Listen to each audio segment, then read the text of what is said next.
ready. Let's go. This show fucking stinks, and the fact that you listen, we are very, very thankful for it. AJ, never cease to amaze me with your toxicity, pal. You got a couple of these? God damn it! What the fuck are you doing? Fuck Boston.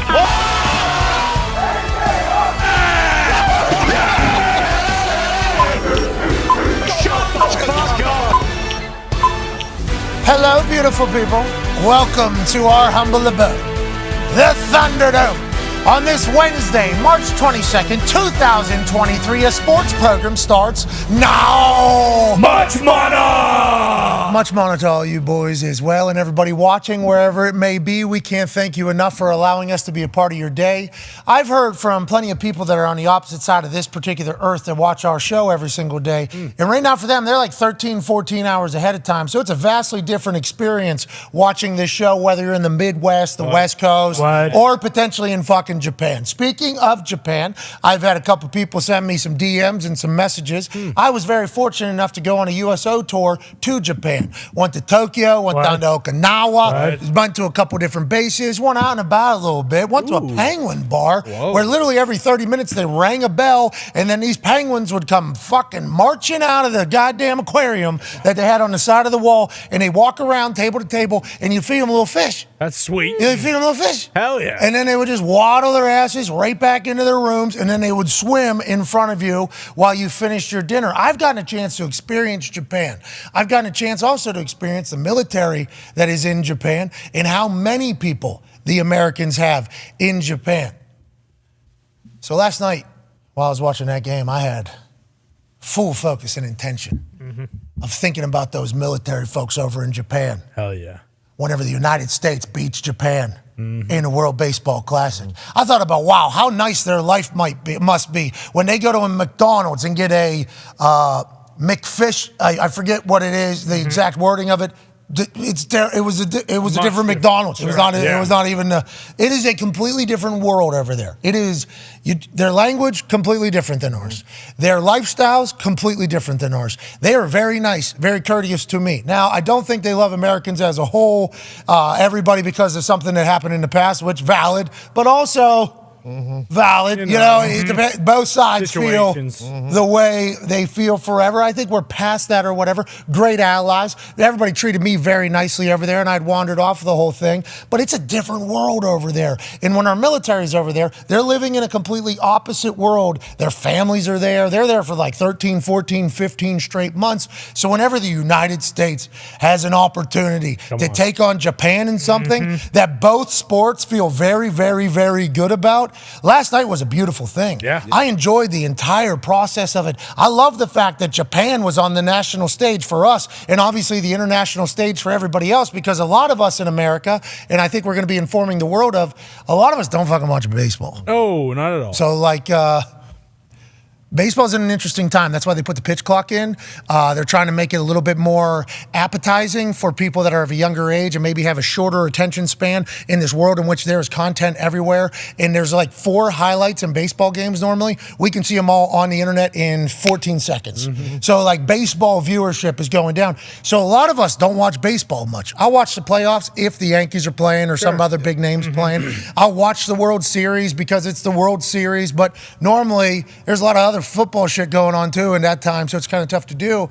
So like last night was the first time I feel like a lot of Americans, myself included, very excited for a fucking baseball game. Whenever the Olympics happen and you see the United States take on another country, it's like you're allowed to be pumped for the U.S. to go win. When our women's soccer team plays against somebody, it is so much fun to just be like, yep, you ain't the fucking Americans. We're going to kill you at this sport. And it's all competition. It's all friendly banter. But in the end, one person's going to be better than the other, and we can all talk shit for the country we live in, which doesn't happen often anymore. Really, it's not really a thing that happens. So I enjoy international competition. Who doesn't? It's great. Brings everybody together. Let's prove it out there. Same team. We had fucking Mike Trout playing on his team. He walked out with a United States flag, Captain America. I seen his post. So cool. He said it was an honor to serve as your captain is what Mike Trout tweeted. Hell yeah, Mike, is what I said to this guy. He took it as a real honor. He was excited. He was pumped. Team he plays for, the Angels, stink, even though he's the best player in America history, allegedly. I'm only saying that because people got loud about Mike Trout last night on the internet. I don't know shit about fuck. I'm not the one that's going to judge anything. But with the way things went, people were saying it. I'm not saying it. Yes. I've been told he's the best fucking baseball player in the history of America.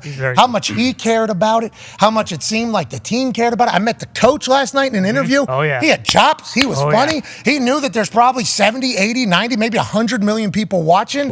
It was intense. It was magical. I didn't know any of our pitchers. That was a worry. Yeah, it was. That's the sport. That's the sport. I didn't know any of our pitchers. Ultimately, in the end, though, Shohei Ohtani, Japan's greatest player, world's greatest player, in our eyes for a long time since we learned about this fucking guy pitching better than everybody else, hitting better than everybody else. Greatest fucking baseball player of all time. Yeah. In our eyes. We didn't know. We don't know baseball, though. This is just stooge looking into the baseball world. Outsider. Oh, well, this guy's the best pitcher. This guy's the best hitter. Okay, what is that guy? Well, he's like second best pitcher whenever he's on, and one of the best hitters. Oh, so that's the best fucking player then. Yeah. That would be the best player, that guy. That's what we've always said. Ended up with him on the mound, pitching against his teammate, Mike Trout, the best in American baseball history. Top of the ninth, up. I mean, this was a perfect story movie for baseball. Yeah. I think it delivered last night, and in the end, we lose to that man who is a fucking dog. The Talks the Tables here at Boston Connor and at Ty Schmidt, who's a massive baseball guy. Can't wait to get your thoughts on this. One half of the hammer, Dahn. Cowboys turn Diggs is here, and a 14-year NFL corner, Pro Bowl All-Pro, Adam Pac-Man Jones is back on the stage. Ty, I'll start with you here.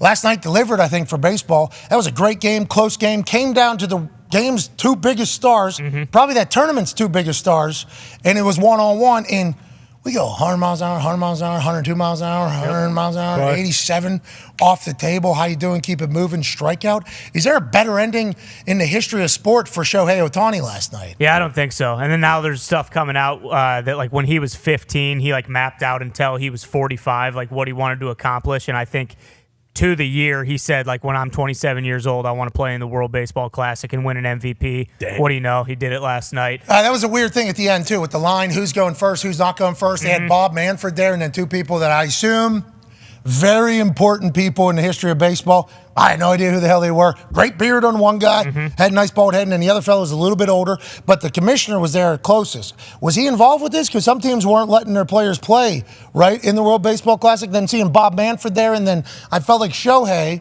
if you watch it back, he didn't know who he was supposed to go get the medal from. They wanted to send him far left, who's probably World Baseball Classic commissioner. I don't know who that could be. And instead, he said, I'm going, that guy's the commissioner of the league that I'm about to make $1 billion and I'm going there. And then they take the picture, then they head out to the thing. Interesting ceremony. I think there should have been a little bit more preparation and ceremony, but he fucking won everything last night. Yeah, and it really, the best part, obviously, you know, we were texting during the game, and it did kind of play out exactly how I thought it was going to. I told you, hey, we need to score early. We need to kind of pad a lead because Shohei's going to be there at the end of the game, and we do not want to be going into a situation where we got to put guys on base and then try to score a run off him.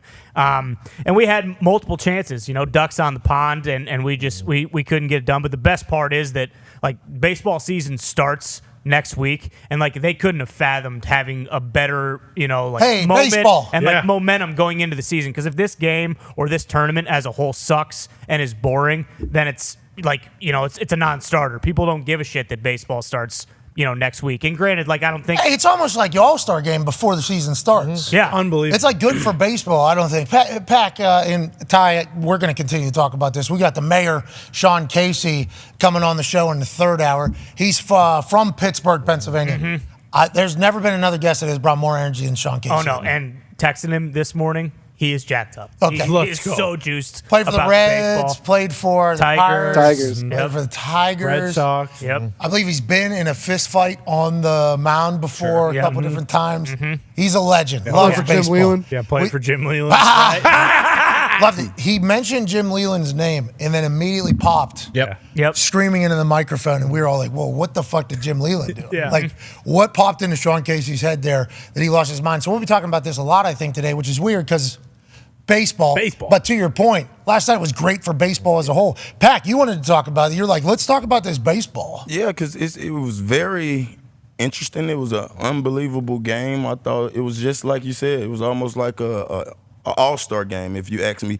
And shame on the Angels for having these two guys on their team. This is like, I would say, Kobe and Michael Jordan being on the same team. That's what they're saying, right? That's kind of how it's been talked about. And losing. And can't win. Losing. The Angels got to figure out something to put some pieces around them. Yeah. But this is probably, Shanghai's probably one of the best that we would ever see. We haven't seen no one do what he's doing. What's his name? Shohei? I mean, maybe. That works. I thought you said something different.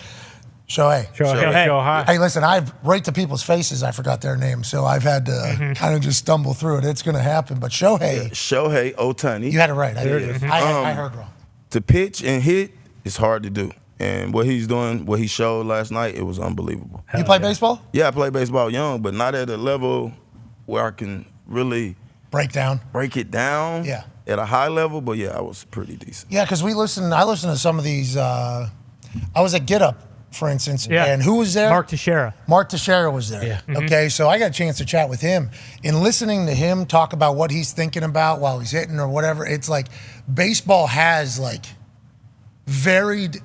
And I didn't play growing up. Okay. Sure. I did not. I did play in a Frontier League game. That's right. Professionally. On base percentage. That counts. 333. No big deal. Slid too. How you doing? Hall of Fame numbers. Bang. Contact. First time stepping into a batter's box in my entire life. Actual first time stepping into a batter's box. First pitch, 92-mile-an-hour fastball. No, that's not crazy. I guess like 97. 102 last night. Yeah. That fucking Shohei guy. Wild. Holy shit. To your point, dog, this guy. Contact, break thumb pretty much. Yep. Almost pull hamstring. Right. Run into first base. Almost beat it out, though. Yeah. Almost made it. Yeah. Yeah, because it was like a bunt how much I did not Jammed you get big any time. power on it. Yeah, it just kind of like fluttered below. Almost had some time.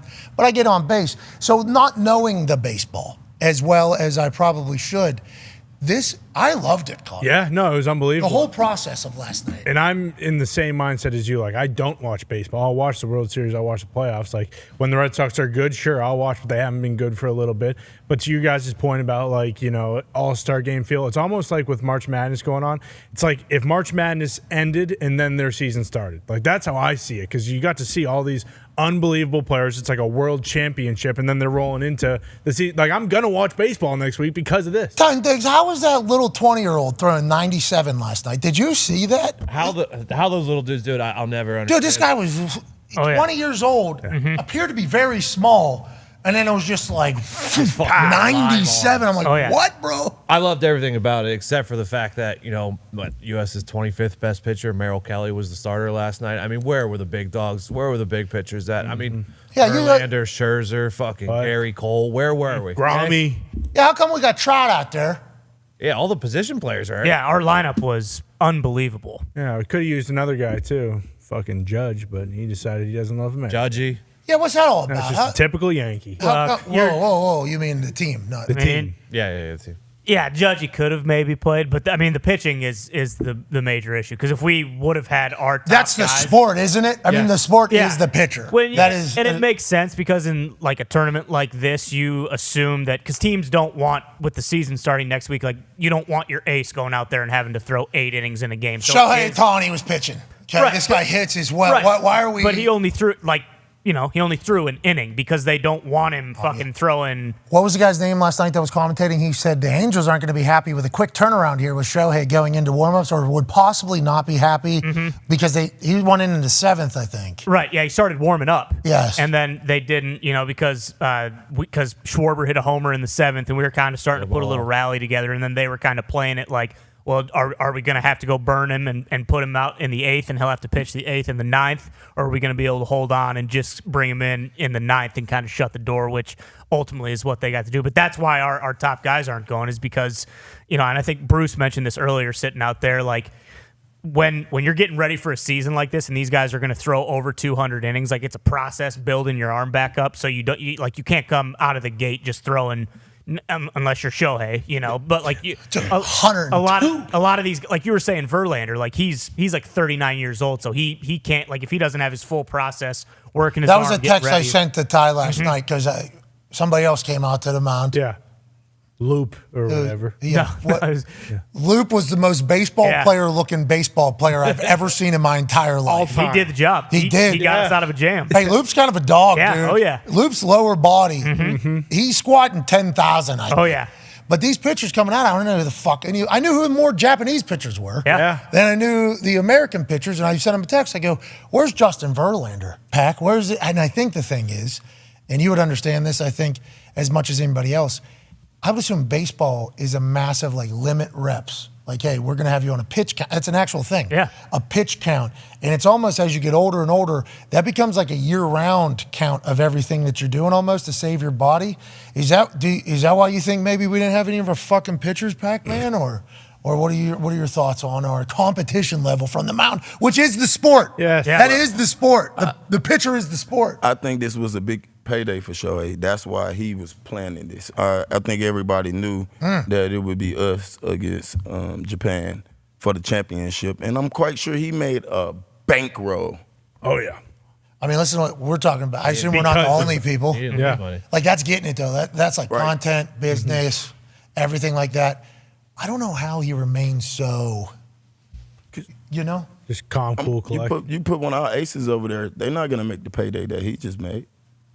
Yeah, I mean, no one's going to sniff what his contract will be. He's going to make so much money, right? Yeah. Buster only reported this morning that the bidding will probably start at $500 million plus. He'll probably eclipse $600 million plus for some of these teams who don't really have a shot. But it's how about Cohen, dude? Cohen, what he spends every dollar. Yeah, he's going probably $10 million more than whatever the bid is.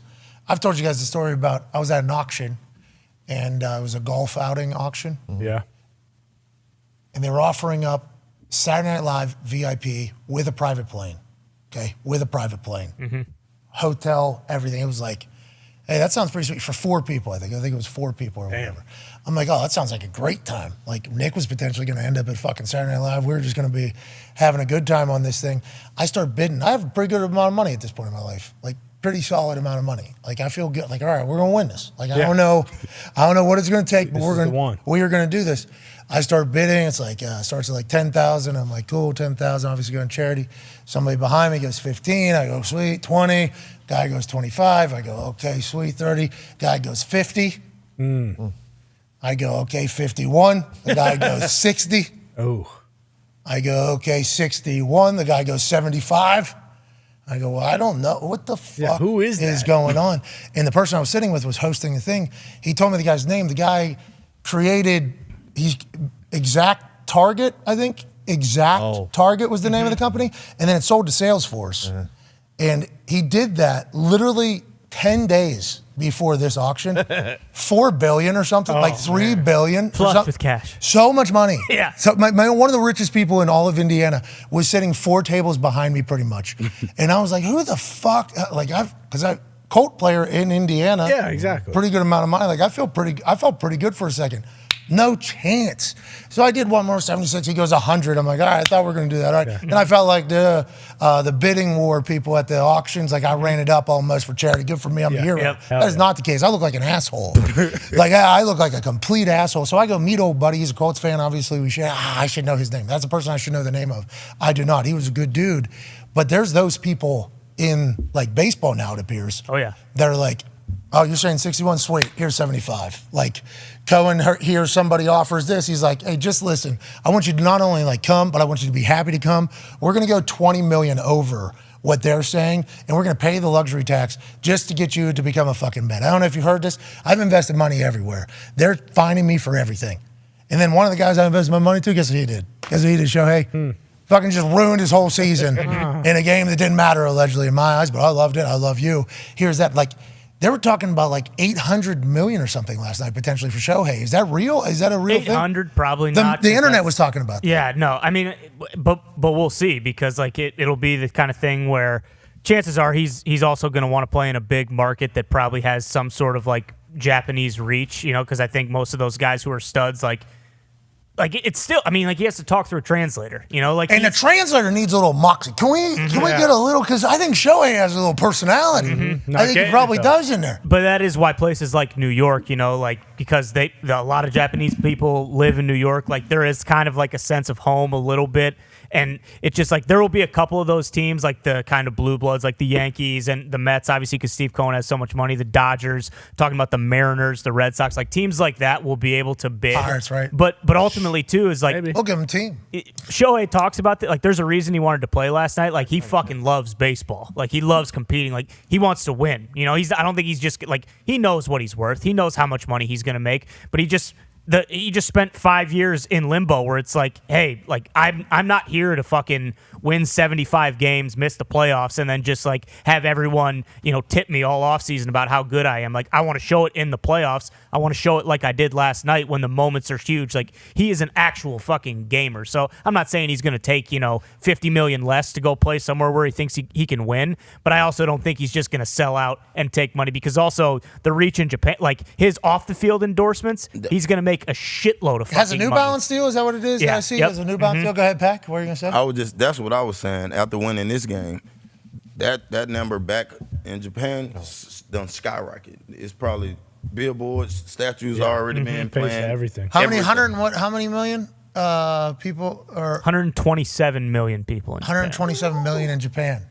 Marketing could be pretty good. Yeah. Marketing could be pretty good over there. I would assume it has some. Shibuya, I believe, is an intersection in Tokyo. You guys might have seen it in the Fast and Furious series. Probably. Yep. We walked through there after a night of incredible sushi and incredible sake. Hell yeah. A lot of it. Yep. What was that shit? I was drinking like Japanese moonshine over there. That's With been Scorpion in it? It had a snake. Or in snake, it. It had a snake. the guy with the sword. Yeah, the guy with the that's sword. been pulled up before. We're drinking Japanese moonshine. I mean, we were having a good time over there. Abushu. That was when me and Chuck, what? Abushu. Of course. Abushu. Abushu. Thank you. Thank you, Abushi. That's where me and Chuck Made were. in Okinawa. That's really where me Boom. yeah, there it is. I had a good time that night. I mean, that was just one of them. We had 6 straight with those, over there, other side of the country. I was just living. I just got done with a stand-up comedy tour. Literally the day before we took the flight to Japan. It's where me and Chuck met each other. But we walked through Shibuya.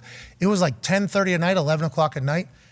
They call it the busiest intersection in the world or something. Yeah. It's literally just a sea of actual humans, like a wave is just going across. It's a 5-way. And every single thing is just people. Crossing. Just humans everywhere. Think about the endorsement deals with how many humans are over there.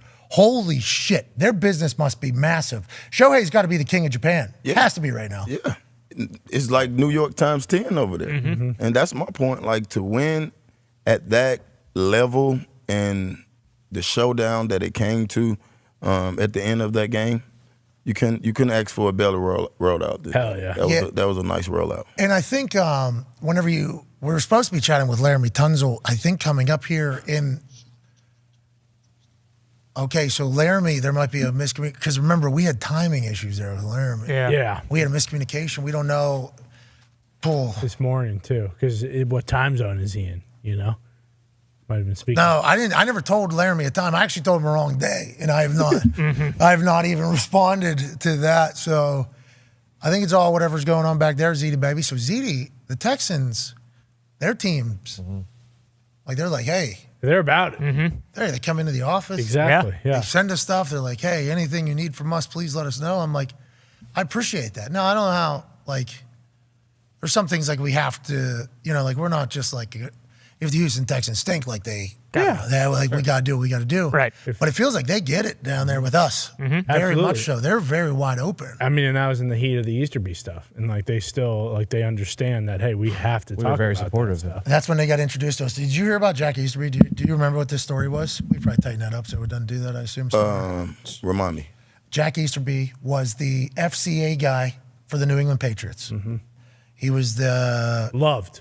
Fellowship of Christian Athletes preacher, I do believe, for the New England Patriots. Loved, long time.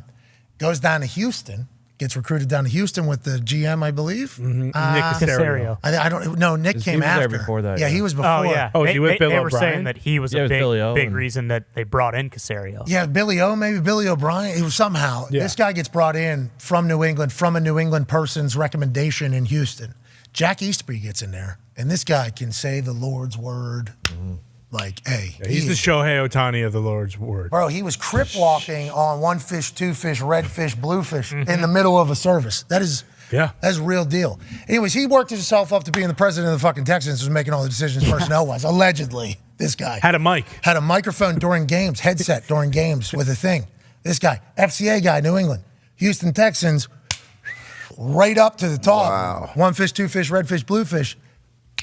Having actual say, watching film, judging things, making plays. This is all alleged. Alleged. Right. We have never heard from Jack Eastbury. We have heard Jack Eastbury knows about us. I would assume so, because we were very fascinated by this. Have you ever heard anything like this?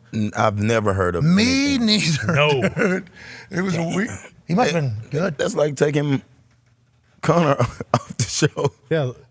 and say, hey, Connor, go be the head coach of the Texans. Yeah. Go like- call plays. Yeah, Connor, hey, you're a good speaker. You know, people seem to like you. Let's go ahead and put you in a position of power in the NFL, the highest level of the hardest sport in the world. That'll be. Was that cover 2 or cover 3 right there, Connor? Hey, speaking of, okay, let's talk about that. Devin McCourty was doing an interview with Tom E. Curran up in New England, and Devin McCourty was asked by Tom. I think they have a good relationship, it seems like. Yeah, for sure. Seems like they get along well. Tom E. Curran works for NBC Sports Boston. He covers the Patriots, has covered the Patriots a long time, has been on this program before. That's right. Has been on this program before.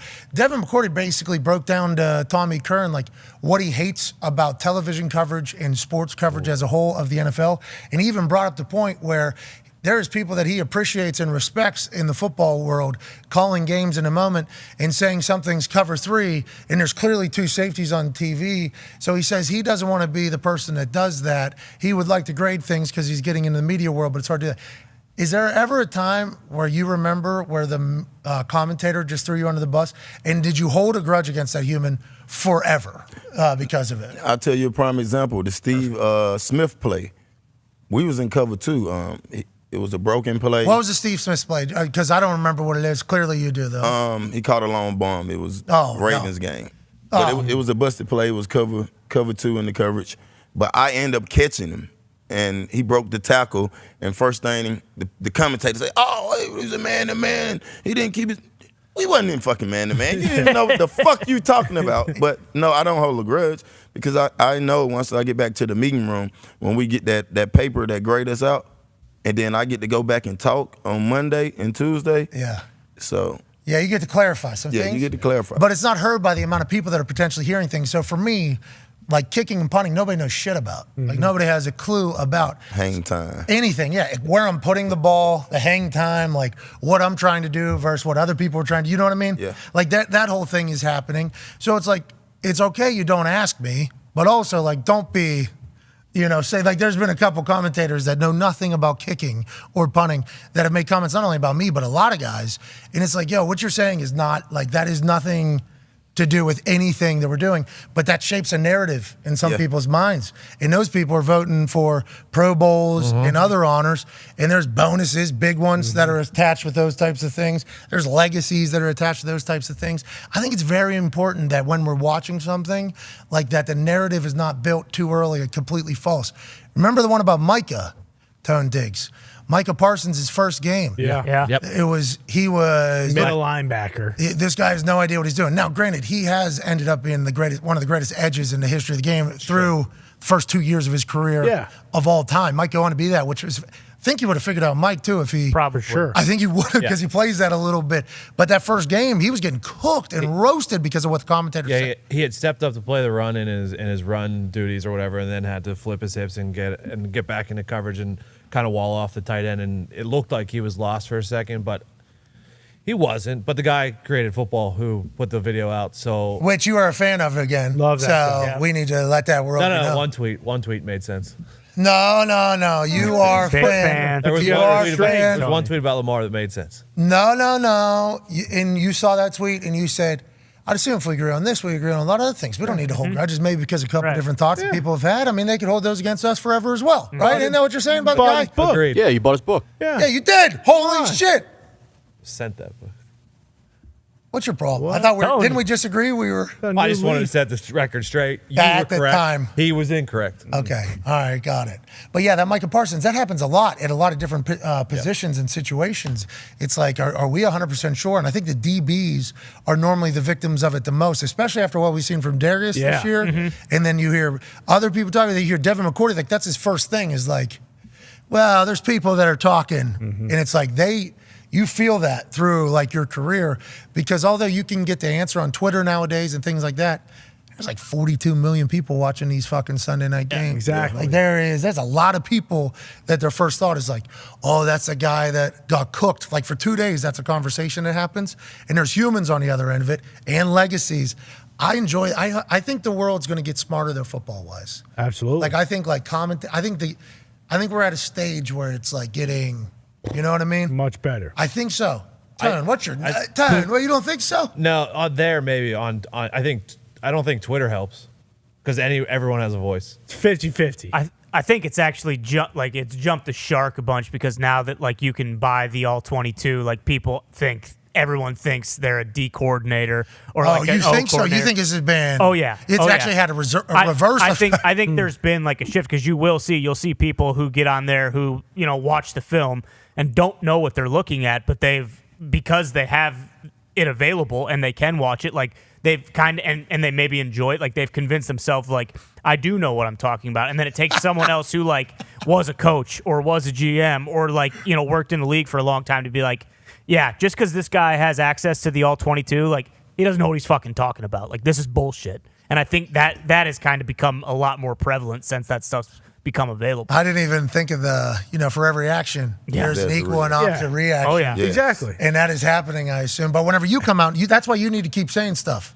Like I think that's a big deal that the former players continue to make things right, because I think fans would want to know. Personally, I think so. Well, and that's why I feel like it's my bad, Pat. But like that's why I feel like it's 50-50, because like there are a lot of those fuckers that Ty's mentioned that will they watch the film and all of a sudden they know everything. And that's watch one this thing. Release here. Watch this. And that's what Devin McCourty said. Like, how many times did you watch the game? To Tom Curry, he's like, "What are you talking about? I watched it on Sunday." Like these dudes watch it over and over again. But with all those idiots, like there are guys like Lombardi, Pac-Man, Darius Butler, who know what they're looking at. Offensive line, the same thing. Yeah. I was just thinking of AQ. With how mad AQ used to get. He used to get furious. Yes. He was people on TV. Two athletes who played on two NFL guys who played on TV, he gets mad at O-line stuff. Yeah, he does. That's why Greg Olsen was so good this year. He just stayed in his lane, only talked about what he knew. But right now, players are using their platform if you start talking shit about them. Yeah. They're going there. All right, let me rewind this play. Not everybody.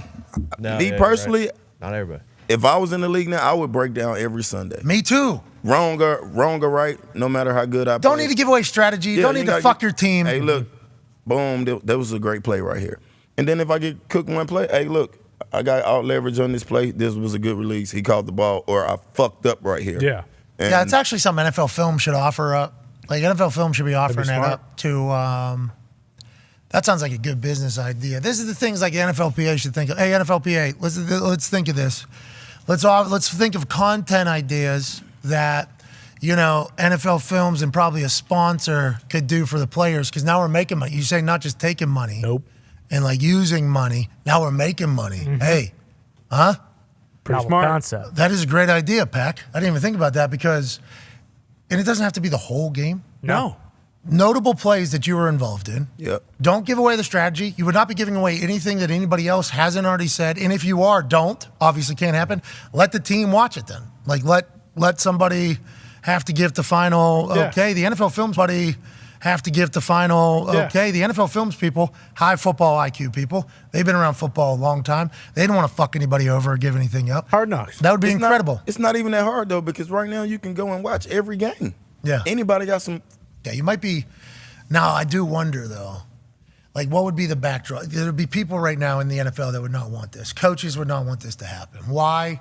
Why would they not want it to happen? Like that's just immediately what my first thought is. Because it's a brilliant idea. Yeah, would it be like because then the next team knows like they're looking for this? Like the one thing that popped in my head because of the big brain football you did last year at the beginning of the season, like that Ramsey play, talking to him about when Gabe Davis and them had that conversation on the sideline, and he was looking for something specifically and he jumped that route, but instead because the Gabe Davis conversation, he went 70 yards. Yeah. They made an adjustment live in the game. If you could talk to Jalen Ramsey, Like, hey, explain what you were seeing that you thought you were going to get. And then that might be where, like, he's saying, yeah, our coach wants us to look for certain spots on routes. Yeah, this is also where you could say, well, it was cover 2, and then I was just the fastest to the guy who actually covered. That would be an easy way to clear that type of shit up. I think the players already get to see that anyway. Like, they got every game. Dude, just call it the clarification series, bro. Why don't we, like, we could just, and it doesn't have to be every player every week. It could just be the ones that, like, players are like, hey, this is wrong, this is being talked about wrong. Have the PR team be a part of it, just like any other opportunity. I mean, that would be great content. And have the deal be with the teams. You can negotiate a deal. I've negotiated with the coach for appearances and other things that have happened because it's through one of their sponsors. I think that is easy money that can get brought in and make our world a lot better, make the sports world as a whole a lot better. Brilliant concept. Yeah, and some guys might not want to do it because it's like, this is the worst, moment. Like, I got cooked here, and like that's one thing. But if you were to do the Bills in the 13 seconds left in the game against the Chiefs in the divisional round last year, like, what were they trying to do defensively? Where you had the do it Kels from Mahomes. Yeah, because they were just getting dunked on relentlessly over and over again for not being able. Yeah, and if somebody would have came out and said, "Hey, this was the plan," the plan did not work clearly. Bingo. But we did have a plan because that was a tough offseason. They were thinking about changing rules. Yeah. And then every time they were thinking about changing the rules, that got brought up. It's just like Deflategate. Every time Deflategate got brought up, we would literally get brought up about how bad we lost. Yeah, they beat the shit out of the Colts, remember? Yeah, that was that was literally the side effect conversation that came immediately upon that happening. Yeah.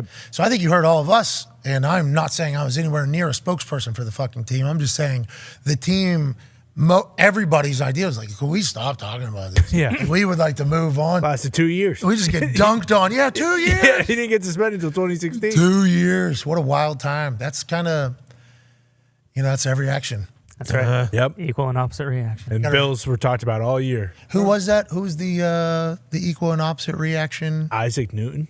Is that who it was? I think. Shout out Newton, dude. Shout out. What else did Newton? Newton did some three shit. laws. Yeah. Okay, go ahead. The equal and opposite reaction. Okay. This is not the exact terminology, but it's the metaphor. Weight of everything falls or whatever. Fucking apple on the head. Yeah. Okay. 9.8. The speed in which gravity. Bingo. 9.88, and then there's a thing. squared. There's a thing over top of it. I believe. Yeah, I remember that. Okay. And then treat others the way you'd like to be treated. Nice. Newton's a fucking dog. He did come up with that. You're right. The golden rule. Yep. Yeah. A body in motion remains in motion, or a body at rest remains at rest until acted upon by a force. Okay, Newton, shout out. Force equals mass times acceleration. Oh, there it is. That's a big one. As gravity. Yep. Yeah. Yeah. That's a big one there. It's America's Funniest Home Movies, but in different order. Yeah, I'm not. Yeah. That's how we remember it. Yeah. That's how I remember it. Yeah, you're 100% right. Why was that so big? Yeah. That's how. For every action, there's an equal and opposite reaction. There's a third one too. He thought of that one late. Yeah. This is Fuck, need another one. Newton said. Need Need another 3. one. You were a genius whenever you thought of that type of stuff. Yeah. Now we just kind of take it as for granted. Think about whenever the person created a couch. Oh. That person was fucking loved, dude. They were just sitting on hard ass rocks. Mm-hmm. Long time. They were just sitting on hard rocks for a long time. Think if you go back human history, we can assume that at one point 2,000 years ago. Jesus, right? It was Jesus? No, I think he had sandals at that point. So I He assume did. they were thinking about protecting Oh, themselves. true. They used to just walk around barefoot. Do you think they're putting any padding on anything they're sitting Oh, on? no, I thought you meant No No. way. Sorry, bench. Humans at one point, bro, were just sitting on bench. rocks, dude. I just went down a wormhole actually right before this show about, the history of humans. Who knows? They could have been sitting on fucking clouds back then. We'd have no idea. Oh, okay. You think a little bit more buoyancy out of I the think boys? depending on what the aliens brought. Now, the couch, of course, was invented by J. Wellington Couch in the year 1895, but the sofa was invented much earlier, of course. That's bullshit. From what we know, the earliest recorded image of a sofa or anything resembling it is in 1686 on the engraving called Woman of Equality on a Canopy. Ooh. Okay, so imagine when the first sofa popped up. They were so happy, dude. People were sleeping so much better. They're probably so much nicer, Yeah. if I had to guess. And then the Pillows. pillow Oh. shortly thereafter. Yeah. And the floor, I know they loved it. Dude, think about the people, though, that still sit on the stone. The soft generation. Yeah. The soft generation. I mean, could you imagine the shoe generation? The people who didn't wear shoes? Oh, my God. You're putting... Oh. What the hell's that on your feet, boy? Oh, my God. Yeah. Those things all had to happen for us to get to this point right here. That's right. Shout out to the past, dude. Yeah. Shout out. Appreciate Not you, all of it's Pat. good. Hey, a lot of bad back there. Yeah. A lot. Yeah. A lot of bad, but some stuff had to happen. Hindsight. I mean, everyone, 2020, whatever the fuck. All right, that's speaking of hindsight's 2020, Hilarious. Cam Newton. Good transition. shit. That's just Yeah, he said hindsight 50-50. well done. Cam Newton had that quote whenever he was asked about something that went wrong in a football game. And we all remember in the press conferences how cool Cam would always look. Oh, yeah. And when Cam looked so cool and they were playing incredible football and winning, it was like a match made in heaven.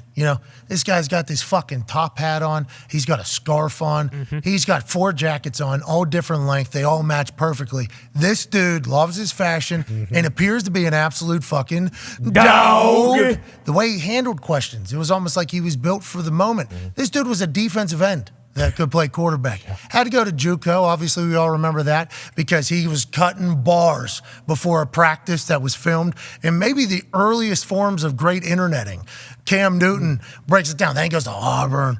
Then he obviously win. Then he gets into the NFL with the Carolina Panthers, and he takes over that whole city. Yeah. Carolina Panthers become a thing in Carolina again because Cam Newton was there. This fucking freak show athlete who was incredibly charming, and handsome, and fashionable, and still a dog somehow, was going to be the next guy, would go on to win an MVP, would play in a fucking Super Bowl, would be able to be a guy that nobody thought would be able to be imitatable because he was different than everything.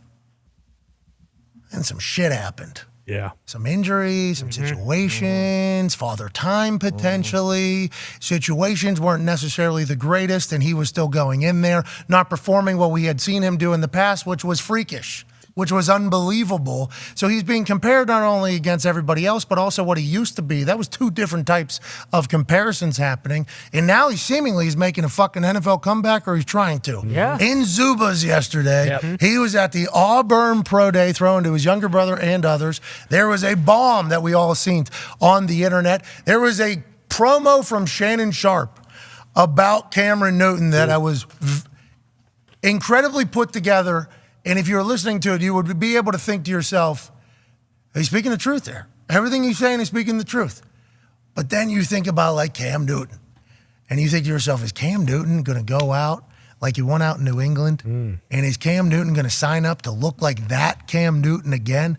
I'm not 100% sure that's the type of human he is, but I don't fucking know the guy personally. So he has to have some sort of confidence. He has to have some sort of thought that he'll be great. Is he a guy that's just going to think that way for the rest of his life, you think, Pac? Or is this really something potentially because he is bigger, stronger? Yeah. How old is he? 30 what? 34, yeah. 34 years old. We got 40-year-olds playing. He's in great shape, right? He is obviously a guy. His body could potentially play a style of quarterback if he had the skills to do that particular style of quarterback while also being able to be Cam Newton. There's people that have been very much older than he is now that have been able to accomplish that. What are your thoughts on it? Do you think, like, what do you, getting in the door is going to be tough, but just as a player, what do you think? As a player, I don't know. He's, to me, it don't add up. We got guys that are playing at MVP levels last year that's not even getting paid. 2 years ago. 2 years ago. I think he's going to get paid. He was hurt last year, MVP. He didn't have the MVP. But he still played. When he was played, number one. He played at an MVP level. Got it. Cam haven't played in 2 years. I seen the one deep ball. I also called around and asked how did he look to a couple of my buddies that was there. And they said he overthrew a couple balls. And they don't know if that's the same Cam that they seen before. So me personally, that's tough. I would you sit think it he's down. going to think like this forever? I would sit it down if I was him. I know Cam is a high competitor. He loves to compete, but I don't know. I just know he's definitely not going to go and be in backup. I think whoever get him would have to be a backup role. It's not too many teams that are bringing guys that haven't played in 2 years to come to be the starter. It's interesting. Unless you. It's an interesting situation because he's a dog. We all just laid out how he is, which is why we loved him. Yeah, but you got to be Aaron Rodgers Armstrong. You got to be Tom Brady Armstrong. Yeah, you got to throw. You got to be Lance Armstrong. Strong.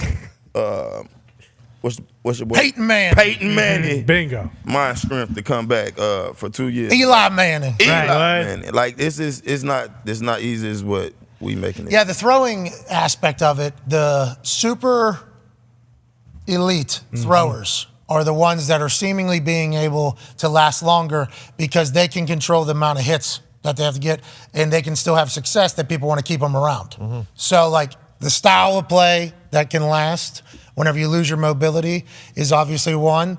And then also you have to have success in doing that style. And it's not just a style that everybody can be successful at. Not everybody, like Joe Burrow is like such a thing because and Patrick Mahomes, whenever he throws 90% of his passes from inside the pocket, they're like 16-0ers. I forget what the number. You got to be elite arm talent, I think, to play like extended amount of times because cheaper to go younger normally. Younger is longer. Okay, younger has the mentality of like just wanting it still, not already having it. Like, so you can get people that kind of sell themselves away from signing Cam Newton potentially, I think. Just if you think about it from how they're viewing the whole situation. But damn, I don't want to see this I don't want to see this. Tough. I love Cam Newton, man. I don't want to see like every single year we have to come out and say like, no, he's not the right guy to be in the NFL right now. Hey, look. If he want to keep trying, I'm all for what he want to do. Okay, as long as he's happy. T.O. did the same thing. Yeah, still. He still said he want to play too. Yeah. I don't know why T.O. still want to play football, but. Well, he is. I seen him. Yeah, he played fan craze football a little bit. Hey, did he catch? He may have caught. Yeah, I believe he had one. Caught a game winner for the Zappers. All right, we have to move on quickly because we have a man who's joining us early, and I apologize for not getting to you as soon as you hopped on. Ladies and gentlemen, absolute icon of a man, host of the Mayor's Office podcast, three-time All-Star Yinzer, the Mayor, Sean Casey. What's up, fellas? What's going on? Hey, where you at right now? Hey, after the WBC, I want to come back and play some baseball, but I'm 48 and there's no chance I could run the bases, so I'm out. Okay, hold on, though. You just got to get the first, don't you? Because I saw a pinch runner last night. Yeah. I saw a pinch runner last night. All we need you to do is just spray the ball a little bit, which is all you did, right? You just put wood to ball, spray the field, let me get on there. That's what we needed That's all we fucking needed last night. What happened? Were we supposed to lose that game, Sean, or no? Wow, I'll tell you what. Well, you know what? I think, listen, Japan is so good. They've been so good. They've been the icons of the Classic since it started. And I just think last night it couldn't have gone any better. It was an absolute dream for Major League Baseball, the way it was set up. The whole WBC was incredible. But for it to come down to Shohei Ohtani coming in to close the finals, facing Mike Trout. Scripted. And get into it. So, come on, man. 3-2 game, 3-2 count. Oh. And then he throws an unbelievable slider to punch him out so Japan wins. And I just think for baseball, for the game of baseball, it couldn't have happened any better, and it was an incredible WBC all around. That's a dream moment, right? Whenever you think of baseball as a kid, it's like, as a pitcher, swing and a miss, right? And then the punch out, like he said, like the like that's the whole thing of baseball happening on a stage that's going to have, 90 million viewers? 100? How many million across the world? Because it's like, Matt, you said, how long's the Classic been around? And you said Japan's basically been the kings of this thing since it started. Yeah. So it's got to be massive over there. 70 million views, Japan and Korea, South Korea, I believe. It's huge over there, right? And why don't we take it as serious, or do we? We do, Pat. It was incredible. I was fortunate enough in 2008 when I was with the Red Sox, my last year, we opened up in Japan. So we got a chance to play in the Tokyo Dome. We got a chance to play against the Giants there. It was incredible. Literally, it was almost like for 9 innings, they had chants for everybody. They were cheering the whole time. When Big Papi came up to hit, they were cheering for him. It was just, it's an incredible thing over there. They love baseball. And this Classic means so much to that country. I think it's such a big thing. But hey, listen, the U.S. showed up. Up. Mark DeRosa did a great job. The power and the force of that lineup was incredible. I mean, just for it to be the U.S. versus Japan in that finals, like I said, it was a baseball international dream come true. Shohei Ohtani and Mike Trout are the two best players in baseball right now. Faced off for one time, teammates went head to head. Let's get it on, power versus power, and Ohtani came through at the end. How about that being a scripted tournament. Yeah, it's You know what I wild. mean? How about it? I mean, it was getting thrown at our sport, right? Oh, yeah. This year it was getting thrown at our sport a lot. That would be the script to a movie of baseball. Hopefully this leads to a resurgence of baseball with the pitch clock and making that shorter. They didn't have that in World Baseball Classic. I don't know how people are reacting to it. It was something that I noticed, though, because this is the first full baseball, first inning, all the way through. I watched the whole fucking thing. Hey, the whole game. That's maybe the first time you've that might be the whole thing. Wait, I was so invested in it. I enjoyed the hell out of it. It felt like every pitch mattered. It felt like it was great. But the thing about pitching, I didn't know who any of our pitchers were. I had no idea who any. Will we ever be able to do that? Isn't that the sport? And those guys, hey, great job all tournament, boys. Hell yeah, great job all tournament. Loop, great job out there, Loop. Those boys did the thing, but I knew more of their pitchers than I knew of ours. Like, is that ever going to change, or you think with how close it is to the season, impossible? Well, you know what I think. Listen, I think the guy, with it being spring training, these guys are still getting ready for the season. But I think obviously because of the WBC and what it means to be there, the adrenaline, and these guys, they pitched out. They pitched well. I mean, it was a well fought tournament. Even the pitching was great. The hitting, Trey Turner, all those guys. But I'll tell you what, brother. But for you to watch a whole game, that's what I'm saying. Come on. And so many people tuned in that weren't huge baseball fans, because when you can see the icons of Japan and the icons of United States baseball and the DR and Puerto Rico and Mexico, man, these were countries. So, like, for you to lock in, bro, for 9 innings, we know we're on to something. Dude, yes, thank you. And there's going to be people that are pissed off that I said that. It's like, good luck getting me to watch anything. Yeah. I'm a mover. Obviously people watch the show. The mind is a scattered thing over here, but I was genuinely vested in last night's outcome. I enjoyed the hell out of baseball for the first time probably ever, except for when I was at PNC Park and I had that big fishing net, Nick. I had that big fucking fishing net. I took a fishing net in there, for a thing. Let me walk right in there. I have no idea how that was even possible. I got a ball thrown to me from third baseline's person. Snagged that thing right over somebody. Did its job. Sorry. How you doing? Keep it moving. That was a great time. I loved baseball that day. How hard not to? Every pitch, I was fucking waiting for some foul ball. Hey, that commentator last night on Fox Sports 1, that thing was 9/11 Lone Star. Yeah. Lone Star. 9/11 Lone Star Which apparently is a good thing. Commentators last night, do they get to see the outcome before I get to see it? That guy knew it was a foul ball as the ball was hitting the bat from my watching. Now, my Hulu might have been delayed or something like that. Is that standard operating procedure, Ty, who I know you have? Is that a standard operating procedure? As soon as the ball was hitting, he was like, foul. Like Schwarber, I thought he hit 5 home runs. I thought it was 5 home runs that he hit, and then it was like foul. I'm like, bro, you didn't even give me a chance to I wasn't even leaning in it. He was like foul. Like, what the fuck does this guy know that I don't know because it wasn't on screen? That's just obvious that that's happening to baseball people that know it? Yeah, I mean, Case might know more, but I just assume it's because they're so high up behind home plate that you can track the ball very easily and see almost right away, okay, that's foul. Because I was like, oh, fucking Schwarber here. In the same at bat, he had 5 home runs in my eyes. I was like, this guy, and then it was like, nope. I'm like, God damn, how? It was an incredible showing. Go ahead, Ty. Yeah, sure. Oh, I was born there. I was about to say, were you born Hey, that's where I was born. Come on, no way. Were you really? Yeah, McGee Women's Hospital. Me too. Hell yeah. Hell yeah, Sean. Wow. What are you doing? Everything all right? I knew it. That's awesome, man. That's incredible. Hey, thank you, hospital. Thank you, hospital. Thank you, hospital. Thank you, hospital. I really appreciate it. Doctors, honestly. nurses. Sorry about that, Ty. I mean, what a moment. I just had a little nostalgia there. It's unbelievable. What are you going to do? Sean, we were discussing and kind of pontificating. How much do you think Shohei is eventually going to get with his contract when he's a free agent? Buster Olney this morning says, bidding might start at 500, upwards of 600 million. Are we looking at potentially him kind of getting close to a $1 billion contract? And ultimately, which teams do you think are really going to push for his services? If you had to guess 2 or 3 in terms of that final bidding war. Yeah, I mean, no doubt about it. I think he's going to no doubt be the first $500 million player.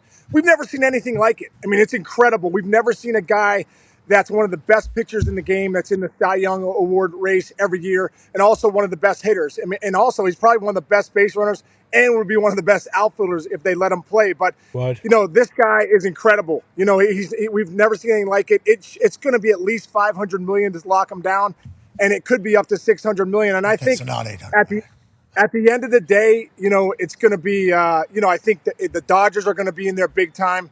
I'd be shocked if the Padres aren't in there. And I think the Yankees, are going to be in the running too. But you're talking about legendary player, man. We've never seen anything like it, and it was showcased like no other at the WBC. Yeah, you've been on that for a long time. A lot of the other baseball people have been telling us that we're saying that it's not possible or whatever. And you were, I think, a genuine fan since the beginning of Shohei, right? I think on this show, at least, you've been very positive. How long can he do this for? We don't know because we've never seen a Shohei before. Is that kind of the whole thing? Well, listen, we've never seen it before, but the way this guy works and the way he goes about his business, he's proving that. I think he's a better player when he's doing both of them. I mean, he's been injured before and he's just been a hitter, but I think there's no doubt he's better when he's doing both of them. And he's proven to all of us in the world that, he can get it done and get it done at a high level. It's been absolutely amazing. And I think he could do it for at least another 7-8 years. Holy shit. Good for him, man. 500, 600, 700 million. Pac-Man has a question for you, Sean. We know the Angels have 1 and 2 for as best players in the major leagues. Will there be contenders or they'll just be a team to watch this year? Oh, good question, actually. Oh, man. Pac-Man, it's a great question, man. It's such a frustrating thing for baseball fans because you have the 2 best players on the same team in the world. You got Shohei Ohtani and Mike Trout, 2 best players. And I think the thing that's the Angels have struggled with all these years since they've had those guys is you win on the bump. You win in that rotation. And they just haven't had the horses in the rotation to really be that great. So I think it's a shame, but I don't think they're going to be contenders this year. If anything, they'll be a little bit above 500 and maybe have a shot at that second wild card. But it's a bummer having the 2 best players in the world on the same team that just can't get to the postseason. Pac, I'm happy you asked the question because I was starting to think there as you were saying it, everybody just says the Angels stink. They stink. They stink, right? Season hasn't even started. When the season started? Coming up?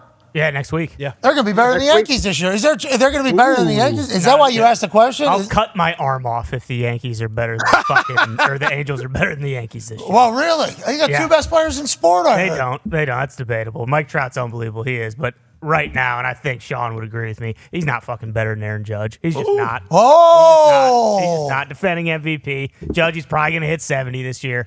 Why didn't he play? Dude, Trout hit 40 home runs last year in 98 games. That's pretty good. And it's pretty good. Pretty good. But no. Stay healthy, though, and they might make the playoffs. Their team. Health. Judge, you're right, though. Why didn't he play? Judge, you're right. Judge is legit. Judge is so good right now. And, Pat, I hear you're about to ask him why didn't he play. I think it was just one of those things got $360 million at the time. He wants to be with his team out there in New York. And I don't know if any Yankees were there. Are they missing any team? Higashioka, the only one. Really? Yeah, their backup catcher. Means more. For the Yankees. He was the only Yankee that played in it. Who did he play for? Team USA. He was in it?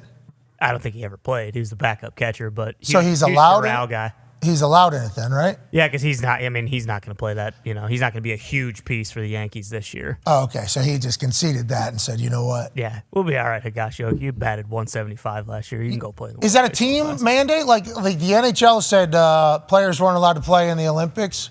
I felt like that was an incredibly short-sighted thing because a lot of people get introduced to hockey through the Olympics. When old Cuz, who's really handsome, plays for the Capitals now, did Yoshi. When Yoshi... DJ Yoshi? Yeah, whenever Yoshi had the 9 straight shootout... Sochi. Took over the entire internet, took over the world.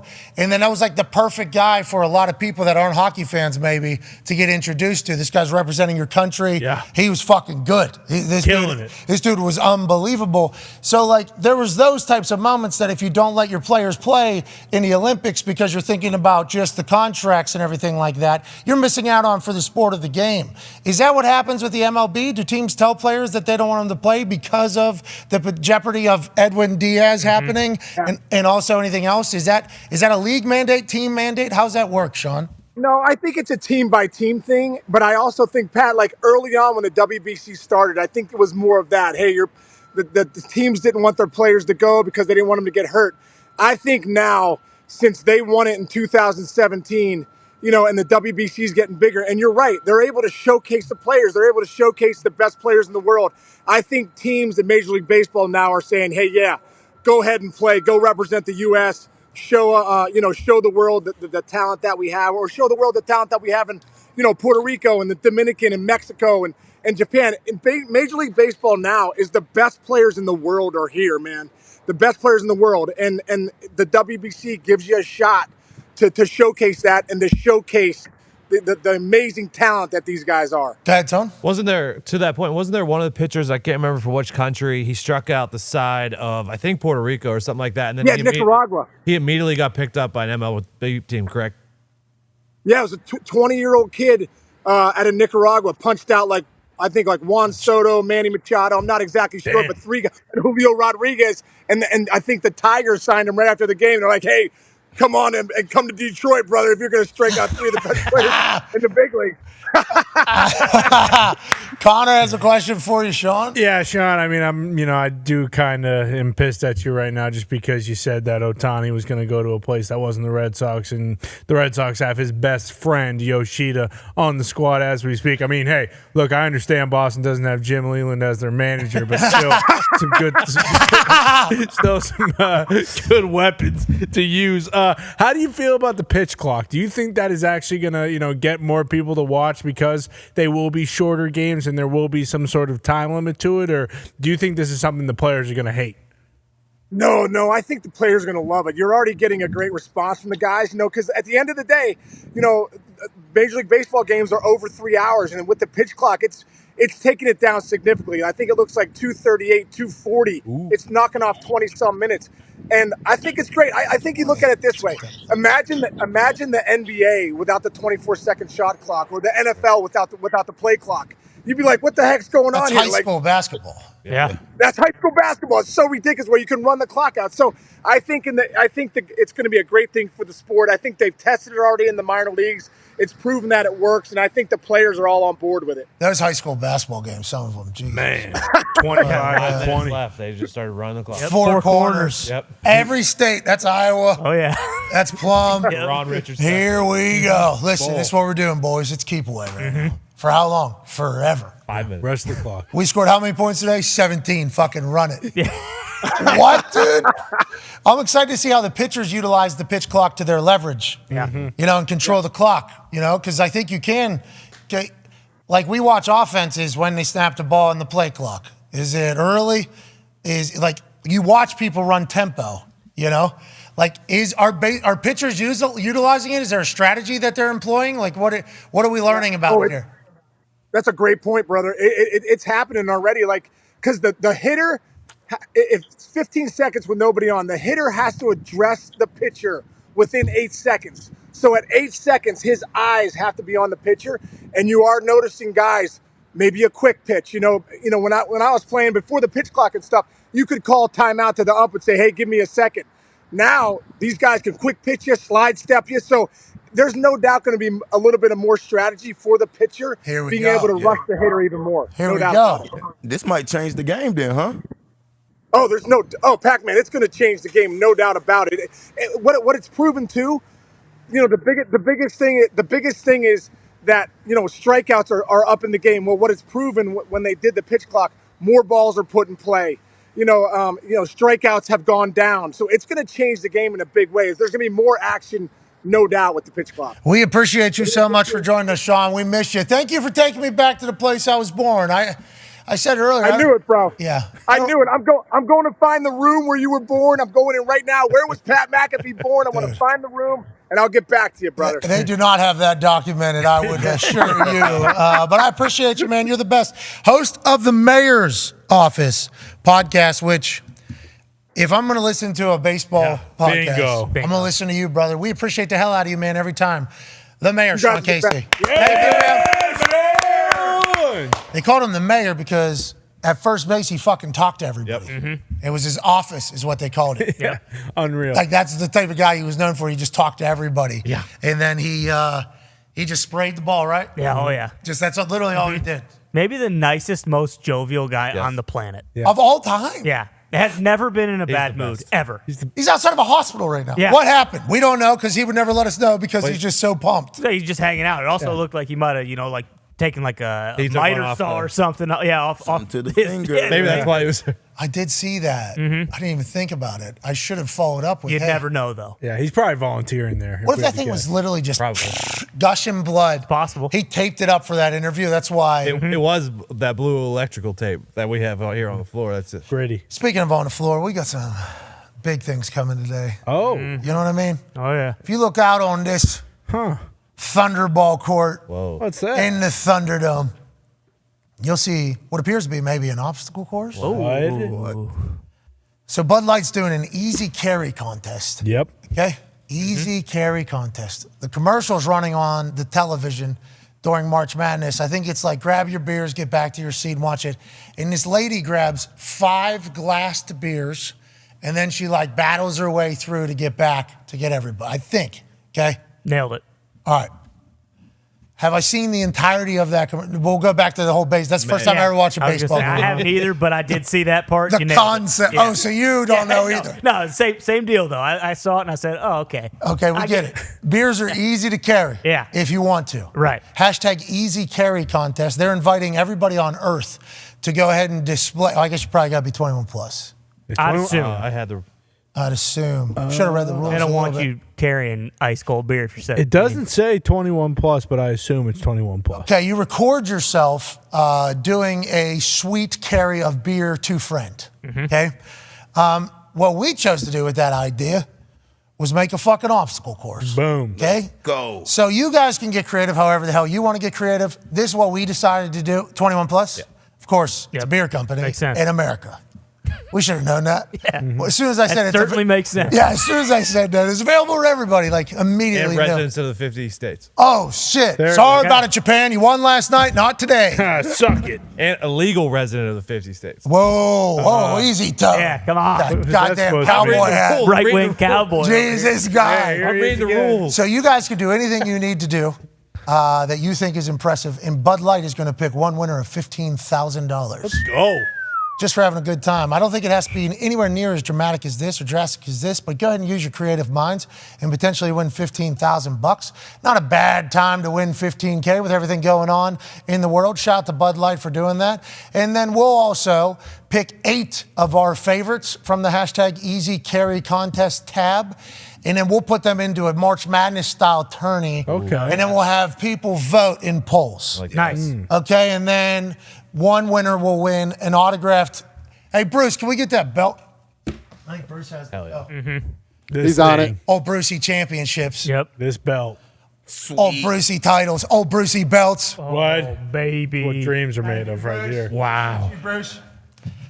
We'll give away one of these. My God. It'll be autographed by the entire crew, including everybody in our extended family, a la Chuck Pagano and Right. Chris Shipley. Right. I assume we'll attempt to get. Nah. No, let's just- not push our. Yeah, There's no reason for us to do that. Put a sticker on it. Pack will be in there, obviously. All the boys will be on it. We'll sign it, and then also $1,000. So $16,000 up for grabs and an autograph, like legit. Hey, That thing's sweet. Oh yeah, That's worth a nice more. belt. I love a thing's white real strap. deal, Yeah. Fucking intercontinental title. That thing's 16K on its own. there's only one of them. We're going to need another one to have at the Thunderdome. Yeah. We need a picture. Shouldn't have just offered one up immediately without knowing if there's another one. No, fuck it. People deserve it. This thing's awesome. We'll make another one. Hell yeah. The original one. Thing's got some weight to it. Yeah, it's a real deal. Real nice. The strap. It is. Oh, hey, you've been tag team champ, remember? Yeah. No, that's right. Tag team champion TNA. Not your first You had a title. belt? Huh? You ever had a belt? Whoa. Title? I've had belts. Yeah, I wear pants every single day, so I wear a lot of belts. Yeah, I had one of these before. Hey, you looked very natural with it too. The photo we saw last week. You look super cool with it. Did you TNA. enjoy the hell out of it? I enjoyed the hell out of it. Well, now you could win one of these. Hell yeah. Hashtag easy carry contest. And later today, Ty Schmidt will attempt this obstacle course. And if he's able to get through it in 90 seconds, we'll give 20 people $500. Yeah, so that's even more money right there. There you go. It's another 10,000. So 26,000 bucks. Not bad. Hashtag easy carry contest. That's not bad. Come on. Shout out Bud Light, dude. Wide. We are in a partnership with Bud Light. Wide. That was a big day for us. Oh, yeah. Awesome. That was a big deal. Huge. We have held off on beer sponsors. Do you know how many beer sponsors we could have had? Terrible business person. Several. Could have had so many. Like, this is just classic Reed beer sponsor. You know what I mean? Yep. With how many beers there are from Right. craft companies that are trying to create things, everything. The amount of potential business operations in the sports talk world for beer is a lot. We held out. Paid off. We were waiting. Right move. We were waiting. Oh, we did do that Natty Light thing. That's a lie. But since that moment. It's also in the family. That was actually when I decided, though. Right. Not doing this again until Bud Light comes. I had my natural light run. I did appreciate it. Right. It was with me every time I needed it in Morgantown, West Virginia, and in those early 20 years. But I'm a Bud Light man now. Yeah. And we waited. And now they're fucking giving away money alongside of us. That's cool. It's the first company that's really come up to us and been like, hey, we want to give away money too. Whatever you Nobody want to ever wants to give away money. That is never something anybody wants to do. No. Because that's like, our giveaways are always like, yeah, let's give away fucking 10 grand today. 20 grand tomorrow. Like, let's just do this. Let's hope for this. Because I think like that's, I think it's a cool thing to do because a lot of people would never ever want to ask for it, but could potentially enjoy it. Yeah. And it's like, let's go. That's why anytime we talk to a company and they want to give away money, which is an impossible thing to do in a bureaucracy type network. Yeah. Because the amount of people that has to go through. A lot of hoops you have to jump through. And then the people, though, like it's easy for one of them just be like, nope, I'll take the bullet for this one, and then we'll just move along. Like nobody ever gets to do it. So us doing it, any company that's like, yeah, we want to get in on it, I fucking genuinely appreciate because it's not easy to do. No. Oh, yeah. Also seeing like their Twitter account, like actually interacting with like videos from the show, it's like, oh, okay. Like typically, you know, like one of the, like a lot of these big companies, like it's one big ad. Like everything, you know, like they'll respond to stuff, but it's just a fucking ad for whatever there is. And like a lot of times, like when Bud Light will pop up, it's like they're responding to something from the show, and it's like it's crazy, and they get it. Like acting like a fan. It's not just It's like, crazy. Yeah, it is an interesting situation because it's fucking Bud Light. Like this is like the number one selling beer, I think forever. Top dog. So good.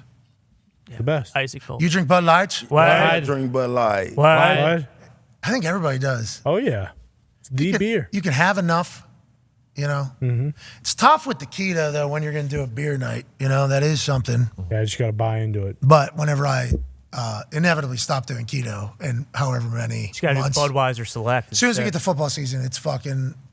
I'll get exhausted and it's over. Yeah, extreme. You know what I mean? And then it's like, well, Bud Light, welcome back. Thank you so much. What? But they are like small. I was trying to see how many carbs they have. 3, I believe. Yeah, it's not that much. No, not at all. Hey, we got donuts, dude. You guys talking shit on our drinks, and then you're stealing them. Isn't yeah, that interesting? Yeah, it is interesting. You know, I'm not stealing anything. I wanted to try one. There'd been a lot of conversation around it. I didn't get to try one yet, so I took one sip, and then you guys attacked me like jackals. Okay. Yeah, it's not just one sip; it's a whole can you took, pal. See, that's the thing, though, and this man can corroborate. I may not like it, I may not enjoy the taste of it, but it has caffeine. And I will drink the whole fucking thing. I'm not taking one sip and tossing it away. I will not do that. You're not bitching and moaning either. Yeah, you didn't like crack it open, waste one. Because how many? Who knows how many of these fucking things All exist? I've heard about is how good these drinks are. They're from not Connor, bad. and you got to In try your one. case, They're the so enemy- good. The enemy came from within, and he couldn't help it because he was so fucking excited. Monday morning, he came in here. Boys, full fridge of Zevia. Feel free. Connor, you remember those buns? Right. We'll run out of those 2-3 weeks. Exactly. And guess what? They won't be here. And I'll come back with the Zevias, and everyone will, oh, this isn't soda. Yeah, no fucking shit. But guess what? Everyone's going to be drinking them. Todd looked like it was shit, though. He like, Oh, yeah, it does not taste good. Not soda. So why would you drink it? Thank you. What other options do I have? Soda. Listen, I saw the you thing that you want. No, that's not healthy. Drink I saw soda. you had an refrigerator's incredible full back fucking can of dry ginger ale sitting right there. Well, that's because I was coming back from my sickness, okay, and I wanted to make sure, you know. Come on, you back from your sickness? Yeah, exactly. You haven't battled. It's been great to see you back. And it feels good to be back. But you said it on Monday. You're like, hey, are you think you're going to be like a little tired because you were just laying around, pretty much laying in bed. And I was like, you know what? The one nice thing about the Zevia, however you want to pronounce it, Zevia. it may taste like complete smash dog shit. What is your problem? But it has caffeine in it. What is this guy's And doing? I That's not need true. the caffeine. So And you many know other that's not things true. you can get caffeine from. Yeah, there's green tea. What? There's coffee. What? We have ice. What? Put that in your coffee. What? No. All of a sudden, you have a cold, caffeinated drink, which I believe is What? all you were looking for. What? Yeah, and then you know what's happening 45 minutes later. I'm the fucking mayor of Butt Piss City in there. You're right. Okay? And I We'll don't make it need through that. the show. You'll be tapping. Exactly. We need you. Great to have you back. Speaking to of be being back, ladies and gentlemen, this man went from a boat What? to Mexico. What? Oh, of course. I knew this was a fugazi. I knew it wasn't. Maybe not. Yeah, of course not. What do you mean? Holy Oh, no. shit. What are you talking about? Holy hell. We know what this guy's shtick is now. What's his, what? Oh man, the amount of shticks. My shtick was talked about. Holy fuck, dude. You're telling me. Man, oh my God. Yeah. Dude, we get killed. Yeah, it is what it is. I get murdered. I'd like to meet some of those people and just be like, you were so rude. Just want to let you know, you were so rude. Right. Johnny Stein is a man who's not rude, but he's toxic. Very much so. He went from a boat that was, What? remember, a no-cuck Buckeye cruise. That's right. Where he was not only meeting and greeting Ohio State legends and boosters and alumni, What? he was making the state of Ohio a much happier place. Then he came back for a couple days and said, you know what? The family deserves to take the tractor another round. Got a chance to go away for spring break for a little bit. While he was gone, we missed the shit out of him. Mm-hmm. A lot of things had happened since we have last chatted with him, which is damn near whenever Aaron made his announcement that he intends to play for the New York Jets. Yeah. There's been a full-on Packers beef. Yeah. Burial of me. Just a murdering of me. There's been other stuff that has popped off on the internet calling me a horrible human being getting murdered. And I do believe it's all because this guy was absent from our lives. It's great to have him back. He's a college football national champion. What? He's a Super Bowl champion. What? He's a Ryder Cup champion. What?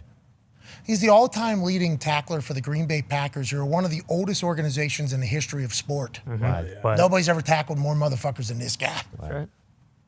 COVID survivor, father of 10, AJ Hawk. Hey, Jay.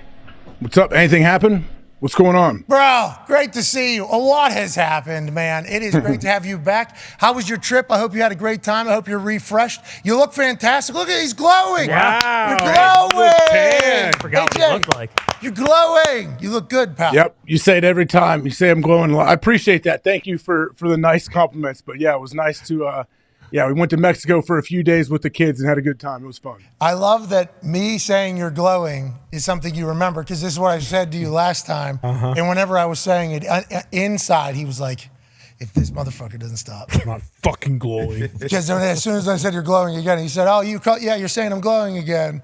You see him like he's thought about me saying, you look fantastic. Okay, you look great. You look great. You guys all look great. I wish I was able to participate with Sean Casey, but it's very fun to watch that guy do anything really. He's an animal, bro. The best. He's always like that. So what's the hospital deal? What's going on? I don't know. That's what we saw.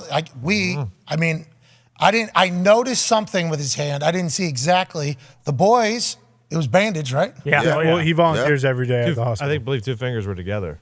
Okay, and it looked like it was an amateur. That wasn't a real wrap, right? No.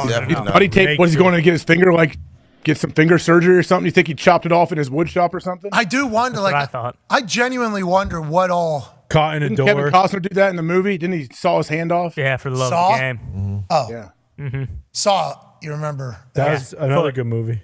Had saw his foot off. I like those movies for some reason. That's not a series I would enjoy either. That one freaked me the fuck I like out. it. How many were there's a bunch of movies, but yeah, it was very It was interesting to see whoever came up with the scenarios to kill people. That's who I'm interested in. Yeah, let's keep eyes on that guy or girl. Yeah. Saw one. I Bill. thought was Or the psych Bill. class. Is that Bill? College psych. Whoa, Bill's got writer's credits. What for Saw? What is that? What you just said? shit. Really? That makes sense. I mean, maybe he's making a great income behind the scenes, writing for Saw movies and things like that. Okay, so you're in Ohio. You thought that. I assume everybody thought that. That was Hey, whoever wrote this, you ever see Saw, Pack? Yeah, I've seen him before. Bill's a nice guy.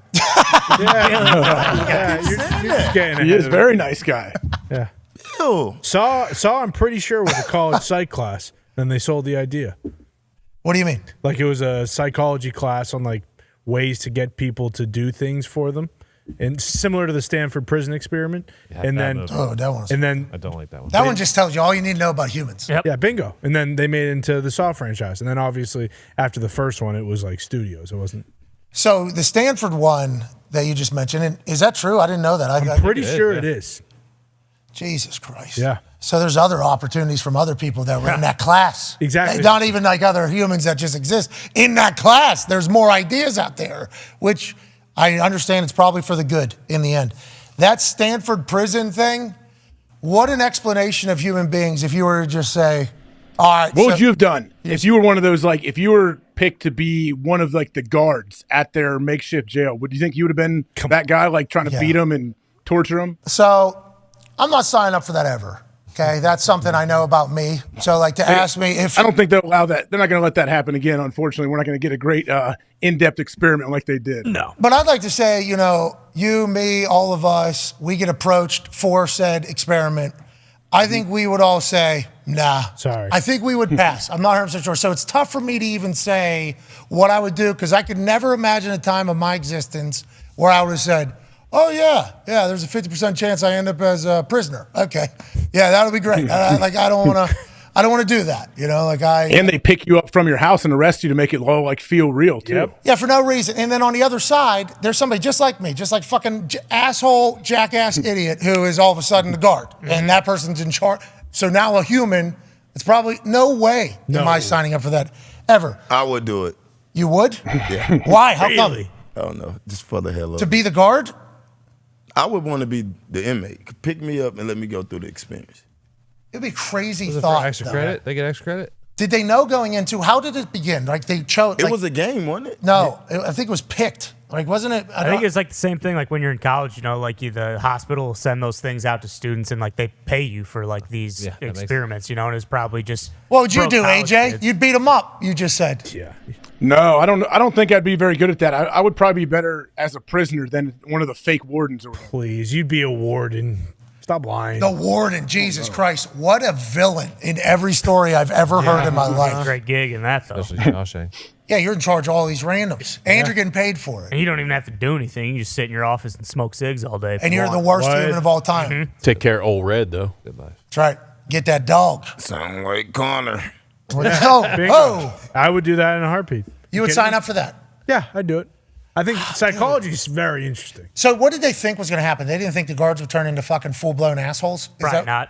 Is that or why or they did, and Or, they wanted. yeah. They had a hypothesis that was like, hey, whoever the guards are, like they're gonna actually think they're prison guards. They're gonna beat the shit out of these prisoners. Let's see if it happens. And sure enough, it did. AJ, how about you just getting your ass beat by somebody that isn't actually a prison guard? Yeah, loser. The whole time. Could you imagine whenever they told you to do something, be like, shut up, you're not an actual fucking prison guard.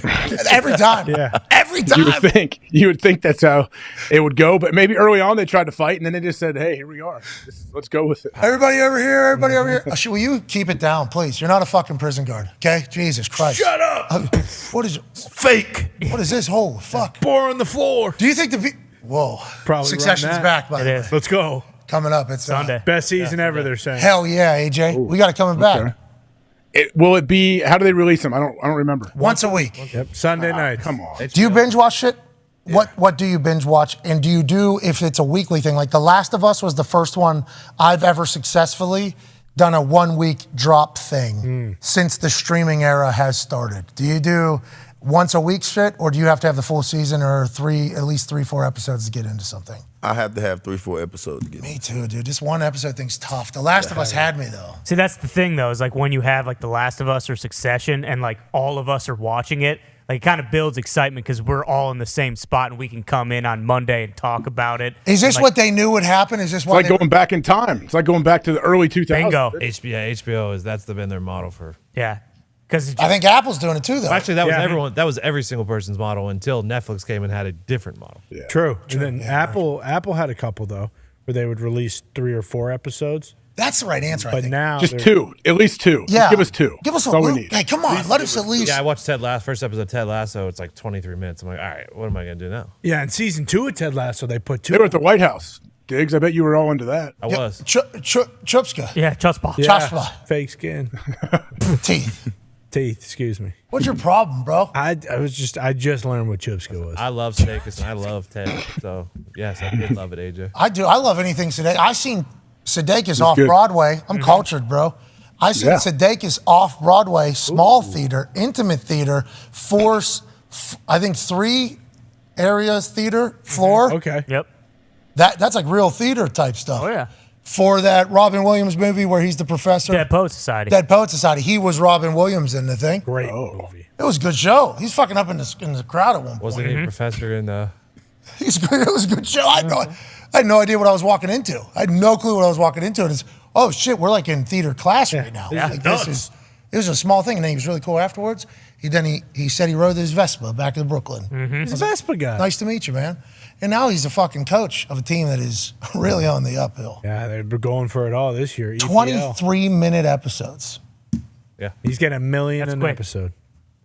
Congrats, Ted. Baby Jason. Way to go, Ted.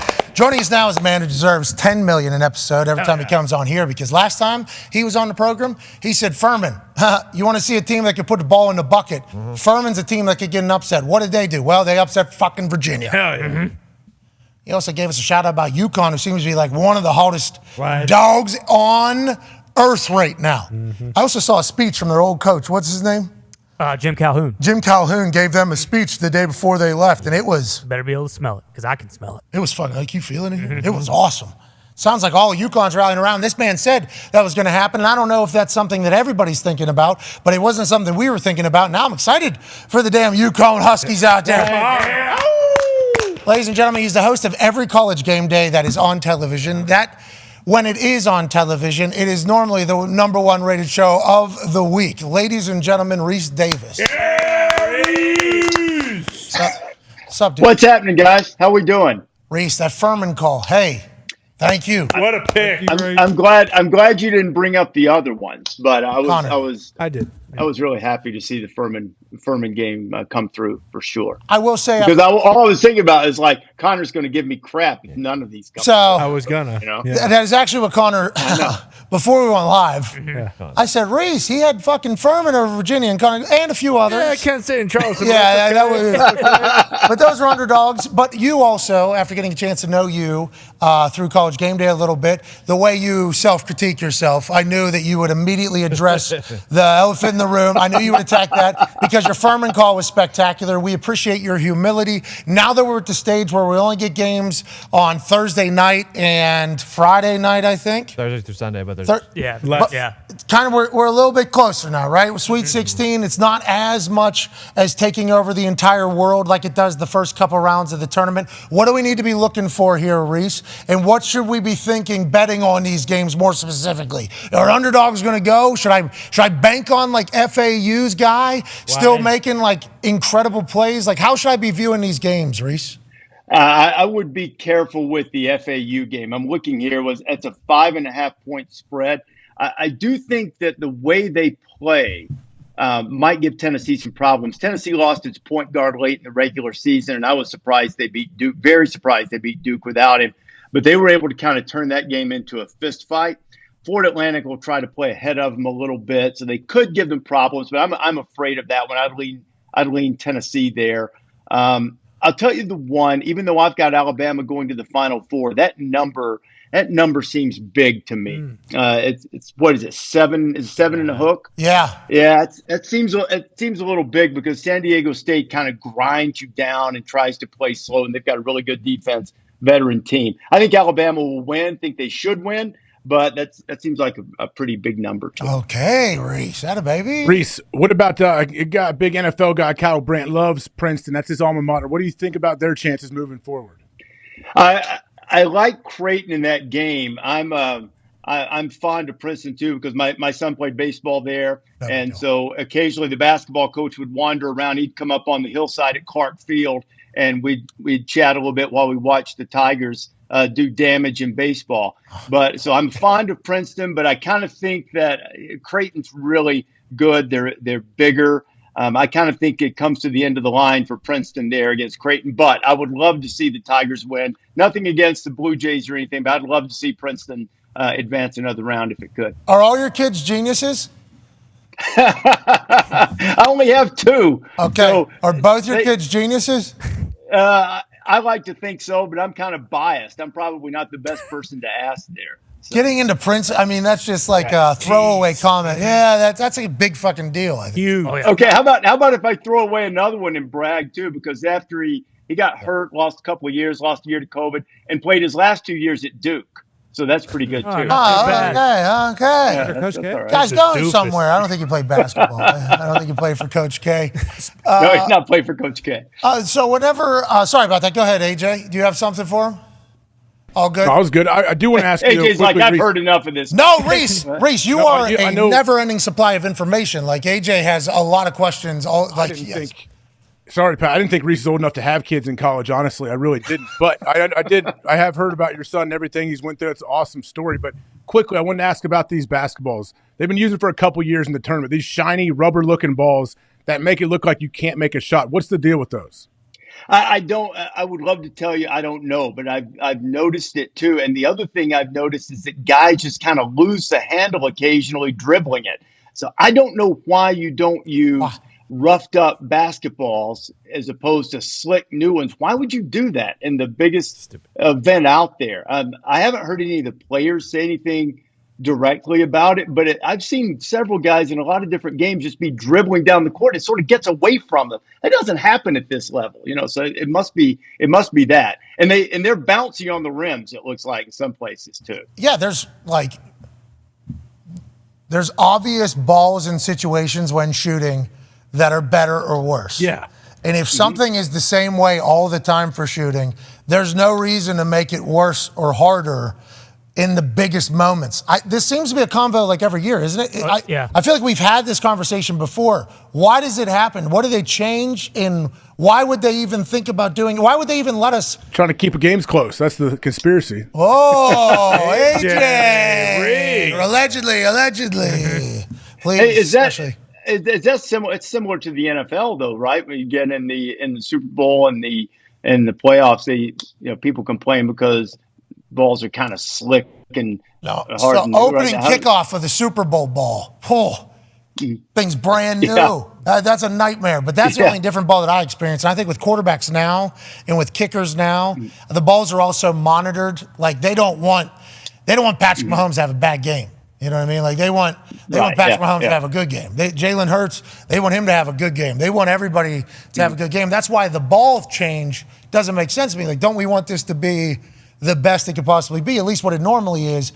I feel like we talk about it too much, though. Hey, Rece, why don't you fix that? Come on, Why don't you fix that? Get on. Yeah, why don't you get on that, Rece? Pac-Man on that one. Pac-Man has a question for you, Rece. Rece, this is a two-part question. We want to know do you think the campus was really like that when Princeton won last week? Because we had a debate. I'm like, no way that nobody is happy because of this win.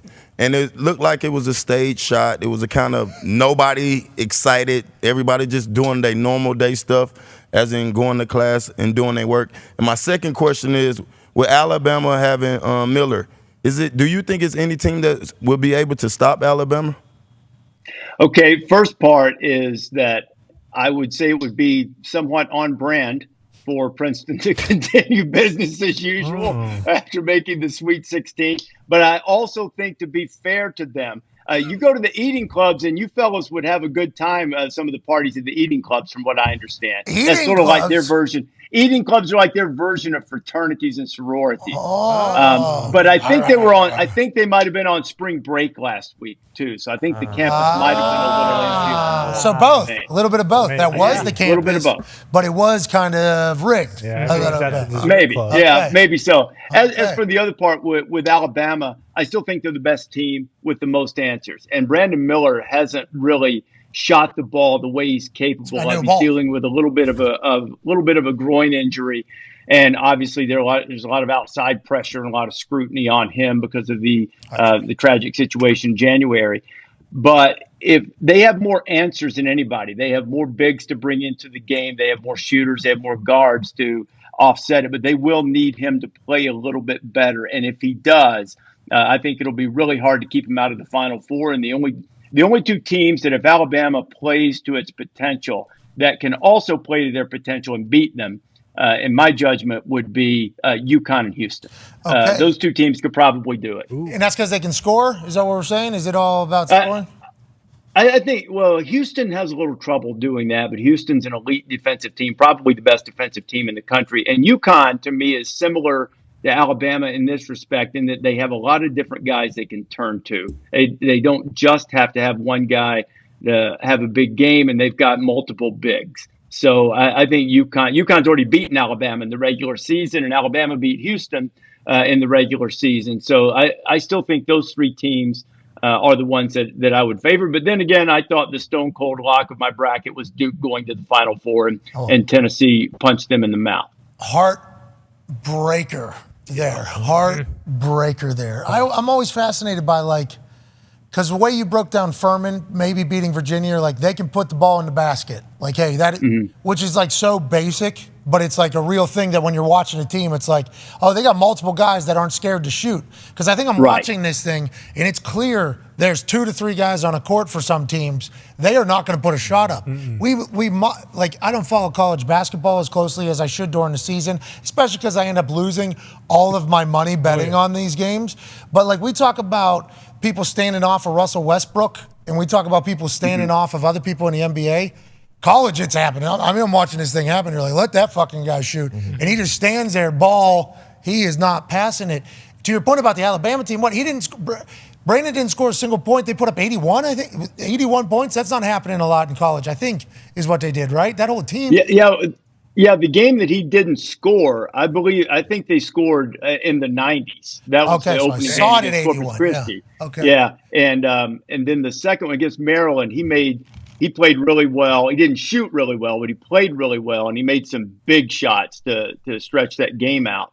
So, but they still have, guys who can do it. Javon Quinterly, who started his career at Villanova and has been at Alabama the last few years, has been sensational in the first 2 rounds for them. They've got different contributions from other guys in the midst, while Brandon's sort of been working his way through some shooting struggle. Rece, it seems so simple. Just get those guys on your team. Get the good guys. Get the guys that are good. Yeah, get a bunch of good guys. Get the guys that can score. That seems like that is the game here if we're learning anything. It has been spectacular. I think there has been some magical moments that will be remembered for a long time already in this tournament with the Sweet 16 still to go. Tone Diggs has a question for you, Rece. Rece, Michigan State is the only lower seed to be favored in the Sweet 16. Do you think that is deserved? I do.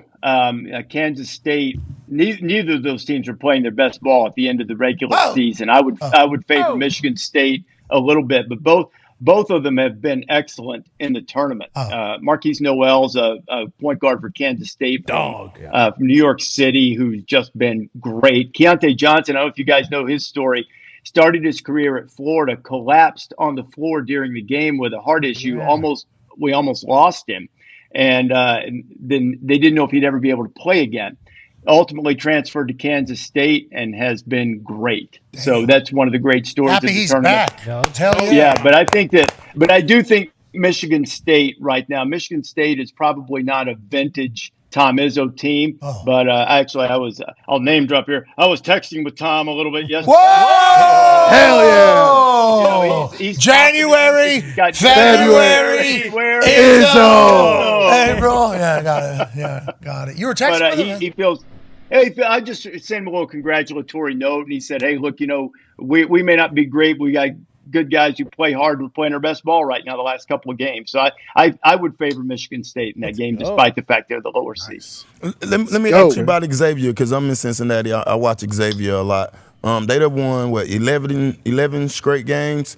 They got a big senior group. I think they combined for 50 points the other night. Is this the last time we'll see them play, or do you think they can get past this week that's coming up? No, I definitely think they can. I think one of the interesting things about them is Sean Miller, when he was at Arizona, obviously a terrific coach there, but he played a different way. It was a little bit more of a grinder style, and during his time off after after things got sideways with the investigation and stuff at Arizona, he sort of evaluated how he might want to play. I watched a lot of NBA. They call fewer plays now, play a little more wide open, and they're really dangerous offensively. And I think there's a really good chance. There are several of these teams. I think 7 of the 16 are trying to get to the Final Four for the first time. Xavier's had a ton of heartbreak in the Elite Eight over the years and in the Sweet 16, but I think they've got a chance too. They're really, really good. So I think there's a good opportunity that Sean Miller could make it to the Final Four with Xavier. First time for the Musketeers. Xavier won me a trip to Vegas with the boys, Bracket Busters a few years back. New coach, I do believe now at this particular standpoint. Yep. Still having success. Now, I will say, you're playing against Texas, so let's go ahead and remember that. AJ has come for you. Go ahead, Rece. That's your team too, Pat, right? I mean, you coached them up when we were down there. Both times. We were down there 2 times. We went to Texas twice this year. Yeah, that's right. We did. Yeah. I'm coaching them. I'm in the meeting room. I'm doing things. I'm at practice. I'm checking in. I learn a little basketball, why their team's set up the way it is, how it's set up. Well, you got to have, at least a McDonald's All-American or two. You got to have a couple great transfers that are dogs. And then you got to have, your crew that has been there, that knows the entire thing. And you get a combination of that, you're in a pretty good spot. We got that this year, is what they were saying. The first time I talked to him, I think we were having being like the whole coaching staff, having like beers, chit-chat, the whole staff. Now at Ole Miss, sure, a lot has happened. A little different now. A lot has happened. Whole staff though, and they were like, "Hey, we got a team this year." Like every person I talked down there, and it didn't feel like they were just like bullshitting, because I felt like I was talking to them like 20, 30 minutes, got past the bullshit phase. Yeah, and they were like, kind of like, "Yeah, like we got a fucking team, we think this year." And they do. Boy. Yeah, they do. Xavier, very similar, though, because Sean Miller, like Reach mentioned, is a big-time cheater. So. Whoa! Allegedly. That's cool. AJ, go ahead, pal. Rece, 2-part question with this Alabama team and how good they are right now. Can we expect to see them make a run, and they're going to be one of the top teams here for the next 5-6 years? And second part of my question, that piece of artwork behind you, is that you and your wife embracing, or what is that? Hell yeah. I wish it were. I'm at the let me get right here. Classic Hotel. This is at the Delano in Las Vegas. David Pollock and Jen Ladd and I are here for an event, so that's why. But I do have a similar one of my wife and me at my house. Nice. So I'll let you see it sometime. I assume, like everybody that has a kid that goes to Princeton and Duke does have one of those photos, somewhere in the house, because you're shredded, Rece. Hey, I saw Rece. Holy shit, Rece. You remember when I saw you, what time is it? 6 early, 7 a.m. maybe? I don't know. It was early. Rece, we're walking, and there was like perfect walkway, and then there was like a little sidewalk, and then there was this horribly placed plastic thing, and then there was more sidewalk over here. Not a lot of light, not a lot of visibility here.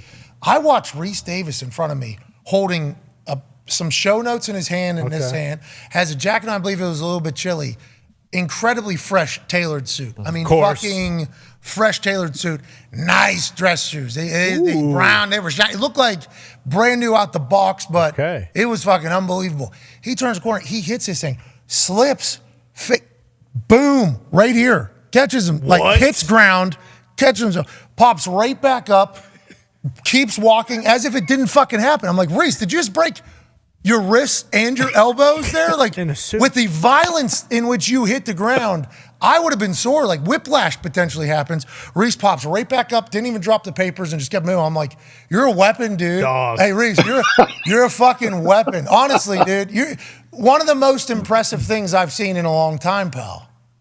I was the biggest surprise. I thought for sure that was going viral someplace because, man, I bought it. Yeah. I did catch myself, but I was rear end over tea kettle. Yeah. I was down. It was quick, dude. Like Swift. It was quick. It was quick. I've never seen. Oh my God! There was like a little bit of a hill too. Rece, that College Game Day show is unlike anything else, man. I don't think there's anything like it, bro. It's crazy how it gets set up. We're using we're using classrooms as like production meeting rooms. Okay. And then you're like walking through the back of a school through humans to get through this thing. Like it's a very cool show that you get to host over there and that you crush. over there. So I want to let you know it was an honor to work with you this year, pal. It really was. Likewise, man. I mean, you elevated the show, brought a new dynamic to it. And the thing is that I've told a lot of people and anybody who would listen, not just coming on trying to blow sunshine up your skirt, you worked your tail off.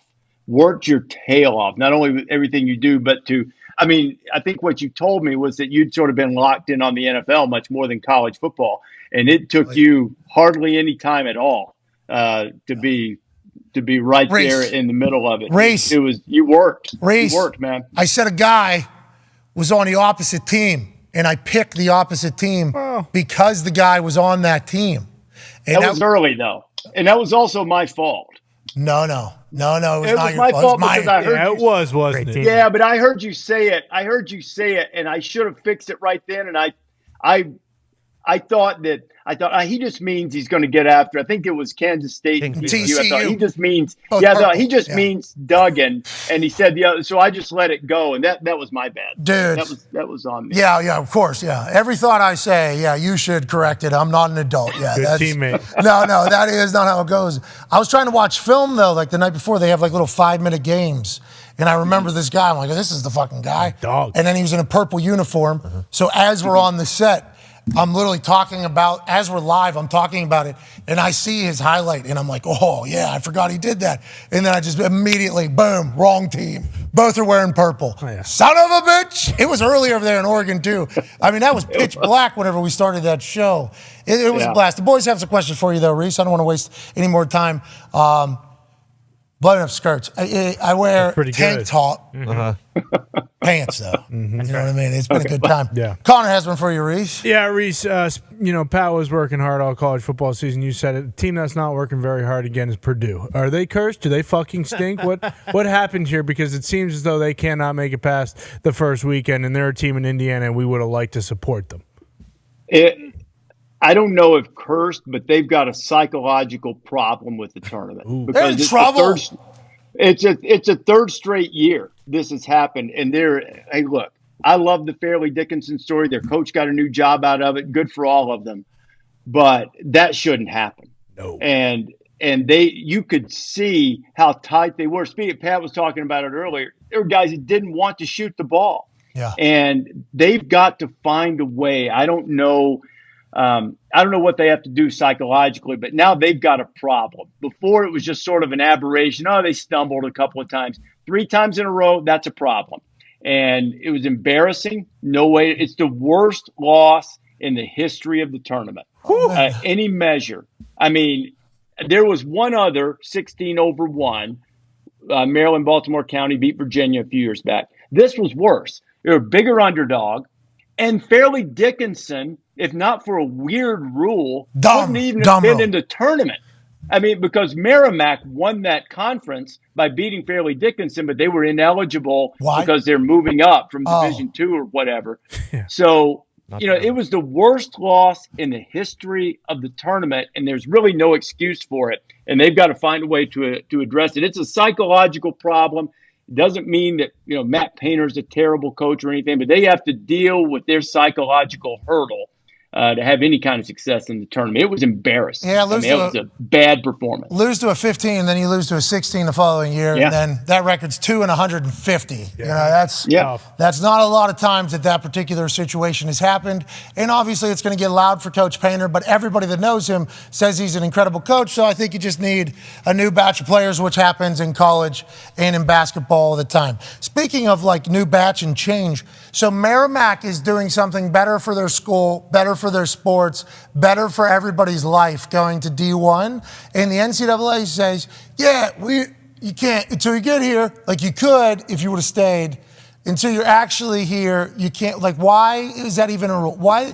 That's the dumbest thing I've heard. Now, I love that Fairleigh Dickinson got in. Yep. We love that story. Sure. We appreciate hearing that. And maybe there should be a reevaluation on how you pick all of the teams that end up in the tournament, including teams that are from mid-major conferences that might be the number 2 school. I guess you have to have that conversation now because of FDU. Somebody will make it. Why couldn't that Merrimack team go? And how is that the dumbest rule? The NCAA has a lot of them over the time. This one feels like one of the dumbest. Why would they do it? Who benefits from it? No, well, the short answer is no one. But I think the reason they have it, because we had it in football this year too, with James Madison moving up from FCS to FBS and not being eligible for the postseason, and they pushed back a little bit, and they're trying to shorten what they call the transition period. The reason for it is more administrative. At least in football, particularly, they want you to have a certain size stadium. They want you to prove that you can maintain the financial commitment in terms of the number of scholarships offered, the attendance, all those types of things. They want you so that people aren't just moving up and down all the time.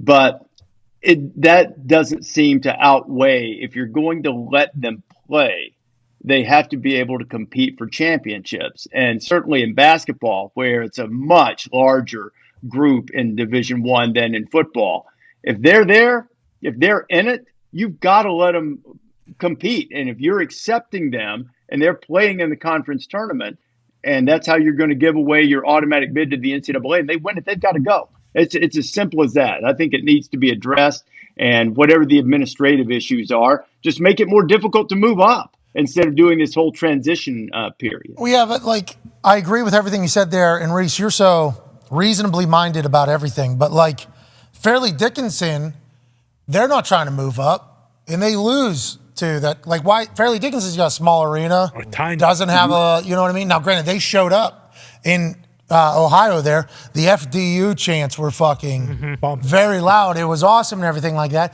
But administrative-wise and business-wise, like, Fairleigh Dickinson's no better than Merrimack, are they? I don't know. I might be completely wrong. So, like, in basketball, why?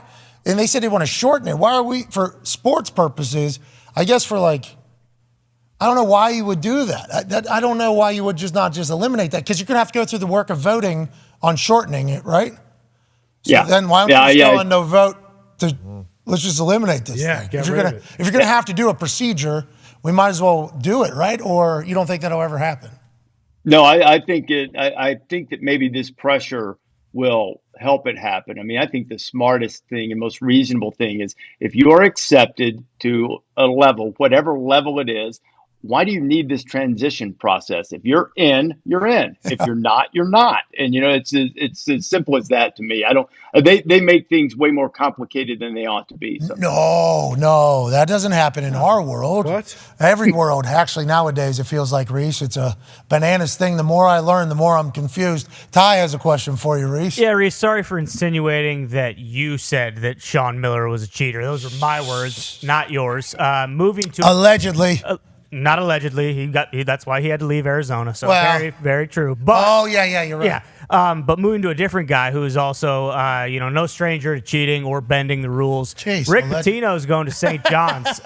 Do you think that he's going to turn around St. I mean, there's no reason that a team in New York City, in the mecca of basketball, shouldn't be unbelievable. Do you think Rick Pitino, we're going to see him turn them around into a powerhouse fairly quickly here? There is absolutely no question in my mind.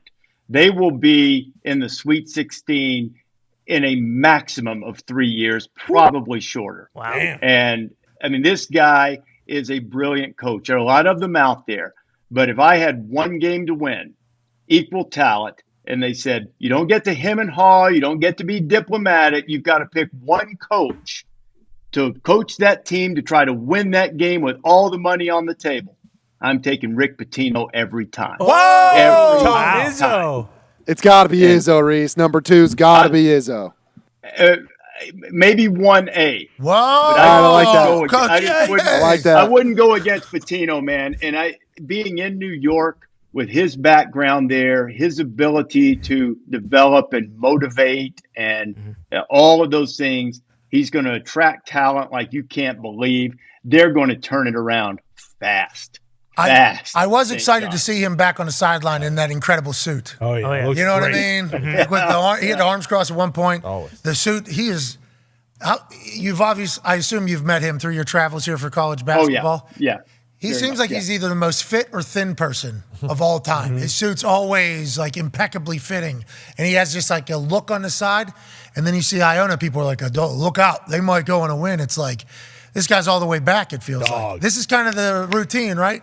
You kind of got to like earn it again, and then you can maybe go do it. And if he turns around St. John's, look out, the people will be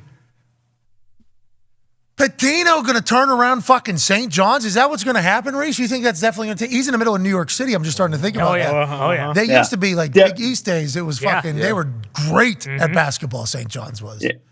Definitely going to happen. I mean, I try not to go too far out because you start speaking in absolutes, you get yourself in trouble.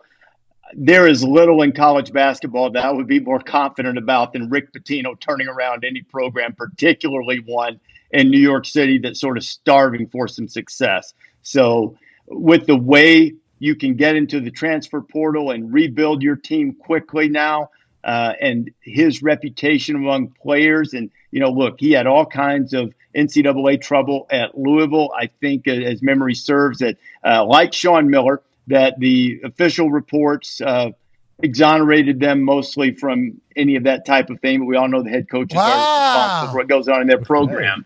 But on the floor and building a team, that guy knows what he's doing big time. He'll have a chance. He's taken 5 teams to the tournament. It's going to be 6 with St. John's.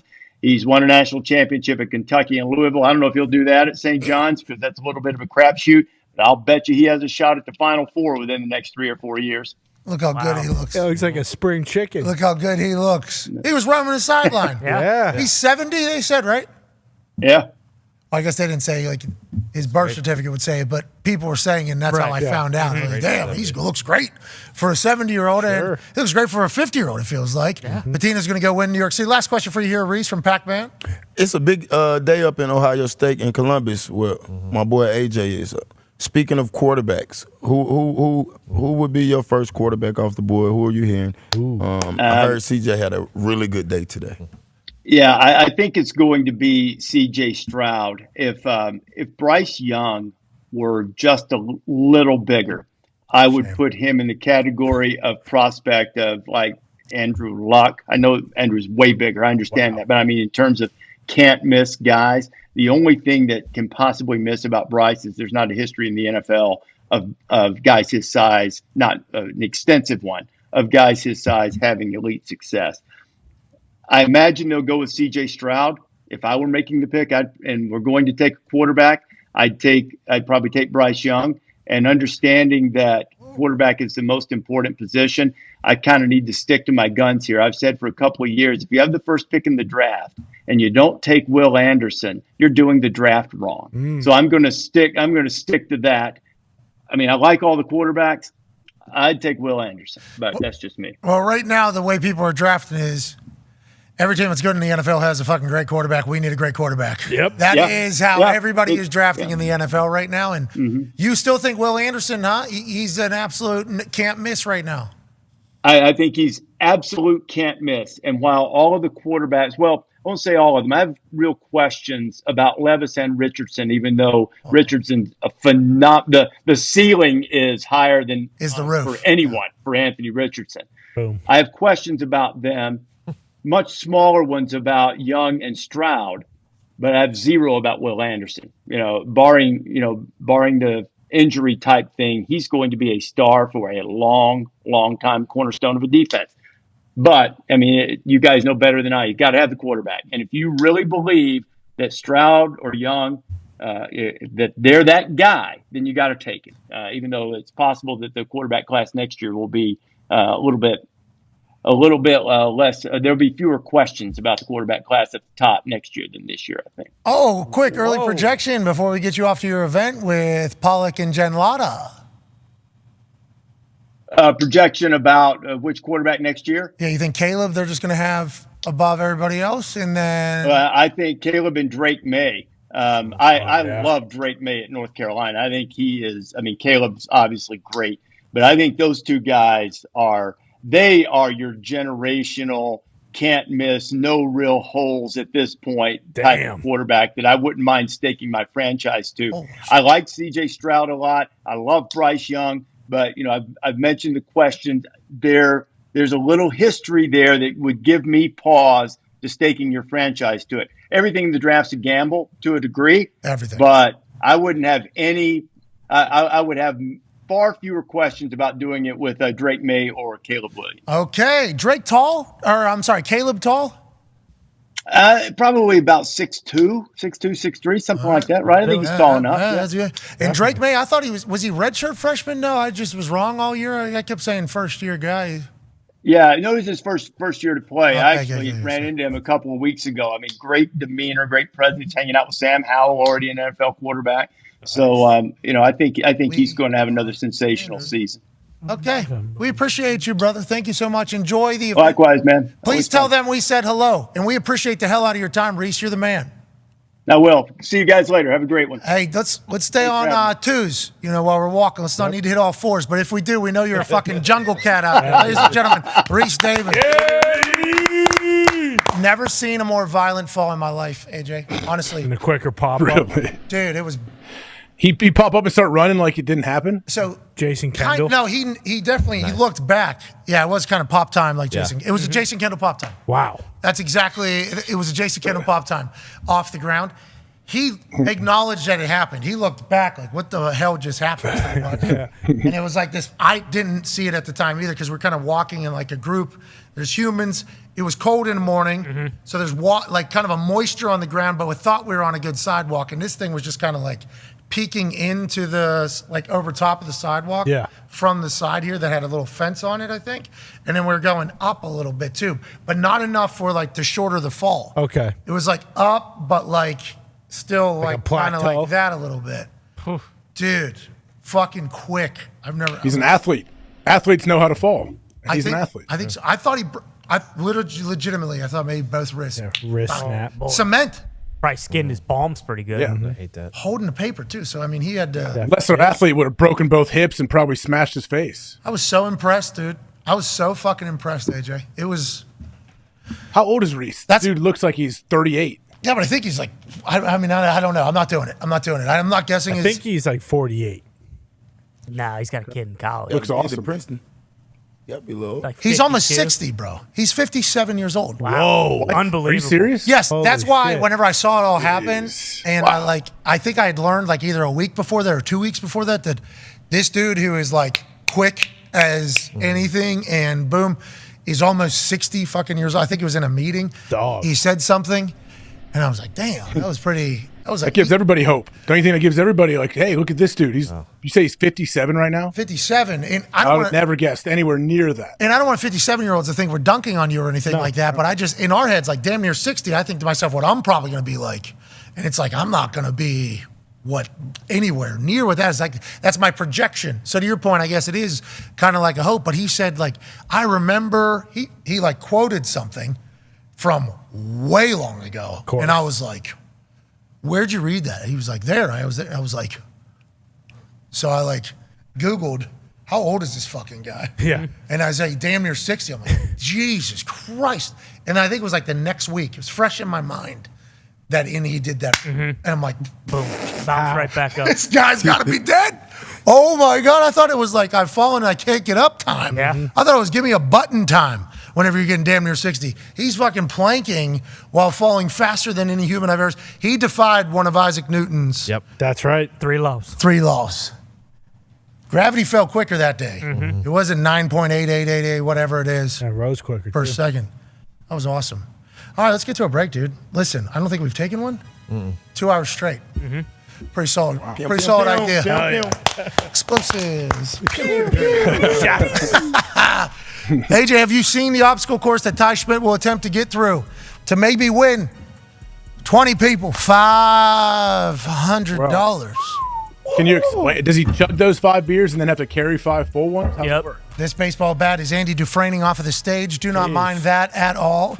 What he will have to do is start at the start line, right over yonder, obviously directly below the hoop that is closest to the camera here. He will then have to make his way to the stool that has 5 tall, ice cold, a couple hours ago, Bud Light. He will have to carry those somehow, some way.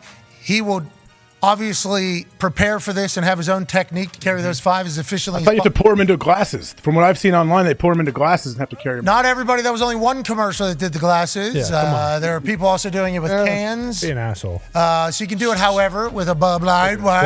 And then he will have to make one ping pong shot into one of the 3 cups down there. Should be a relatively easy shot. A nice little cluster of 3 there. Normally gives you a couple ways to miss. Once he makes a ping pong shot, he will then go up and over the Thunderball net while holding said beer still. Then he will have to go around the cone. He will go forward to the front cone from left to right looking, left being the beginning, right being the ending of the sprint.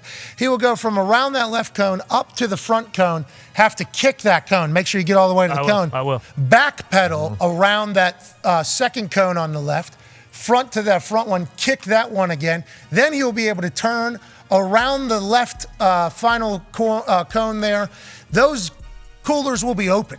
He will have to kick the cooler shut like a badass. Hop over one. Kick the cooler shut like he's a badass. Hop over another one. Then he will have to sprint to the putting green, bury about a 5-foot putt. Then he will have to deliver all of the beers to all of us sitting up here on the stage. Whenever the final beer is delivered, we will stop the clock. He has 90 seconds to do that, AJ. Whoa.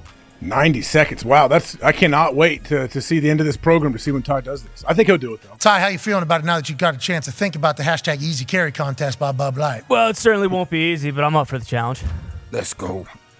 Pac-Man, any words of advice for a man who needs your type of athleticism to conquer the feat that is the Thunderball, Thunderdome, obstacle course, hashtag Easy Carry contest? I think Ty got it. Stay light on your feet. Hell yeah. Appreciate that. Let's go. In jeans. Yeah, jeans over the Thunderball net is going to be the telltale task here. We'll find out. The tail of the tape is the height of the Thunderball net versus the height of the bottom of Ty's ball sack. That is the tail of the tape in this entire thing. It is. Bingo. It is. Because he might have to get down to his skibbies then. If he's worried about his jeans ripping, get down to his skibbies. I'm not worried about my jeans ripping.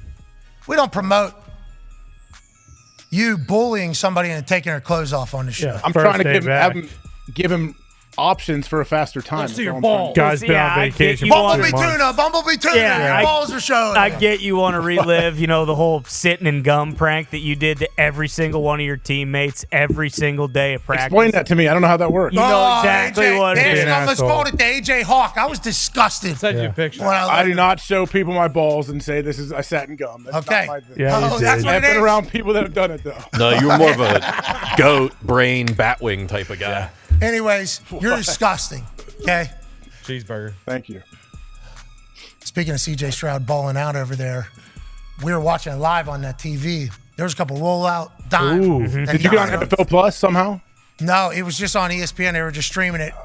They just ripped. Colts either don't think they're going to get C.J. Stroud, or they have one scout that they trust really. Why? No way. Colts only sent one scout to the Ohio State Pro Day. It's 3 hours away. Columbus is right there. This fucking place. That's okay. That was a report. I don't know if the report's true or not, but Why is everybody trying to bury Indianapolis Colts on your end? Well, and we'll see, too, because after that glowing endorsement from Rece, you got to feel pretty good about Will Levis potentially being the future of the Indianapolis Colts. All right. It's okay. Hey, we'll figure it. We'll play football. Hey, AFC, look out, Cincinnati. We're good. Our power rankings are good. I think y'all damn near the worst team in the league when the power rankings came out. What is your... Oh! I think the last team. Y'all are... Who was it? Yeah. The Texans? Tell them, Pac-Man. Yeah. Probably Then 1A, Colts. 1B. Texans and Colts? I thought... What power Arizona. That's who it was. Arizona. And they got a quarterback at least. you mean to win the Super Bowl? Is that what you're talking about? No. Power rankings is when people say, this is who's good. Colts, Texans, and Cardinals are dead last. Dead last. Go get Cam Newton. What do you guys We're do? tied with 30th? Yeah. 18 plus 18,000 plus 18,000. Actually, Texans are plus 20,000. Yes. Okay. Yeah. Look But then, it up. but then they're the gonna next get a team is quarterback. plus 7,500. They think those three are by far the That's right where we want to be. Okay. Yep. Under the radar. That's right. No pressure. Sneaking up Thank on you, people. AJ. Playing with house money over there. Boom! We're gonna go 10-7, win a playoff game. Hell yeah! At least the suite will be cheaper, right? Let's go. No. Inflation. All right, let's get to a break. We'll be back on the other side. Laramie Tunsil will be joining us in about 10 minutes, I think. Not 100% certain, but I do believe in about 10 minutes we'll be talking to Laramie Tunsil, who just signed the largest offensive lineman contract in the history of football for the second time in his career. He did it the last time he signed a contract. Beast. This time he did it again, representing himself. Well. By way of St. Omni. Bingo. Where's St. Omni from? We have no idea. We have no idea. We want to know. We are asking Laramie Tunsil about it. Let's remember, though, Laramie Tunsil, 6'5", 318, listed. Probably in that ballpark, off-season, whatever we could think. Sure. From Louisiana, Florida, and went to Ole Miss. Okay, so he's got Louisiana in him, Florida in him, and Mississippi in him. And Texas. Okay? And Texas. This dude's a fucking dog. Yeah. Absolute dog for the Texans. Texans are getting a young quarterback, allegedly, is what everybody's saying. What a perfect way to welcome him to town, saying, hey, you got this fucking guy protecting your blind side, okay? So you just worry about everything else. Can't wait to chat with him. And also, it's great to see the glowing AJ Hawk all the way back. AJ, great to see you, pal. Great to be here. Great to be here. The hashtag Easy Carry Contest submission by Ty Schmidt from the Thunderdome will happen at the end of this hour as well. Potentially 20 people winning $500 if Ty can complete a Easy Carry Contest obstacle course challenge in 90 seconds. Here we go. 90 seconds, Ty. You got it. Easy. Hey, beer pong, you're a good player, right? Yeah, I can hold my own on the beer pong table. Last time we were at a beer pong table, you weren't able to play, if you do remember. Was that in L.A.? It was in Michigan. That was hilarious. Different situation. We may have been in Michigan. I was on fucking Pluto. Yeah. Yeah, I was at your bachelor party, and I think you were right there with me. I don't remember if you were playing. Oh, yeah. What is I was running. I was running. If you were, you shouldn't have been. No, yeah, that's why that was the conversations we were having. Is I was standing, I could not open my eyes. Literally couldn't open my eyes. Couldn't open my eyes. Couldn't see anything. Fully awake, could not open my eyes. Ty's sitting right here. Beer pong player, I think, normally. We have full beer pong setup happening in Michigan here for the bachelorette party up there. And we're just kind of playing beer pong, chilling, having a good time, drinking beers. What? Pizza was ordered by IQ. A lot of pizza. Genius order. But me and Ty, there was a chef that cooked THC food. And boy, oh boy. I don't know if anybody ate as much as we did. But that cheesecake was dangerous. Unbelievable. The fucking whole thing. Yeah. And Ty was sitting right to my left. The table was right here. And Ty could not move. I could barely move. I was playing beer pong, and all Ty said is, how are you playing? How are you playing? Yeah. But even you picked up a ping pong ball in that state of being on cloud 75. And I think you buried 3-4 straight. I don't think that's going to be a problem over there. I'm not too concerned. I think the net is going to be easy. I think the little zigzag drill here run, you're going to really get a chance to showcase those fucking quick feet out of Iowa. Hell yeah. And then coming up over the cooler, you get a chance to showcase to yourself, I'm a fucking dog. That's right. Kick that thing shut, get up over it, bury the putt, deliver the beers. It's going to be a glorious time for Ty Schmidt. Boom. 20 people. $500, baby. What? 90 seconds. Ty, you can do it. Hashtag Easy Carry Contest. Woo. All right, be a friend, tell a friend something nice. We're going to take a little 5-minute break. Take 5.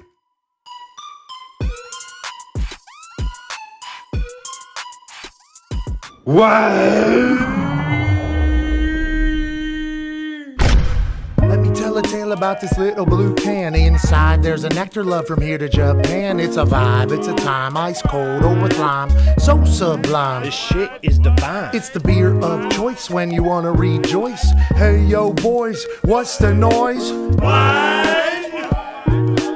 Hey yo boys, what's the noise? Well, us and Bud Light have made it a fish. We bring the stoogery, they bring delish. Feels like a genie just granted us a wish. Cause for all of us, it was love at first sip. Now be a bud, tell a bud to grab some Bud Lights. Going Drizzly Code is what? $5 off tonight. Going Drizzly Code is what? $5 off tonight. Cause if you're living life right and you're drinking Bud Light and you wake up in the morning and you fight the good fight, then you're doing A-okay, doing A-okay. Matter of fact, you're doing great no matter what they say. Now, be a bud, tell a bud to grab some Bud Lights. Go and drizzle coat is wide, $5 off tonight. $5 off tonight. Wide.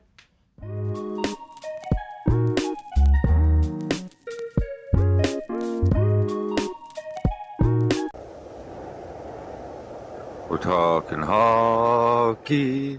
Roldy and Rupper talking hockey. That was the first time I found out it was Mario Brothers.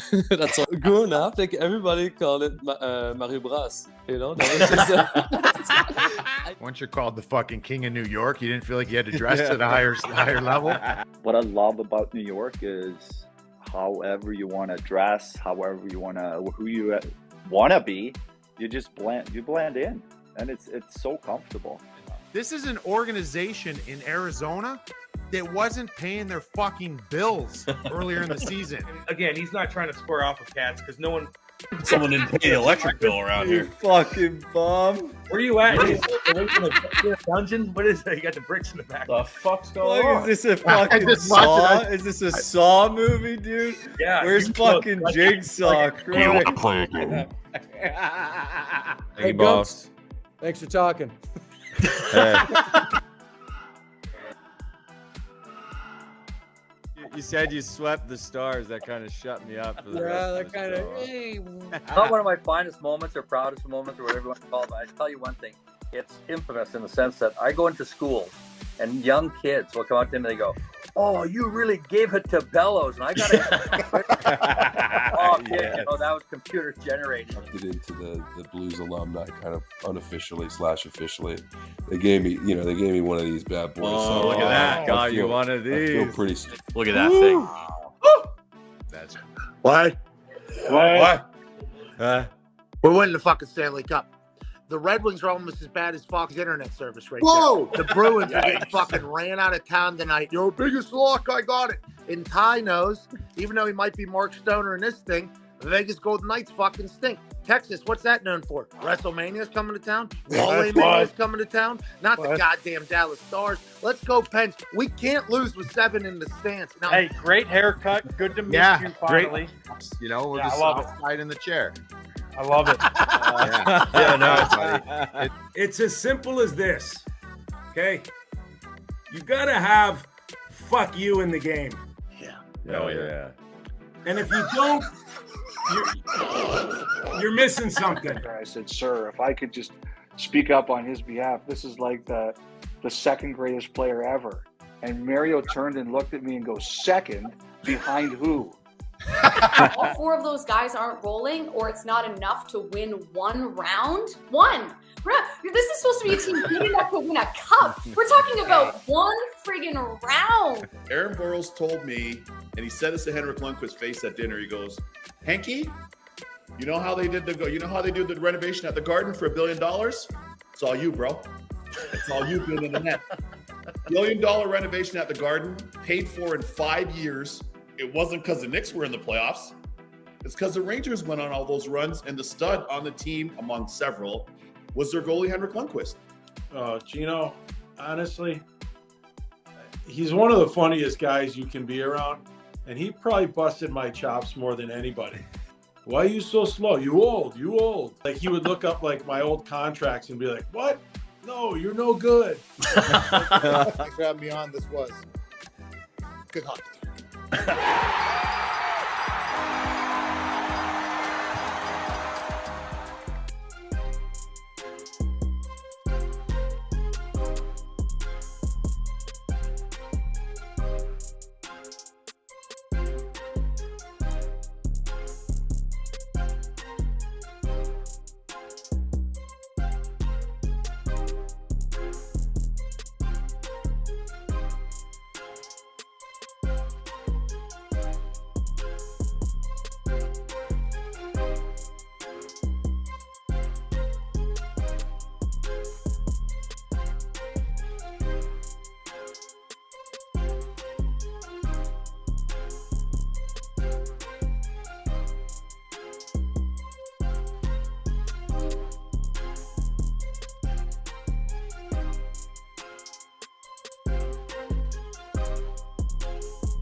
What? Let's go!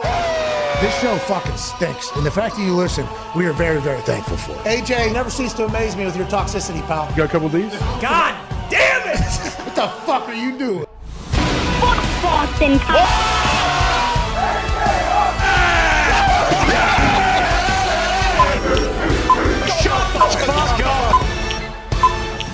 Hello, beautiful people. Welcome back to our humble abode, the Thunderdome. On this Wednesday, March 22nd, 2023, Hour 3 starts right now. Much money! Much money to you boys as well. That's the Toxic Table at Boston Connor and at Ty Schmidt. One half of the Hammer, Dahn Cowboys. Tone Diggs is here. Obviously, 14-year NFL vet, Pro Bowler, All-Pro. Ladies and gentlemen, the icon that is Adam Pac-Man Jones. And on the screen next to me is a man who's a college football national champion, Super Bowl champion, Ryder Cup champion, video game community shit stirrer. Oh, yeah. Biggest one. Yep. You know what I mean? Oh, yeah. Biggest one they got by far. I don't know if that's a title, but we're just making it. It is. Shohei Ohtani's making stuff up nowadays. Uh-huh. So, new positions up. So, AJ Hawk is here, ladies and gentlemen. And joining us now live is a man who, business-wise, should go down as one of the smartest humans in the history of the NFL. He was born in Louisiana, if his Wikipedia is right. Went to high school in Florida, if his Wikipedia is right. Went to college at Ole Miss, was the 16th overall pick. 13th overall pick in 2016. Three-time Pro Bowler. Ladies and gentlemen, stud left tackle, Laramie Tunsil. Yo. Laramie, please allow me to tell you that I have wanted to have a conversation with you since draft night. Now, we will not have to dive into draft night, but I will want to let you know that I am a human, and I'm sure you've met a lot of these people through your travels, who was 100% on your side that evening, even more so. I sent a text to people of power and said, hey, this is an impressive thing that he just did here, not the opposite. And ever since then, with all the scrutiny that you had on you, all you did is just show up and play fucking football better than everybody else. I don't know how you were able to do it. The mental toughness is a real thing.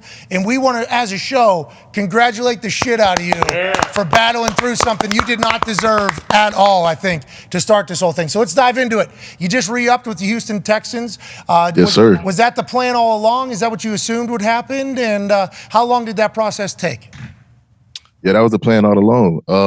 The process didn't take long, guys. You know, both sides was ready to get the deal done, and that's what we did. My biggest thing is, like, I hired this great team. I hired St. Omni. I have Lala. Hold on. We did not know we were going to get into this quickly. We got to. We are so excited. We do got to. Who is this guy? We want to know. We looking for him. We can't find him. We're big fans. Yeah. We are big fans of St. Omni, but it is like one of the most interesting conversations I've ever seen on the internet. In the modern day, St. Omni should be able to be found quickly, and we should do that. You would think St. Omni would want everybody to know. It's a complete opposite, it sounds like. Who is he? How'd you meet him? St. Omni, that my business partner, a mastermind, you know, a trusted confidant. You know, he just always there when I need him. That was He's him. always there when I need him. That was him. Hold on, was that his ass right there, Laramie? That was him. Oh, can you have that guy walk past? One more time. We need a little slower gait. Just know he's always there when I need him, guys. That was one of the greatest works I've seen in a long time. That was unbelievable. That was really good. That was awesome. Wow. AJ, go ahead, pal. Jeez, do you think you're gonna other players are gonna be jumping on the bandwagon and trying to hire St. Omni as well with all that he's done for you? And I hope so. Like I said before, this guy's a mastermind. Like, he get things done. Yeah, I'd say. All right, so you got yours done really quick. Lamar haven't got his done. If you could speak to Lamar right now about your guy, that just whoever the guy is, or he or she or him or her or bot or computer. Or ghost. Or ghost. Or ghost. That was awesome. I'm Lamar. Role play. Hey, man, I need an agent. Hey, Lamar, let's sit down and talk. Okay. I have my guy reach out to you, and we can get things done. We can get things rolling. That's crazy. Simple. Laramie, It'd be simple, man. The business side of the NFL is something that's very difficult. Honestly, it is very, very difficult to get deals done. We're seeing it all over the place. It's how it's always been. It's been done a certain way for so long. So when it comes out that you represent yourself, and then they're obviously talking about St. Omni as this figure that just exists and we can't get any information the way like the NFL and the NFLPA and the insiders are talking about it, it's like, obviously you have to be an absolute beast on the field. But whenever you're talking about business with these people throughout your career, like the last couple of years, whenever you're talking and handling the day-to-day with Caserio and with everybody in Houston, is it just like you're always interacting with them, you're always communicating with them? Because this is 2 times now where you've gotten the biggest deal in the history of your position, $50 million guaranteed, bro. Damn. 3-year deal, $50 million guaranteed at offensive line. Let's fucking go. Yeah. But like, how come, do you think it's because, what do you think it is about you? Other than the fact with how good of a football player you are, which you are fucking unbelievable at what you do. Like, that cannot get forgotten in this whole story. That's why you get paid. Why do you think it happens much easier and quickly and better for you as opposed to maybe some other situations, Laramie? Well, first and foremost, just producing on the field, man, just made a lot of things easier for me on the business side. You knew that, though, right? You knew that. Yeah, absolutely. Yeah. Just my biggest thing for me as a player is just staying consistent. And that's what I did all last season. And I showed them, like, hey, like, and I let them know, like, I want to be here long term. I want to help you guys, you know, potentially win a championship and win a lot of games. So I'm here. So let's get something done. And, you know, Nick and D'Amico was very good in this process. Like, they was ready to get it done. So it made everything smooth. Congratulations on it. It's not easy to get done. AJ Hawk, go ahead, pal. What's it been like in D'Amico's short time there? Obviously, a lot of hype with hiring him, bringing him back. Obviously, a stud player in his own right there. What's he been like, I guess, through the negotiations and also in his early time, like that he's trying to set that culture, even though you guys aren't back yet fully? Yeah, he's setting the culture right now, actually. Like, great guy, high energy guy. Every time he comes around, like, it's just high energy. Everybody's just happy to see him. Everybody is ready to get to work. And, you know, that's something we need in this building, in this organization, like, to get things right back on track. You've obviously started your career somewhere else, but you've gone to the Houston Texans. There's been, what you just talked about, a lot of change. And you said your goal last year was just to be consistent, show them you want to be here and everything like that. With all the turnover, how have you maintained the ability to be like so driven, team focused, and everything, like almost optimistic? I would assume you have to remain optimistic. How have you been able to do that? You got to remain optimistic for sure, especially the things that we've been through as an organization. But, you know, just things like, I love being an underdog. I love having to prove myself every single time I step on the field. It's like, I want to be the best player, and I view myself as the best player. I want to be the most consistent player on the field, and that's been my goals since I got into the league. So you're a businessman, represent yourself, hire a team around you. You know that those quarterbacks behind you, especially the one they're going to draft here, right. You're how old, 20 what? 28. Good, yeah, 28 years old. Okay. Be back at 31, back at the door, get more money. With that rookie. Hello, Pat. Hey. I'm trying to find this guy that's in St. the back. Omni, man. St. Omni. We got to find this guy. We are big fans of St. Omni, but like that rookie quarterback that they're going to draft, everybody just assumes this year, he'll be 3 years into his contract too at that particular point. And with how much money they're getting, Laramie, you know what that means for your position? That means that thing's only going up and up. There's not a lot of It's only going up, man. It's only going up from here. You know that, right? Is the 3-year deal like something you wanted, or was that what the team wanted? Because it feels like every deal that's getting signed this year is like a 2-year deal pretty much. Everybody, except for quarterbacks, it's like a 2-year deal. Was that from the team, or did you see that trend and wanted it as well? That's me and my business team. That's something we wanted to do. We want to stick with the 3-year deals. Smart, isn't it? I mean, you're going to get another bite at the apple. You know yeah, what I mean? Big bite. Get another big old bite at the apple. Connor has a question for you, Laramie. Yeah, Laramie, on Connor, this subject, as far as business goes, have you always been like this? Like, did you know going into the NFL, like, hey, as much as I love playing football, this is a business and I have to do what's right for me? Or was that something you kind of learned as you went from Miami to Houston? Because obviously you were a stud in Miami and then you get moved to Houston. A lot of people were kind of, curious as to what happened, and now you've turned it into 2 massive contracts. Right. No, that's something that I learned as I got older, like just being like the CEO of my business.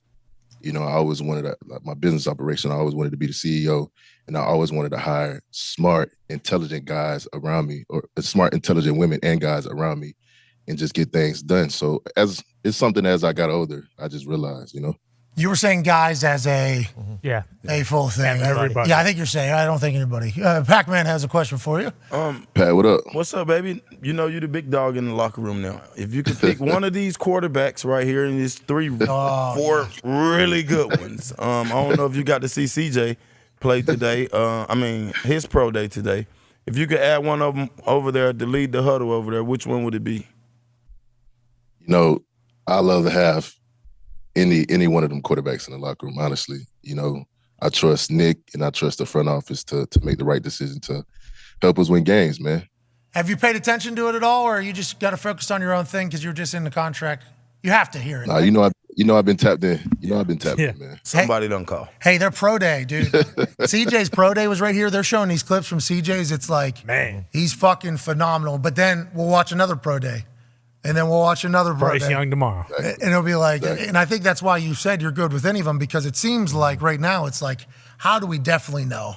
You know? What do you think you need down there? Quarterback? What else you think to really make the place go? You think, Laramie? Man, quarterback, receiver, we need a lot of pieces just to get this thing right back on track. And we close, man.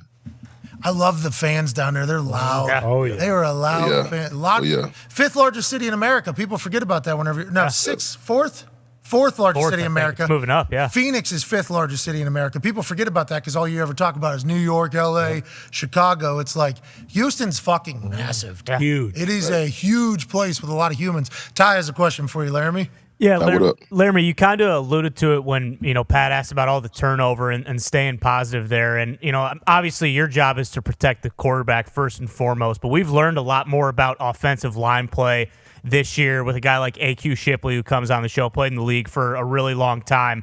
How difficult has it been, like when you almost like you're getting into a groove or whatever the case may be, and then you have a whole new offensive system that comes in and you have to do that multiple times? Like, again, you're protecting the quarterback, but I think it's a lot more complex than just, hey, I just got to sit back here, anchor, and make sure my guy doesn't get his head taken off.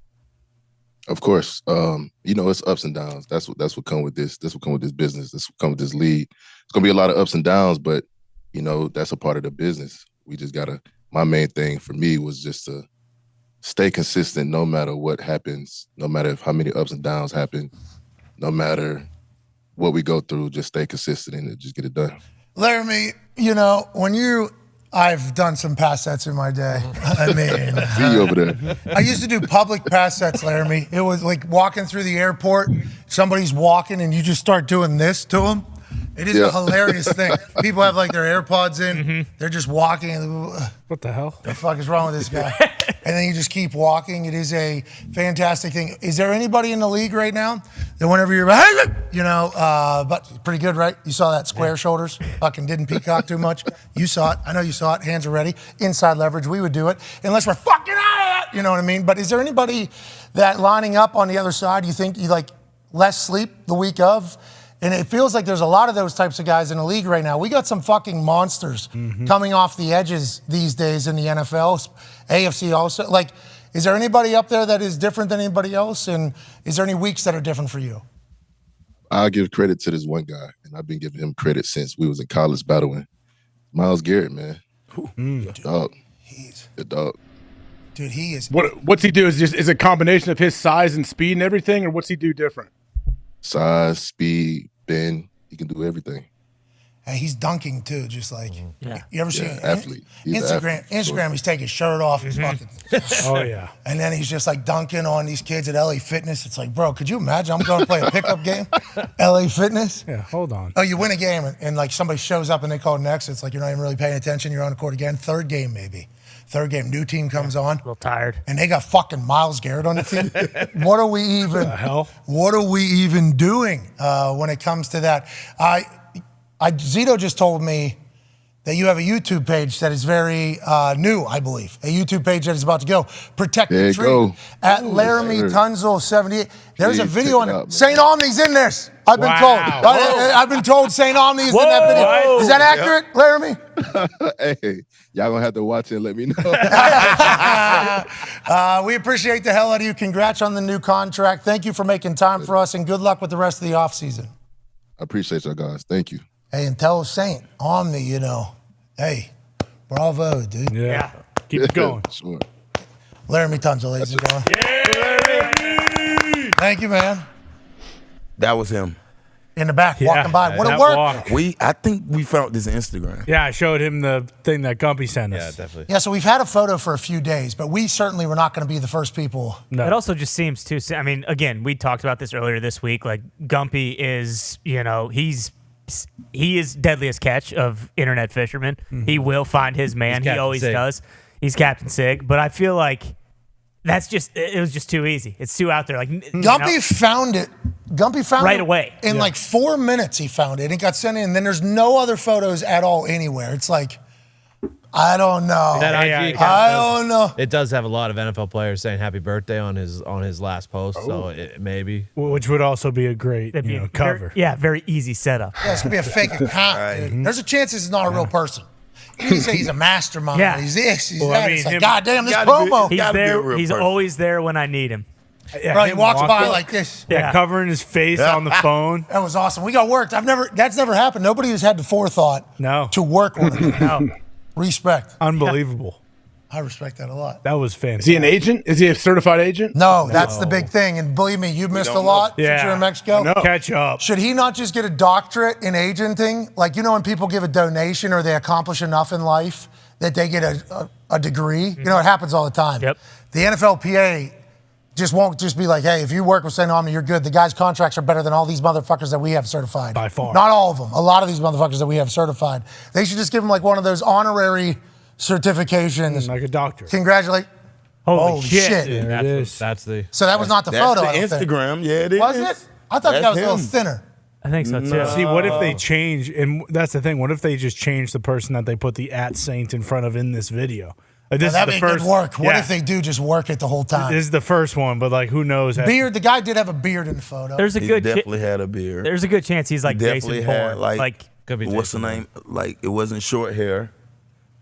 Like I think he's got a lockbox with like 10 different passports.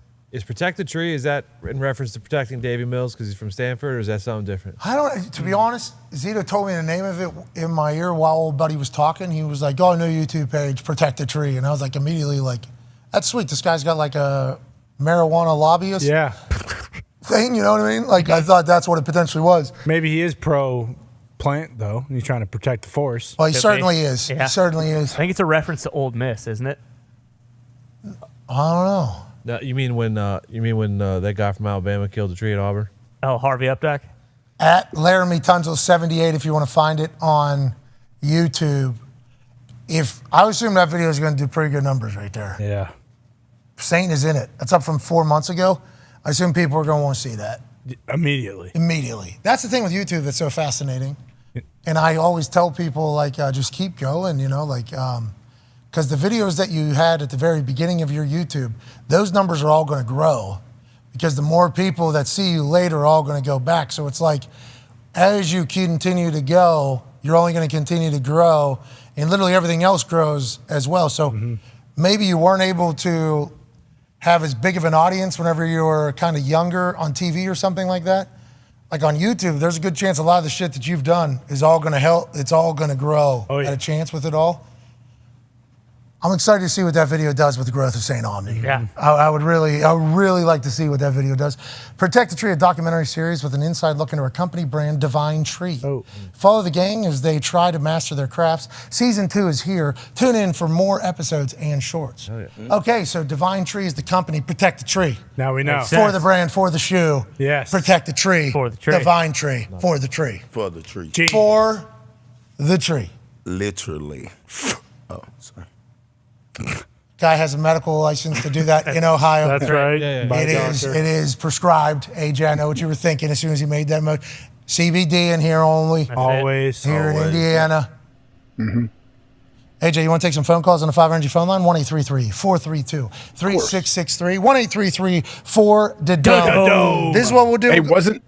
wasn't your bachelor party? I didn't mean to go back to it. Wasn't that where Ty came up with your how you doing? Keep moving. when he was blasted at night? Yeah, we were on the street, I believe. And there were those bikers going by, and we just kept saying, How you doing? Keep it moving. How you doing? Keep it moving. Yeah. There was 20 of them, I think. Yeah. Every single person that rolled by. How you doing? Keep it moving. Yeah, I do remember that. That was a good time. Great views. It was I believe the exact quote we said, "Big, how you doing? Keep it moving, Tom." Yeah. This place. Yeah. It was. Everybody was like, fake wave, All right. move. Keep it moving. Great view. That lake is fucking big. Yeah. Awesome. Oh, yeah, Lake Michigan. Huge. You guys out there just eating chop. Oh, my God. yeah. You remember near the shore when we first ran in, there's just butcher's knives. Yes, Just rocks. sticking straight up. Once we got past that and got out to the sandbar. it was Not nice. bad. Sandbar was magnificent. Yeah, but to get to the sandbar, though, you had to do a fucking triathlon. Oh, yeah. I mean, you had to really do it. You had people. Slicing up your feet. Oh, my God. Dude. Pretty much always cold, too. Boom. All right, I'm trying to carry a drink, too. Get this sandbar. Sounds like a blast. Yeah. Boom. Another one just breaking on your head. It's like, I'm not that level of swimmer. No. I don't think to be doing it. If I die, that would be wild. 2 White Claws in hand, finally get out of the sandbar, and it's like, I never want to go back. Yeah. Yeah, exactly. It's You like, gotta stay out there. How long are we hanging out here for? Oh, 6 hours. Rest of the day. Yeah, we're out here for 6 hours because we don't want to go risk our lives out there. Then we had people trying to chuck drinks to us so we didn't have to go get it. Yep. What a scene, dude. Bailey, we talked about it earlier a little bit about how high Ty and I were because of that chef. Uh-huh. Do you remember Bailey was holding down the furniture? Yeah. Yeah. Do you remember that? Oh, We don't yeah. want it to move. Yeah. That was a great time. Bill was like holding down basically the counter in the house that we were staying in, just like this for an hour and 45 minutes. 845 Rice Krispie Treats. Because he had a victim underneath there. He didn't want to get out. All right. That is also possible. Tony. You hear this? It's unbelievable. Bill's a good guy. He is. Great guy. Bill is a great guy. He'll never get caught.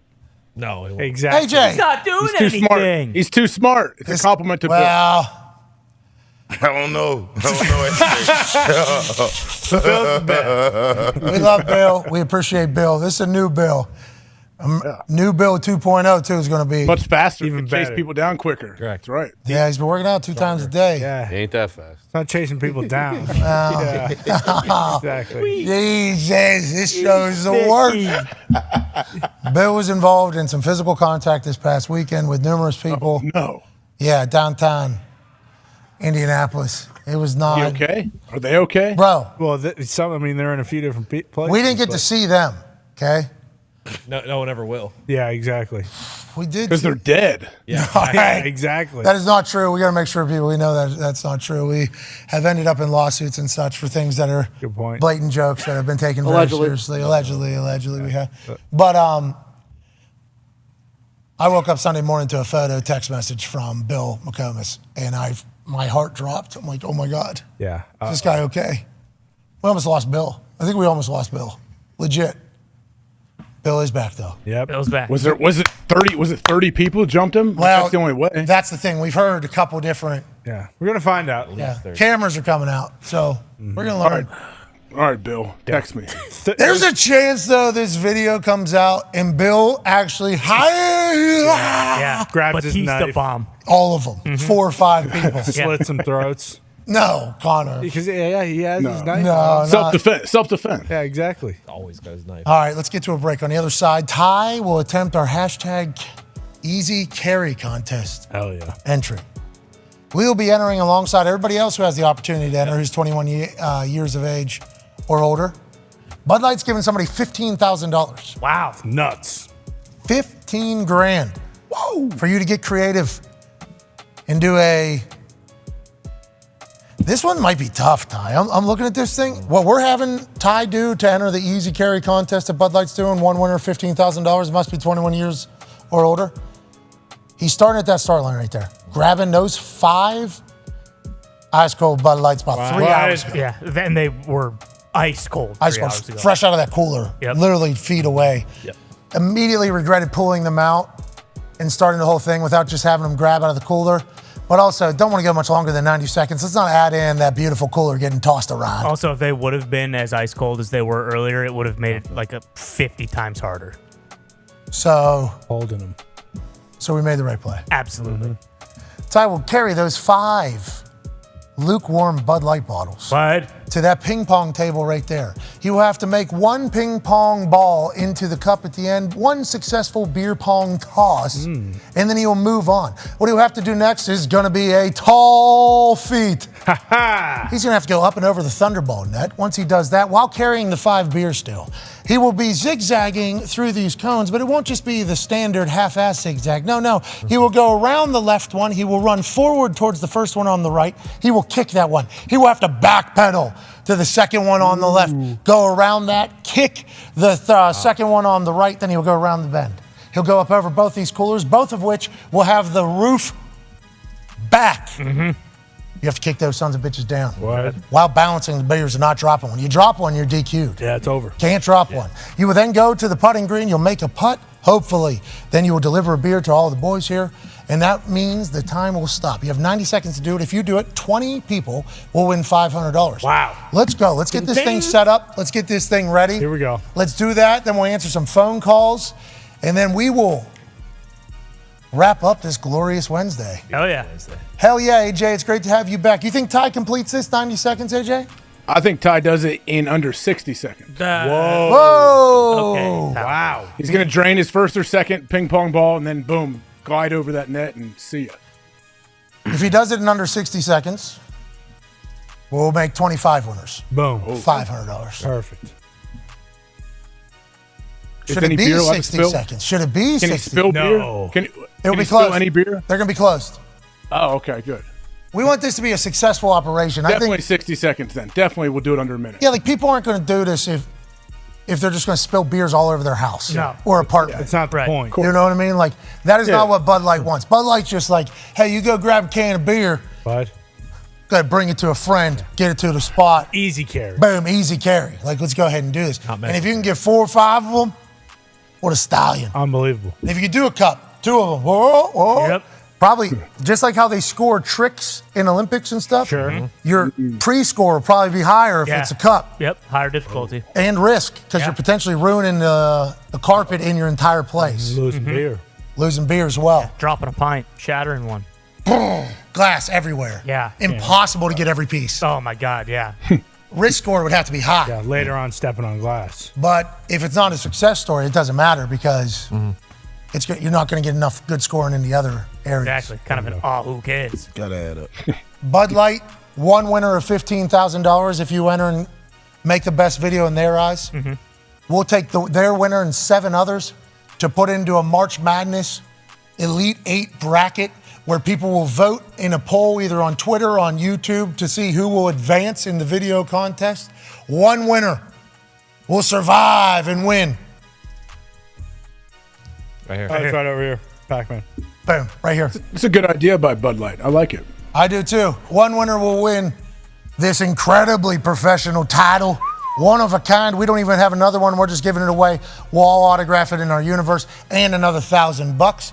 So there's a lot of ways to win with the Easy Carry contest, and we appreciate Bud Light being creative with what they're doing, creative with the partnership, and we thank them for everything. Yeah. Unbelievable.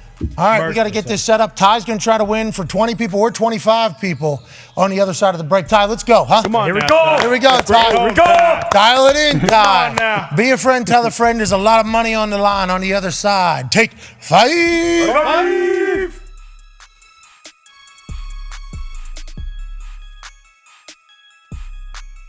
They want to play for the Yankees one day, the people I'm playing against. They want to play for the fucking Yankees. Check out, like, in there, we put a little surprise in there for you. About to get iced, it feels like. I mean, let's start the day, I guess. What the fuck you getting? It's great to be a member of the Washington Wild Things baseball team. We're number 1 in the league, right? Yeah, let's fucking go. Fuck everybody. Fuck everybody else. When I take BP, will there be anybody telling me how to fucking hit? No. It feels like the wind's blowing this way. Might have to attack that fence tonight, huh? Hey, you got it! Does the DJ play heaters like this all night? I started hitting 2 days tonight. Oh, you'll be fine. I think I figured it out. You'll probably only face 90 miles an hour, man. You should be good. Is that me in the game there? This is a good at bat. This is a good at bat. Oh shit! Oh shit! Give me it! 1-1 pitch. Let's go! Line drive right at the center. That came down a lot faster than I thought, though. Let's be honest. It's deep, and it is off the wall. Fielded up. Excuse me! If you could all get off of my dick, we would be better off. Tell you what, would have been nice to take a nap earlier. Another throw Get back! first. You have to tell me when that's happening. You're making me look bad. Hey, Steven, fuck you. Hey, fuck you, Steven. Hey, nice pitch. 149. Does that feel good, Steven? Oh, wow. Wow. He tosses up the ball. Wow. Back to being a player now. Making plays. Touchdown. What inning is it? Top of the second. Jesus. But it was finally my time to get in that box. Number 1, the right fielder, the former punter from West Virginia, a former Indianapolis Colt, and a current Barstool Sports personality, Pat McAfee. The anticipation is real. Oh, fuck. Hit out. I'm in the hole? Son of a bitch. This is about to happen. And that will bring up Pat McAfee once again.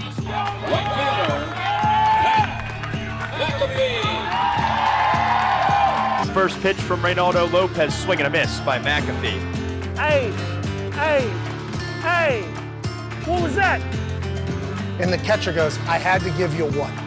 Looked off speed. What was that? Then I look at the pitcher, and he's smiling. He's like laughing, like he's toying with me like I'm a child. It all comes down to this. My last at-bat. Hey, I'm gonna get on. You bring me home.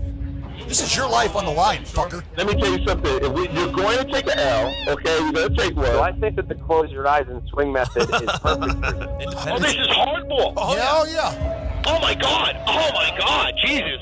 You have no prayer. Number 1, right fielder, Pat McAfee.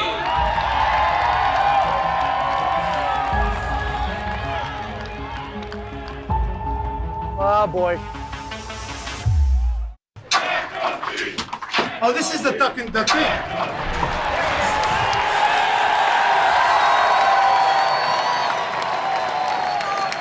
Let's go!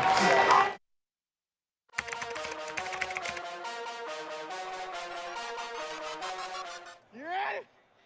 Let's go. Let's go. Let's go. Let's go. Let's go. Every morning you gotta wake up, man, feeling blessed. Another opportunity. Do it for your brother. Do it for the man on the back of that jersey, man. Go out there and make plays. Mom's birthday is 2 days. It's like an early birthday present for her. We're gonna shine. We're gonna party when we win, okay? Church work. Make them feel like they can't get out. It's up to us. Remember what we do and why we do it.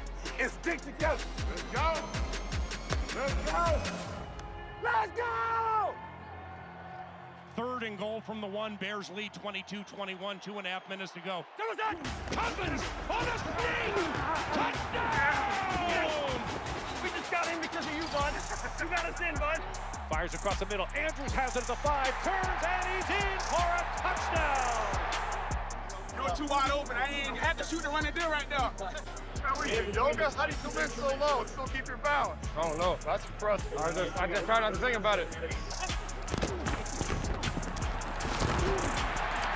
Miller has another sack, his 4th as a Buffalo Bill. Let's go!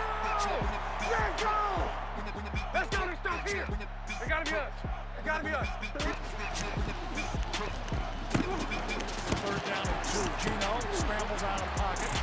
And Cam Jordan is going to sling him down. Yes! Yes, sir! Snap back. Here comes a blindside rush. Jalen Ramsey decks Cooper Rush. I got it! I got it, big boy! You see I finally got me a sack? Yes. That was the first one in my career, huh?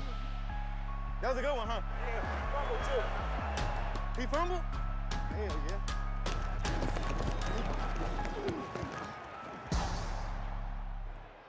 It's because you did that podcast this week. You know, we should do it. We should do it every week. Nah, congrats, my boy. Hell of a day, man. You send me a pay stub, you got a deal. I'm trying to hit rare. Rare is my new. You can be, hey, you can be good. You can be great. You can be legendary. But somewhere in there, you can be rare, elite, legendary. Rare encompasses all of it.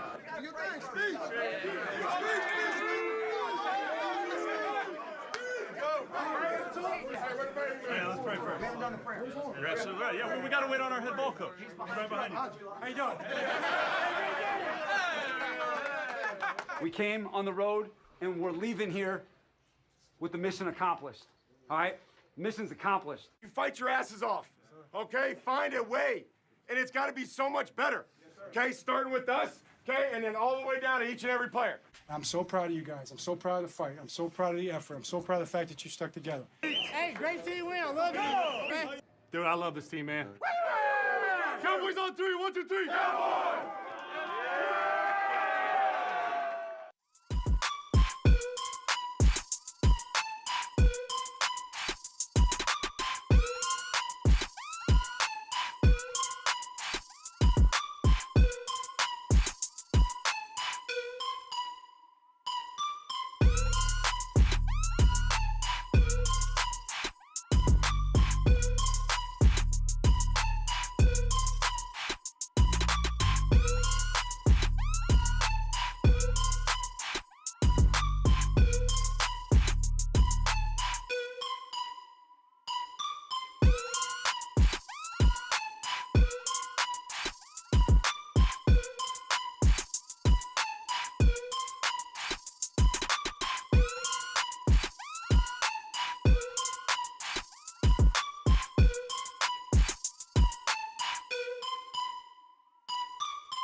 Welcome back to the Thunderdome on this incredible Wednesday, March 22nd, 2023. I think today is a day that we're going to remember forever. And when we look back on the annals of this program, we're probably going to talk about it, don't you think, Ty? Yeah, I think so. I think that's safe to say. I think so. Yeah. What's about to happen here, Connor, I hear you getting excited, as you should. Your Toxic Table twin, Ty Schmidt, is about to accomplish something that has never been accomplished before. Tone Diggs back there gnawing on his fingernails. He's nervous for you. Very, very nervous. Tone Diggs is nervous for the obstacle challenge here. And I will say Pac-Man Jones has been a man that has made our entire vibe much better, but also somebody that you can maybe lean on as just a freak athlete while you try to accomplish some impossible tasks, don't you think? Yeah, absolutely. Pac, he was kind of worried about me. He said, "Hey, you're going to be able to make it over the net. That's going to be the toughest part here." And we'll see. I don't know. I think I'll be able to, but I'm not as athletic as Pac-Man.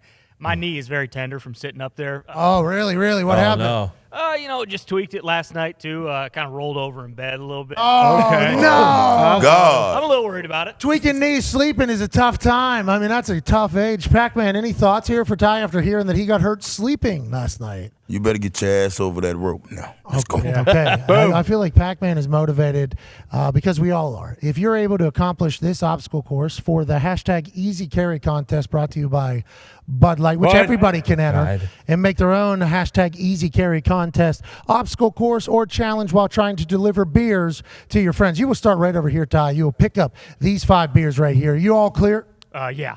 You will then go to the ping pong table, and there is a Guardian cap there filled with ping pong balls because it protects the brain. Yeah, it does. Yeah, you will take one of those ping pong balls, probably the first one, and make it into one of those 3 cups, beer pong style. All the while, you'll have to be holding the Bud Light cans. Does that make sense, Ty? Yes, it does. Okay. Okay, so after you drain one into that beautifully placed trio of water cups down there, which we could have put beer in there, but honestly, water isn't bad either, I've realized, as I continue to grow older, and like deadly viruses have happened. Yeah, bingo. When you're younger, you're in college, you want to drink right out of that. Post-COVID especially, no one's doing that anymore. We don't want a bunch of fucking beer on the court either. Water's easier to clean. Yeah, youngs might be doing it. We don't know. I've not played beer pong with a young in a long time. Yeah, it's going to make your whole apartment, house, etc. Smell like shit. So I wouldn't advise using beer. You're also going to spill and waste a lot of beer. Yes. And we're just saying that as men who've come from experience have probably done this a few times. AJ, you understand what we're saying here, don't you? Oh, yeah, I get it. I know Ty doesn't have ears in, but yeah, he's going to dominate this thing. He said you're going to dominate this thing. Yeah. After you make that beer pong shot, you will attempt to get over the Thunderball net, which Pac-Man has worried about since the beginning of it all, because that net is a little bit higher than when you need it to be when you're playing Thunderball. Yeah, absolutely. And if you're watching at home, it is. I mean, it's a little deceiving. It is higher. That you get out here, you think, hey, that's going to be easy to get over, and then you kind of lay eyes on it, and it's like, well, it's a little bit higher. 5 beers in your hand. You gotta watch, while balancing. Cold beers wide. They were once. Zevias deep. They were once ice cold, exactly. A couple Zins deep. You got to do what you got to do. That'll really be a tail of the tape between your balls and the top of that net. Once you get over that, which we believe you will be able to do, and wait until you see Jabba fucking, hey. It's going to be cool. Jabba's going to be rolling alongside of you to get the shot from here. NBA All-Star Game, 1998. Showtime, that show about the Lakers where they have the person running down the court. Bingo. Yeah, that's on HBO. boom. That's happening while you're doing that. So once you get over the net with the 5 beers still in your hand, you'll have to zigzag through here. You'll go forward to that cone. You will kick it out of the way. You will go backwards back to this cone. You'll go forward up to that cone. You'll kick it out of the way. Then you'll be free to run around the corner. You have to close the lids of both the coolers while jumping over them. Then you'll get on the putting green, and you'll have to make one putt from about 5 feet right here, Ty. Okay, sounds good. I think I should be able to handle that. But depending upon which hand you're holding the beer in will be interesting on the putter. Do not tell us your strategy. I assume you have one. Then you have to deliver the beers to us and to the spot that you have left vacant at the toxic table. And if you're able to do that in 90 seconds, 20 people will win $500. You're able to do that in 60 seconds? Hey. What? 25 people win $500. Hashtag easy carry contest. Why don't you go over to the starting line, Ty? Last thoughts here real quick. Come on, Ty. Last thoughts as you go to accomplish our submission into the hashtag easy carry contest, where Bud Light you might win $15,000 from this. Good. I'm going to take a nice measured approach. Going to try to not go too quick, but also no guts, no glory. We're trying to get this done in under 60 seconds. Listen, if you have 14 seconds to do a 110, why are you coming in at 13 seconds? Go ahead and let that thing breathe. Take your time. The only thing that'll matter is you getting the obstacle course done. Shout out to Mitt in the back corner over here, being a cheerleader for Ty Schmidt. My boy Mitt. Hey, Mitt. Come on now. I believe A.J. Hawk cannot cover Ty, so just leave it right there, I believe. Yep, should be perfect. That a baby Foxy working the camera. Foxy, you're a dog, pal. Way to go, Foxy. As is Bud Light. The clock will start on the back as soon as Ty's foot passes the start line. You can pump fake if you get second thoughts. All right, Ty, on you, pal. Good luck out there. Hashtag easy carry contest. Come on now, Ty.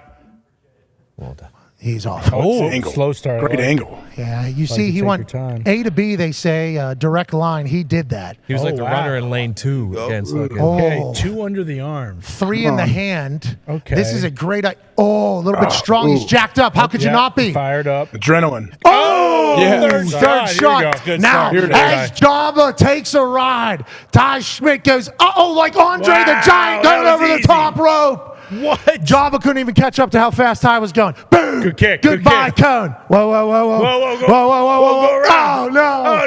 No, he didn't touch second base. Now you're good. You took a long enough penalty there. Kick that thing. Okay. Yeah, DJ wide. Yes. The cooler. Kicking ass. Will he be able to bury a putt? Ty Schmidt, who is a lefty, has 5 beers in his left hand. Great putt. Knocks it through. Great putt. 6 seconds to beat a 60-second record. Ty Schmidt. 25 people. $500. Hashtag easy carry contest winning. Ty Schmidt. Holy shit, Ty. Moving. Let's go, dude. Holy shit. It was at like 31, 32 seconds. Yeah. 60 seconds was the proper. Let's go. Done. Yeah. 25 people, $500. Man. Hey, baby. Way to go, Ty. Woo. So that will be our submission into the hashtag easy carry contest that Bud Light is doing. Get creative, deliver some beers to some friends, or take some beers from the fridge or the cooler to wherever you're sitting. Document yourself, be creative, and one winner will win $15,000. Going to be tough to top that one, though, Ty. What a performance, pal. Unbelievable. Couldn't done without all the support. Hell yeah. The love from you guys, I appreciate it. Hell yeah, Ty. Yeah. What? It is lukewarm, and they've been sitting there for a little bit. They go down easier when they're lukewarm. Hey, thanks to you. Hey, thanks to you. Cheers. Here's to you, Ty. Here's to you guys. Cheers. AJ. Grab yours, AJ. Right here. I don't have my cold BL with me, but yeah, I got you, Ty. All right, BL, dude. Keep it on DL, dude. All right. LOL, dude. I'll be. Okay, all right. Hey, Ty. incredible performance out there. All right, thank you. There you go with that. Cheers, boys. Cheers. Never a doubt. Never a doubt it was under 60 seconds. Never a doubt, dude. Actually, it was getting pretty close. It was almost like perfectly. Yeah, right on the money. Yeah, it was almost like perfectly put there. There was a little bit of juice with like 36, you know. It was like, oh, is he going to be able to get around the fucking stage? What if he stumbles? Huh? Yeah. What if he stumbles there and like drops a beer? Oh, no, not easy to carry. Yeah. I'll tell you what, that was the easiest part. I never once thought, I'm going to drop one of these things. How about going up over the road? Hey, Yeah, are you sure? What do you think about the net stuff? I didn't think he would be able to get over there with the jeans, but damn, they must be stretch jeans or something. Yeah, they're really Decently scratchy. scratchy. Yeah, I think you Look good, man. Yeah. And he didn't, I mean, the most important thing was securing those Bud Lights. Yeah. And they really were. should have won with spilling. 6 maybe.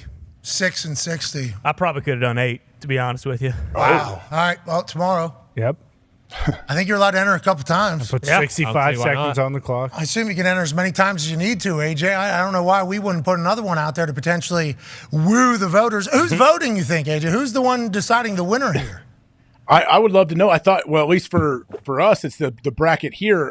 People are going to vote, right, from the show? Yeah, we will pick 8. Actually, we'll pick the one that they deem the winner. Bud Light will pick one winner to win $15,000 in the best easy carry contest. Carry beer from cold place to wherever it's being drank. What? You know, I don't know how they're going to judge it. We don't know their scoring system, but we'll take their champion, and then we're going to pick 7 other ones. Now, I don't know how we'll go about doing that. I will be very hands-off with that. I will promise you that. We'll put that into somebody else who doesn't have a microphone's probably hands, and then we'll put these up for a poll, and then they'll battle as if it's the Elite 8, and one creative human being will win a championship belt that has never been made before. Yeah, that's right. Autographed by everybody and $1,000 cash. Whoa. This is a fun time to be alive, fun time to be creative. Why not try to get in on the action? Why not? You know, and if Bud Light deems that mine was the best and I get $15K from them, then so be it. Exactly. Oh, look at him come. Boom! Just broke it. Boom! Right in motion there. One step in that thing while Job is trying to play some defense. What a great putt. Yeah, first putt. The putt and the beer pong shot is what would hold people up, but Ty killed it. Third ping pong shot, beer pong shot. 34. Boom! 32. Wow. Look at that. Look at that. Shout out Ultimate Warrior. Hey, I wish you had some ropes you could have fucking. Yeah. You know what I mean? Oh, let's go to some phone calls. That was awesome. Is he still alive, Ultimate Warrior? No, he passed away. R.I.P. I almost fucking passed out from screaming up here, but outside of that, I feel pretty good. Did you start seeing? Yeah, a little bit. Flashes. Yep. Mm-hmm. I've had it a few times. Whoa, It's scary. whoa, pump the brakes Can here. you imagine you faint after completing that? That would have been kind of awesome. That would better win. Easy. You better win if he does. A lot of people have been fainting on live TV, so. That's right. What do you mean? Wait, which one are you talking about, Tony? Why are they fainting? Multiple. Diggs? Good question, man. I don't know. All right. They got too much chutzpah in their face, I'd say. Too much what? What'd you say? Too much chutzpah. Too much chutzpah. Let's go to some phone calls here. The 5-Hour Energy phone line. Congrats, Ty, and congrats to the 25 winners of $500. Yeah. The one $15,000 winner from Bud Light, and then the 8 entries into our easy carry contest bracket. Hell yeah. Hell yeah. Hey, that title but's a real deal. Yeah, it's, Yeah, worth, it's awesome. 20, it's worth $20K. So which one do you want to win? You know? Allegedly, you're not winning a $20,000 prize. You need to Belt You is. do need to know that. You will not be able to trade it in for 20 grand. We do not think ever in your life will you be able to do that. My evaluation. Well, I guess every valuation is just one person's valuation. Bingo. Yep. Because you are exactly what somebody's willing to pay you. Mm-hmm. That is what it is. Yeah. Projected, this, that. Nope. Whatever somebody actually will is your value. So the fact that you'll pay 20 grand for it, good luck to whoever wins it. I think you could sell it to a guy with a very long piece of hair and $20,000 to spend. Yeah. I might just be able to. You better enter that contest. You don't have to. Yeah, What if we are the top 8? That would be the biggest work. You know. Hey, that was Saint. Yeah. Yeah, that was saying. I mean, Yeah, that was planned. definitely Saint. He knew. Yeah, he knew. Yeah, that was a nice little hey. They might have looked yesterday. Everyone's asking who St. Omni is. We're gonna have you walk by, and you're gonna be covered in your face. I love it. Yeah, it's unbelievable. And lo and behold, we go to his YouTube page. We can just see him. But At Saint Dot. Yeah. Too, I believe. Was that Twitter, YouTube, Instagram, TikTok? Was the account that Gumpy sent in at Saint? yeah, that was the IG account. Was it? I didn't know. That is specific. Instagram. Instagram. Okay, so that is Saint. Hey, good for you, man. Keep doing it, Saint. Mastermind. Is it possible that Saint is Danny Boy Hustle Hard? Cheech. Could be. That's interesting. He's at Devil Dot though. Hey, Aaron's definitely right. Hanging out with Danny Boy Hustle Hard this weekend? He's in the back. No, not just for sure. He's in the car with Danny Boy Hustle Hard. Right? Yeah, I'd say. If he ends up in New York Jet, Danny Boy's getting him in and out of He's moving Teterboro. in. He's moving into the penthouse with him, yeah, for sure. Danny Boy's electric, but he doesn't even fucking come close to touching Pax driver Joe as far as electricity. Amen, brother. Pac-Man had a driver yesterday, which I think is a smart idea. Very. With how long of a drive it is. Studying up. Too. And where you're driving. And if you have a Rolls Royce, you should. Mm-hmm. Oh, yeah. And that for is sure. what you have a living room. Yeah, you're right. On the road. You might as well at least enjoy it as opposed to the part of the car that they don't set up for the person that bought the car. Mm-hmm. Like the actual luxury. In the back. In the back. In the back. He had a driver yesterday. This guy was a lightning rod. Yeah, he was. Love him. Joe, dude. Has he been driving for you a while? Pac, you had a guy that came in to the Bengals locker room and he was wearing a pith. I don't even know what a pith is. It's like a safari hat. Is it the same guy? Joe had a safari hat on? No, it's another dude. The helmet. Okay. All right. Joe's awesome. Joe sat right over there. He did. Right over there. Big chilling. Starstruck. He didn't say a word. What? AJ, he didn't say a word. Like, not one. I'm pretty good. I'm pretty good at getting a convo out of people. Oh, yeah. Like very pretty good. solid. He wasn't having it? He wasn't about it? Bro, the fucking Amish. I got the Amish. I mean, I had a 20-minute conversation with the Amish at Top Golf. I was on an Amish person's Snapchat. I mean, it's 2023. Nice.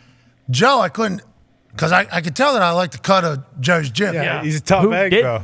I could tell that I like the cut of his jib. He was a tough egg. Tough egg. He was here to work, bro. Bingo. Yeah. It's Joe's world. We're just living in it. Joe's a dog, dude. Yeah. He put a tough wall up. I was sitting next to him, and I usually get a lot of people talking. Yeah, Zito's Even also Zito. chatty and chirper. Yeah. But All right, Joe, we'll get you, Joe. He had a job to do, and that's what he was focused on. There's one job here. I rode in a Rolls Royce here. Exactly. Okay, I'm going back.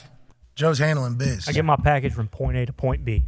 I do not need to open my mouth when I get to point B. I actually texted True pro. Nick at one point yesterday when Joe sat next to Zeke, and I said, I can't wait for Zeke to crack this guy, and boy, it never happened. He got pretty solid. For Zeke not to, that is saying something too. Yeah, because Zeke's persistent. Oh yeah, He was like a 1980 Winchester safe. It was impossible. There it yeah. is. Nice. Has a couple dents in it. Mm-hmm. Zeke offered him to sit down on the couch. He, 4 times.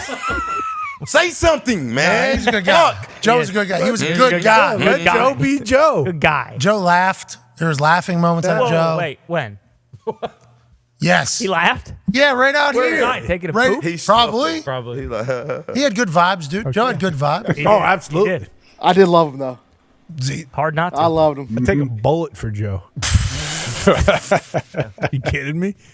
That guy was a fucking weapon. I don't know if Joe would take a bullet for us yet. We'll get him there. We'll get We'll get there. there. All right, let's go to the phones. Let's go to 5 Energy phone line as we wrap up this Wednesday. This AJ Hawk is back Wednesday. I still can't believe it. He's fucking AJ, here. what's going on with Packers, bro? They gonna trade him? I seen another person that's covered the NFL for a long time, point out some things that the Green Bay Packers have in their house right now currently that potentially negate a trade that I think every Packers fan thinks is potentially going to happen because of how good at football Aaron is and everything like that. And it's almost like disrespectful to say that they have no leverage, but they've come out and said that Aaron's not playing here anymore. We're moving on to a new thing.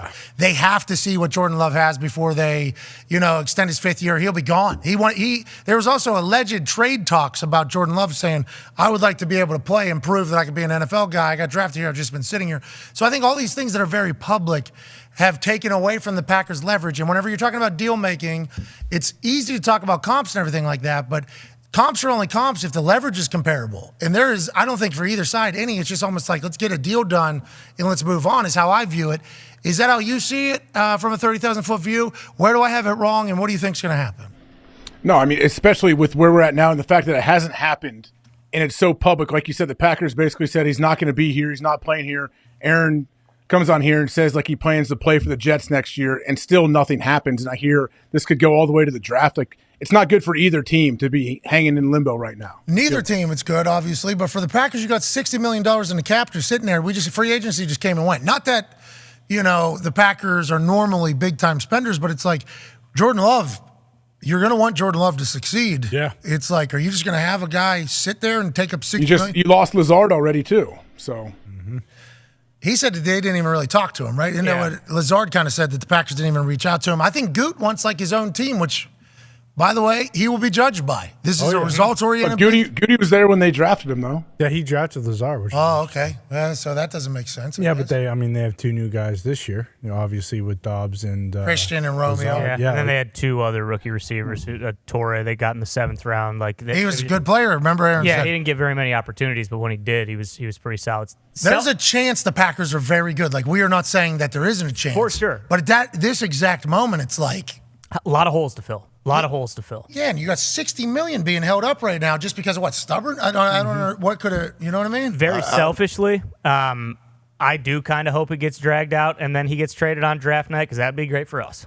Oh, for the show? Yeah, for the draft spectacular. Absolutely. That's a very selfish play by you. Absolutely. I like it. There's a lot of humans involved in this that I think, Aaron was obviously not thrilled with the situation where it was. Sure. Clearly. Mark Murphy clearly not thrilled with the situation. Goody not thrilled with the situation. Fans not thrilled with the situation. Jets, nobody's thrilled with the situation. It's like, can we not just fucking make a deal and move on and just understand the reality? I think that is a lot of our questions. But I woke up trending because I was getting murdered for all very valid reasons what they were saying, but it's also results will tell us all the answers to this whole thing, I think. Well, and I wonder if now, because like you said, they missed out on the free agency boat, completely. So now the fact that they didn't get it done beforehand and they really couldn't be players in free agency at all, can't miss out on the draft. Exactly. So they probably are just all right, fuck it. We'll just wait. It's it makes no sense, but also that's kind of they made their bed, now they have to sleep in it. Yeah. Right. And it don't make sense to not even communicate with Lazard. Obviously, they saying, all right, we're getting rid of everything that's with Aaron Rodgers, and we're going to start new. So that could be a good thing, and that could be a bad thing. But they got time. That's one thing. He got time in Green Bay. He got 2 to 3 years to prove that he's what they're saying he is. Who, Jordan? Yeah. So he's... Kinda. I don't know. What if he doesn't line up this year? Then they may have to draft a QB. Yeah, they have to do it, and then back in the. This is an interesting situation that they have put themselves in, which gets forgotten about from the Packers fans that are attacking me. Guti and Murphy put themselves in this situation. This is. Whenever you make a decision to think about the future, it's beautiful. That's a good idea. That's how you properly can protect the future profit of a business as well. If you're in charge of that whole thing, have to think ahead, have to think forward. But also there's other things that come with those decisions. Yeah. And it's if the guy that you have goes back-to-back MVP and then the whole thing, and then now you're just sitting on an asset that you thought was going to be great, but you haven't even got a chance to see. And now we have to uncomfortably, awkwardly move on. And also our legacies matter from this whole thing as well. It's it's a complicated situation. And I don't know why all parties aren't just yo, let's get fucking, let's move on. Yeah, next chapter. Yeah. Well, and that's the thing. There is no middle ground. Draft night will be the thing. There is no middle ground. It's either, hey, the guy I drafted, Jordan Love, he is the next franchise quarterback for us, and that was a success, or he's not, and Gutekunst was the guy who shut the door on the Rodgers era, potentially prematurely, and that's what he'll be remembered for. There is no middle ground. It's either Jordan Love is a smashing success and it was the right move and they got lucky again and moved on to, and then that's regardless of what Rodgers did. Even if he wins a Super Bowl with the Jets. Peyton situation. Exactly. But if he doesn't, that is what he will be remembered for. Yeah. Is you close the door on the Aaron Rodgers era prematurely and you'll probably get fired. But they could be good. They could be. They could. And I hope they are. They could be really good. Could be really good. We just saw the Jets sign Hardman in that last hour. Yeah, McCall Hardman. Do you think that is a move that the Jets made? Maybe they thought, sure, we can go after some guy in the second round this year's draft instead, sign Hardman and then feel more comfortable. Lose the 13. Yeah, losing both that pick and possibly a The more second time round it pick. goes on, I don't think it's not gonna be a first round pick. I said last week, even during this whole thing, at like a 1 with like a future potential third or second like escalator. Like I feel like everybody would be like, that's a good deal. But then you got to think about the Jets who hit on their draft picks. Right. Besides quarterback. Yeah. Yeah, exactly. Quarterback they did not hit. They put themselves in a situation as well. Correct. So I guess like the Packers fans, a lot of them said like the Jets have no other options. Like, so the Packers care about the AFC East New York Jets. Like that's their leverage. Like you guys are fucked. It's like, do you think that is what the Packers like? We can really fuck over the Jets here. It's like that is not a real in Green Bay in the NFC North. I don't think that is a real top of line thought when it comes to negotiation. I might be wrong though, AJ. I might. They know too, like you're going to deal with these people in these front offices the rest of your career, so you don't want to try to screw them anyway. You still want to do right by the team and not hold things up if you are. Like, I just wonder how much they're communicating. Are they speaking every day, or is it one of those deals? A lot of times we find out in negotiations, sometimes the sides don't speak for a week at a time. And you're like, man, this is crazy to think of. That is crazy to think of. Have we heard anything about that? No, not really. What if Roger say, hey, look, it's a date on this. Y'all get this shit done or I'm going to sit here. Because they got to pay the money. Or I'm coming into the facility and I'm going to take part in off-season workouts. Imagine him showing up at OTAs. Right. Wouldn't be great for him. I was saying, would he wouldn't be the worst. Would he do that? What's that? Would he do that? You think out of spite, Aaron Rodgers? Is that what you're asking? I'm asking him if he doesn't get That's what I'm traded. saying. I would if I was Would a he player. show- I would definitely do it. Force their hand. If he wants to force their hand, yeah. I mean, if he comes back and he's playing a spite season, they might win the Super Bowl with him. Yeah, but I think it's a spite within the building. Yeah, I don't know if that's 0-17. Actually, probably go 8. Well, and I don't think he would He's want to not do gonna that. do His that. legacy would Yeah, not he's want not to do going to that. do that. His MVP Again. years were a spite inside the building. They were. Yeah, you're They were. 100% right. Jesus. I'd be ecstatic if they got their first round pick this year. At this point, it's like that for me personally, it'd be very tough to stomach like them just being like, all right, fuck it, we'll take a third round pick. Like that would suck. But if they get the 13th pick or whatever, All right, who would you call it a blame day. if it's a second round pick? I don't know. What if it's like a second and a third? Something like that. Because I'm always going to compare it to Russell Wilson.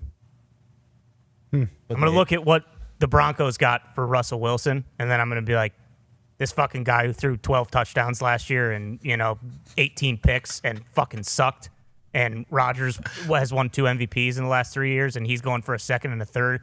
And then the Broncos also, it just that would drive me insane. So who would catch the brunt of that? Just like, well, it'd be the Packers front office. so if it's a bad deal, I think who do we, because the situation has been made, and then if the trade is shit, who is the X factor? Well, yeah, of all because that? then it's like you were incredibly stubborn. You held the whole thing up, and then in the end, like when you needed to stay strong, you just fucking crumbled. And it's an interesting thing because there's a lot of human stuff going on there behind closed doors.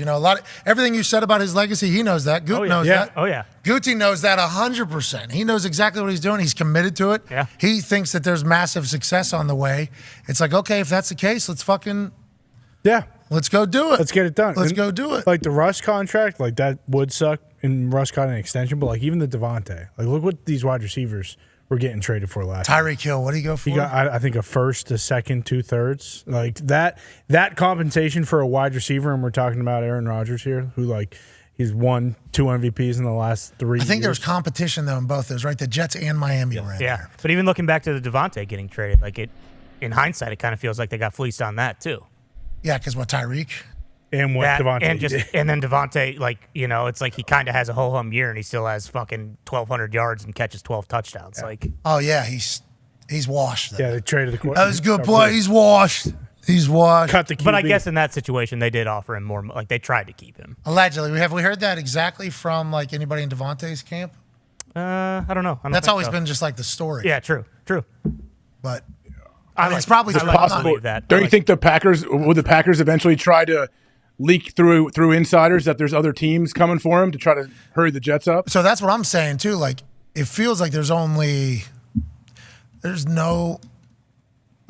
I mean, I don't want to dive back into this again. I just don't want to do it. Devontae did confirm that the Packers offered more money. Okay. Was it long term? I don't know. More or the same? He mentioned Matched or the same? Offered bigger contract is the headline. Yeah, and I remember this shit. now, and Devontae said like the unknowingness of Aaron was a reason. Yeah. When it happened, I think we went to bat for the Packers doing it. Yes. Also, no state income tax in Nevada and being closer to home. Yeah. And Raiders. He was a Raiders fan, wasn't he? Yeah.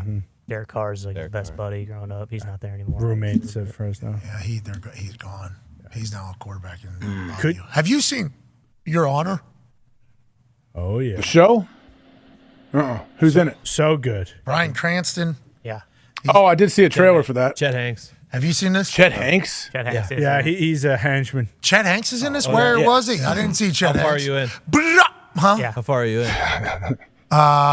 So I only watched one episode. Okay. I don't think Chet's in that one. Yeah, he's a couple. I think he's in episode like 4 and episode He's coming 7. though. He's Dude, coming. it was does he have a Jamaican accent? No. No. Oh, okay. But he could. I didn't know if Yeah. it was rude boy. No, he Chet Hanks. He covered There he his is. areas. Oh, I've not seen him yet. But I will say, like, Got some Jonah Hill in him. we woke up on Sunday, my wife and I. He does kind of done it with the beard there a little bit. Yeah.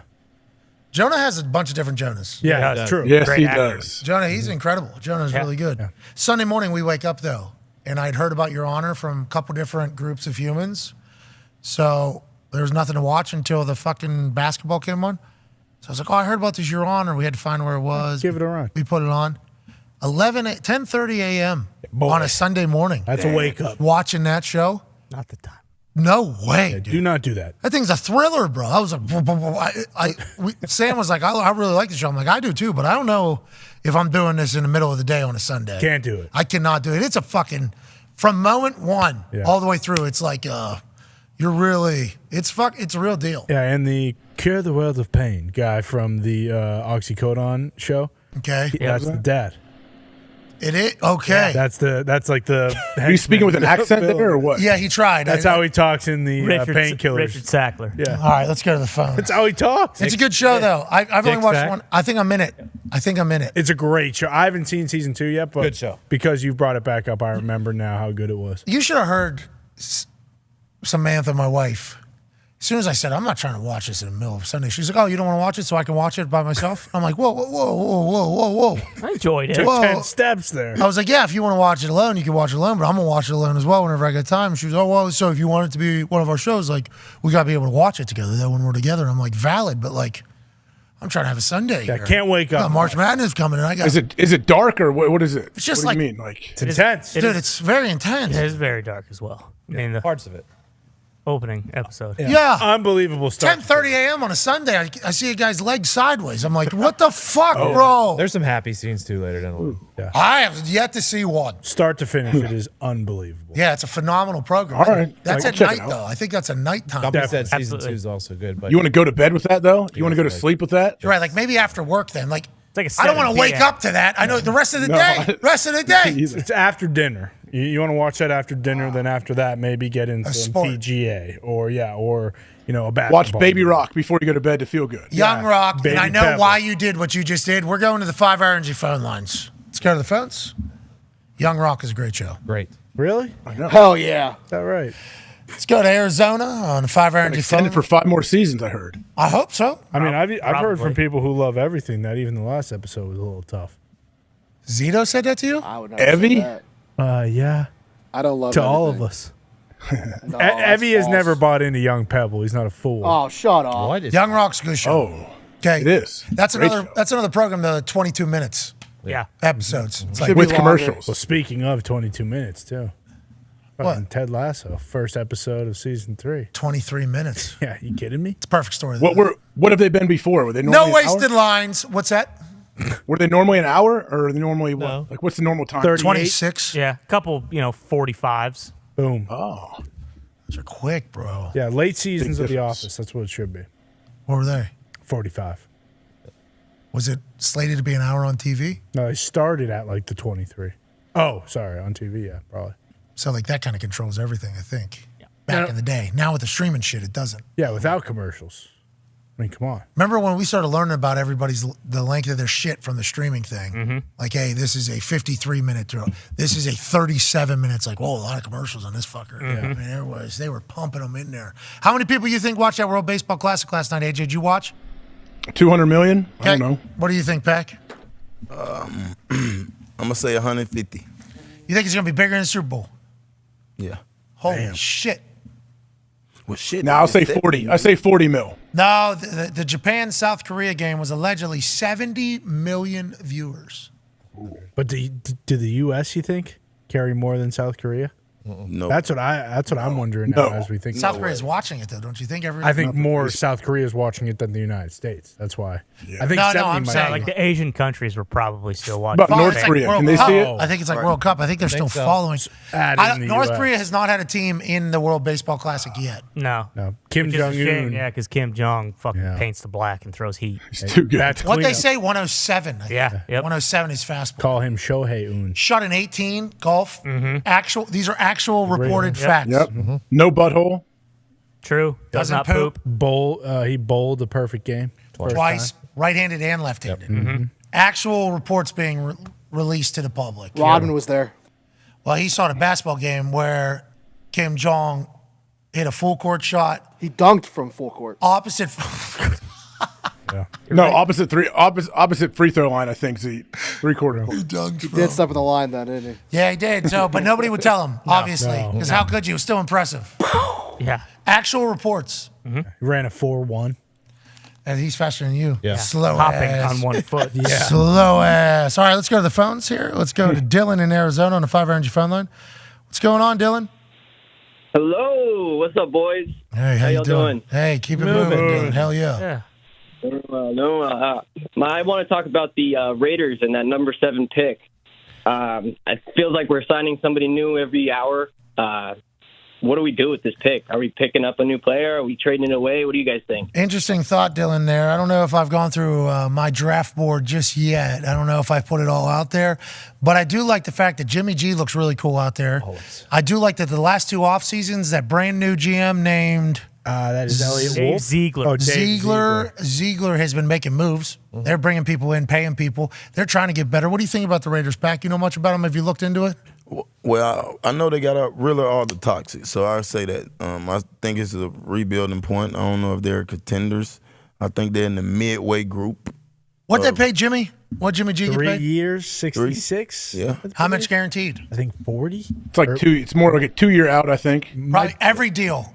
Even the quarterback deals, I guess, if it's Jimmy's deal. Yeah. So it's like 2 years, 40 for I think it's 35. Now that I said 40, that's way too much because Derek Carr got 40 for the $100 million deal he got. It's crazy. Like, that's a great deal for Jimmy G. Jimmy G's about to make some fucking $35 million, dude. Like, that's a lot of money. We always compare the contracts like $200 million. It's like Jimmy G now with another massive bag. And he's Heard he got offered free sex, too, from people out there. He did. Did he? Hustler Club. Yep. What's the Hustler Club? The guy who runs the Hustler magazine, I can't think of his Larry name. Flint. Larry Flint right now. Offered, He's dead. He is dead. Offered him a free VIP membership, which I believe is valued at $500,000. And what is it? What is the Hustler Club? I assume you get your penis sucked. Yeah, you just get blowies for free. That's what it is? Yeah. Allegedly. And then a couple people who work it, I think it's like similar to the Bunny Ranch. They basically said like Jimmy G can come in here and have his way with us, and we will not charge him a dime. The ranch? Yeah. I've heard about that ranch place. Better tip him. They had a TV show. Tip Jimmy. Jimmy will tip. The Hustler. Could you imagine walking into that place and having cameras everywhere and just being like, "Hey, welcome"? Pretty crazy. That was crazy. I saw one. Yeah, the guys that signed off, like you had to sign a waiver for them to show your face, right? When I was on HBO. Hell yeah, give me. Do it. Yeah. How much am I paying? $10,000. Yeah, that's right. We should do Where Are They Now on those guys. We should. We know where they are. That kind of took over the world there for a bit. Hustler Clubs is similar to that. I did not know that. Yeah, I think so. I didn't know that. I was speculating. I'm not just going to automatically ask you. Allegedly. I just want to let you know that I wasn't going to allegedly. I wasn't just going to automatically ask you because I felt that would have been a little bit, too ridiculous. But do you know anything about this place, Pac? Ever heard of this place? Yeah, I have. You've heard of it? That's their logo.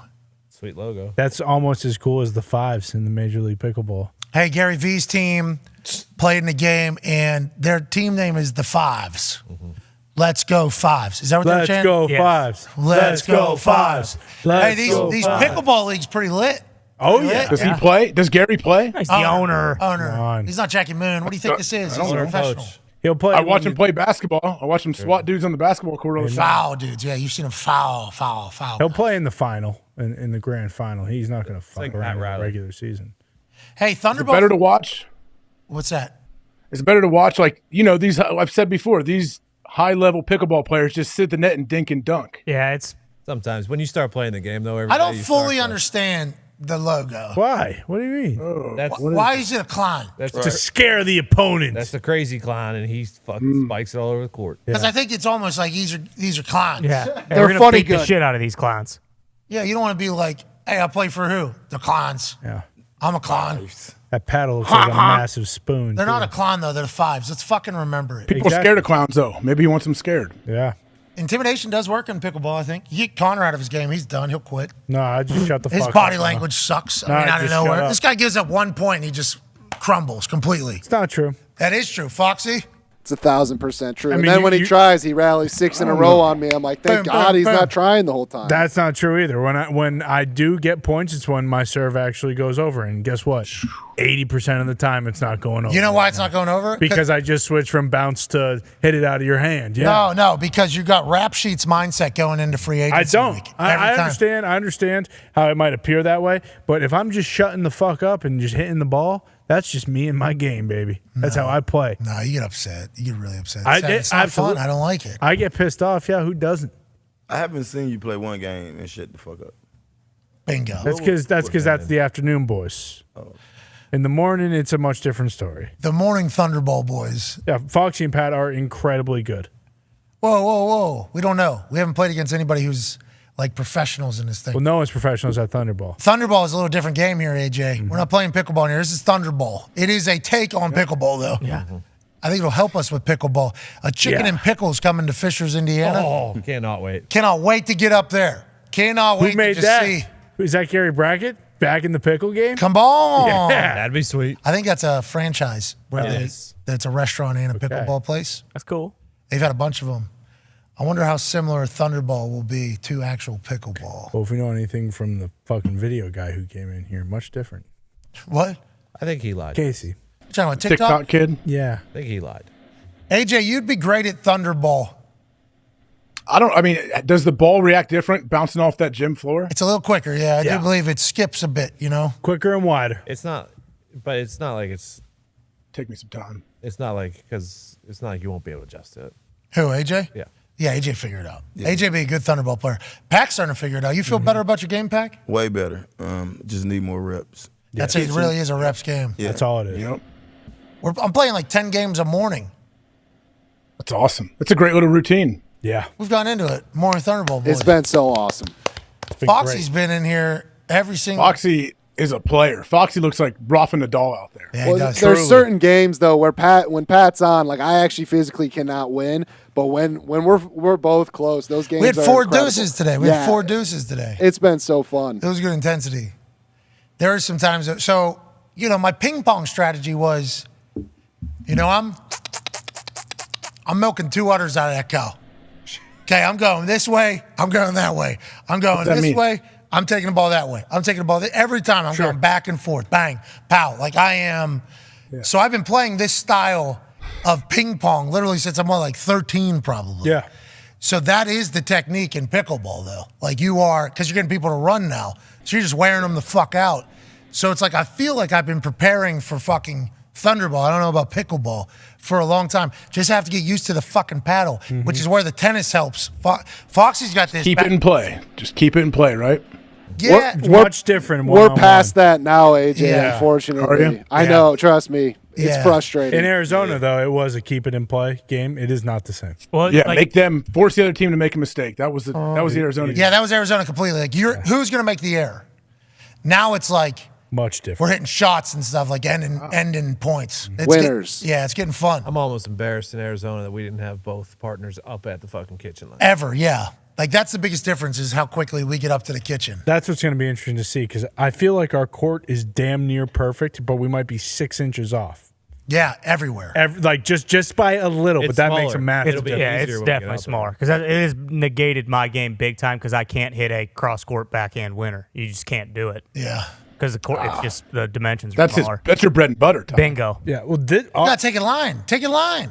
Line's a winner. It's like swinging a heavy bat. It's like swinging a heavy bat on deck. That's what you guys are doing. Once you get to the real court, it's like, ooh, it's Jumping heavy. I think so. I hope so. I think it will. How would it not help? Obviously, reps and Gotta reps be on way more with easy on the with smaller dims, as you say, is only going to make you a better player. Serve is the only thing that will be easier in the regular pickleball. And if Connor's that's serve the case, is no joke. When Yeah, Connor's it's- serve is on, good luck. And I've only had one of those since we've started playing more than pickleball. it's hard. The dims What, are a little against shorter. me?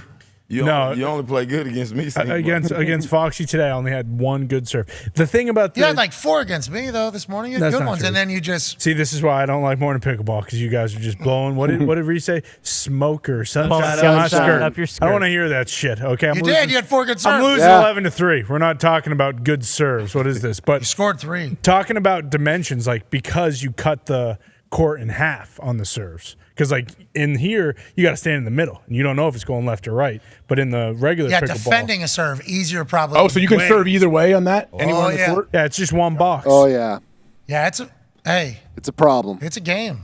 Jeez. No look. Anyone doing no look serves? Interesting. There has been look offs I've experienced. Look left, serve right. Look right, serve left. Some people have some tells on their serves. Mm-hmm. You know, some people have some. Got to disguise it because getting a jump is a big deal. Huge Yeah. deal. Because you're leaning one way or the other. And remember, that return, the server can't hit until it bounces. Has to be deep. So you got to get that thing deep. If not, I mean, you're just getting peppered. We're going to put together a Thunderball tourney. And I would like to see the pros take on this, like what their take on it would be. So we'll put up like a $150,000 grand prize. We'll probably set up commentator tables for us. We'll probably have a little bit of an audience opportunity for like bleachers or benches or something like that. And then we get some of the pros in here. I think we'll be able to watch and find out how we would stack up against the pros in Thunderball. We don't need to throw ourselves into the fire just yet. We need to see how they play Thunderball. Yeah. Right? Yeah, oh yeah, for sure. Curtain match maybe with the pros. Yeah, afterwards. Well, now that it's getting more popular too, like professional tennis players who can't quite hack it anymore on like the professional tennis, like they're going and playing pickleball. Speaking of, we have McEnroe Come on. tomorrow. Come on, Mac. On tomorrow to talk about a pickleball tournament he's playing in for $1 million. Deedsy. Damn. $1 million, John McEnroe.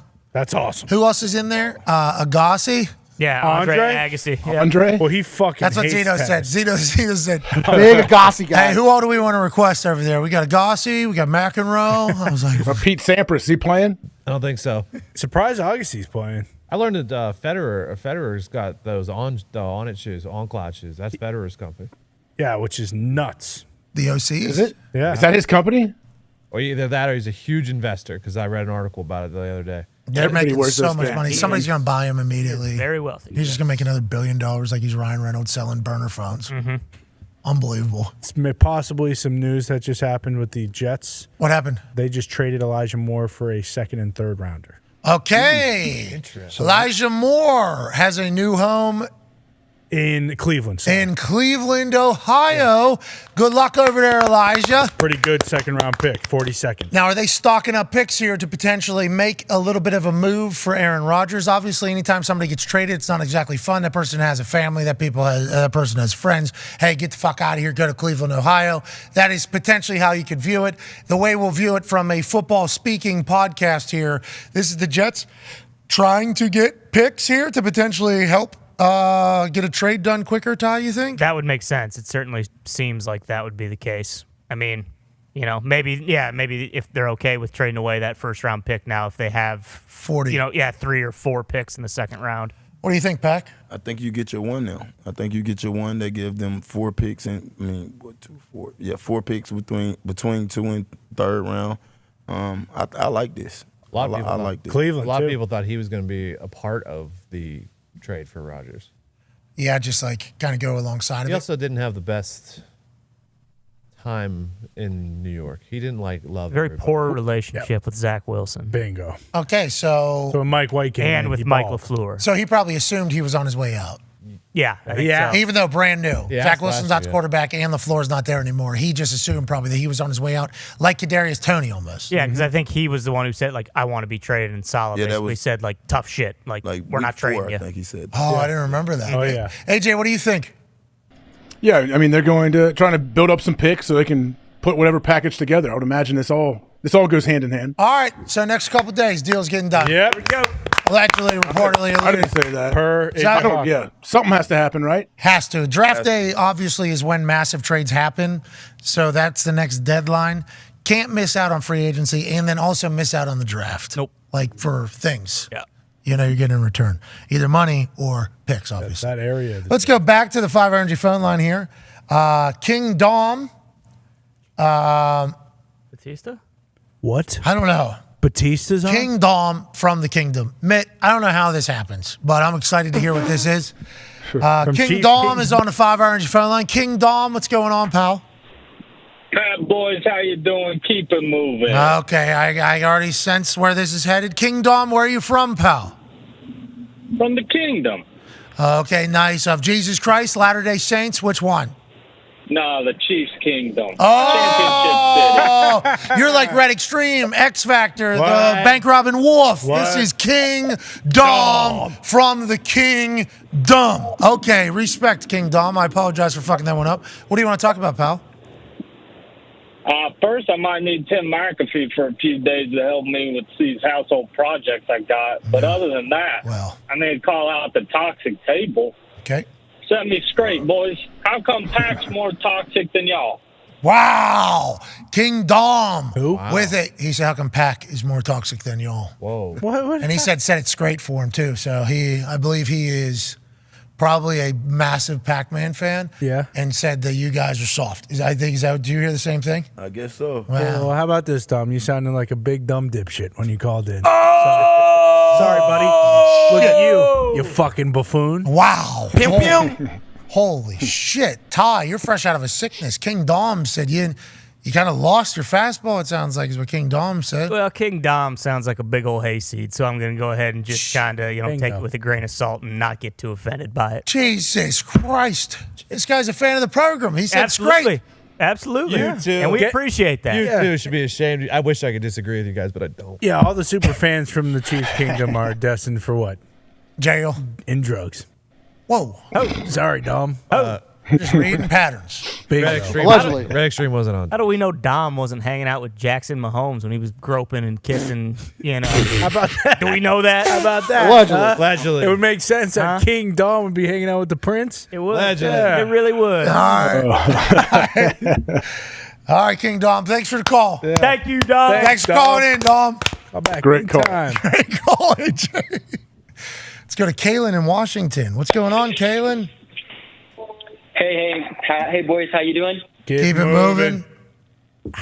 Hey, I had this thought. I've had this thought for months now, as with the stuff going on with Lamar, and no one seems to talk about it. Pac, I'm sure you're familiar with this. This happened in your division about 5 years ago. There was a running back for Tone's team who held out because he wanted guaranteed money and wouldn't sign his tag, and then he didn't play the whole season until the team decided, you know what, we're done with you, we're moving on, you can go to free agency. And then he got a bag from the Jets, only to, fizzle out and not be very great. But, hey, Le'Veon got his money. I'm proud of him.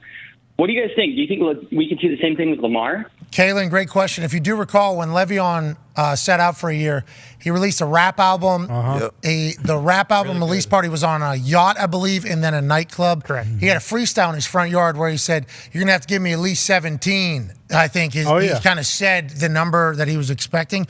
But he is the last official full holdout. Pac-Man, you think we'll ever see this out of Lamar? Because all anybody says about the situation is like, Lamar's been a good dude through this whole process. Could have been more of a headache for the Baltimore Ravens by holding out or doing something like that. He has kind of just been good in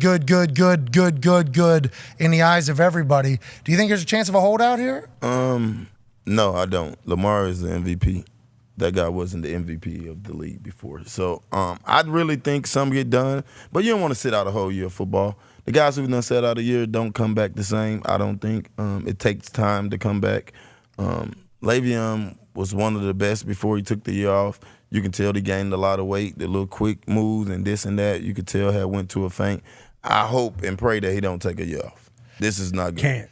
There's money to be had, obviously, not as much as we all think he should be getting, okay, just so we're all on the same page. But I don't think, AJ, that would be a tough decision for Lamar to do, and that's not something Lamar has ever shown that he would do in the past, which Baltimore might be taking advantage of in full transparency. Yeah.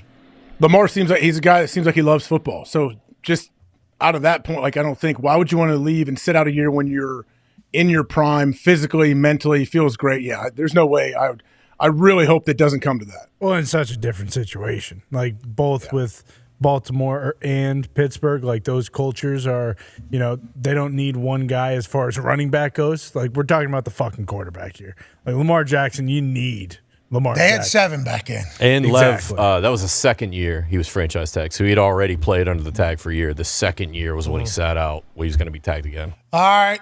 Big shout out to King Dom and Kalen on the 5 Energy phone line. We appreciate them calling in. 3 hours and 50 minutes into this thing. Jeez Louise. Oh, yeah. Good show. We're on time today, too. Yeah. Yeah. Right. Yesterday we had delay, you remember? Yes, sir. AJ, you missed it. Just full sending signal crash. Sending, like to send the feed. Boop. Out of nowhere. Things go. How does that happen? Great question. Exactly. You tell me. We don't know. That was the whole thing. Yeah. How does, us thinking you're back on Tuesday, but you're not happen? That's a good question. I don't know. Lamar Jackson has tweeted. Is that mud? Every time I get on social media. Mud on his face. Oh, because he's getting dragged through the mud? Probably. Oh.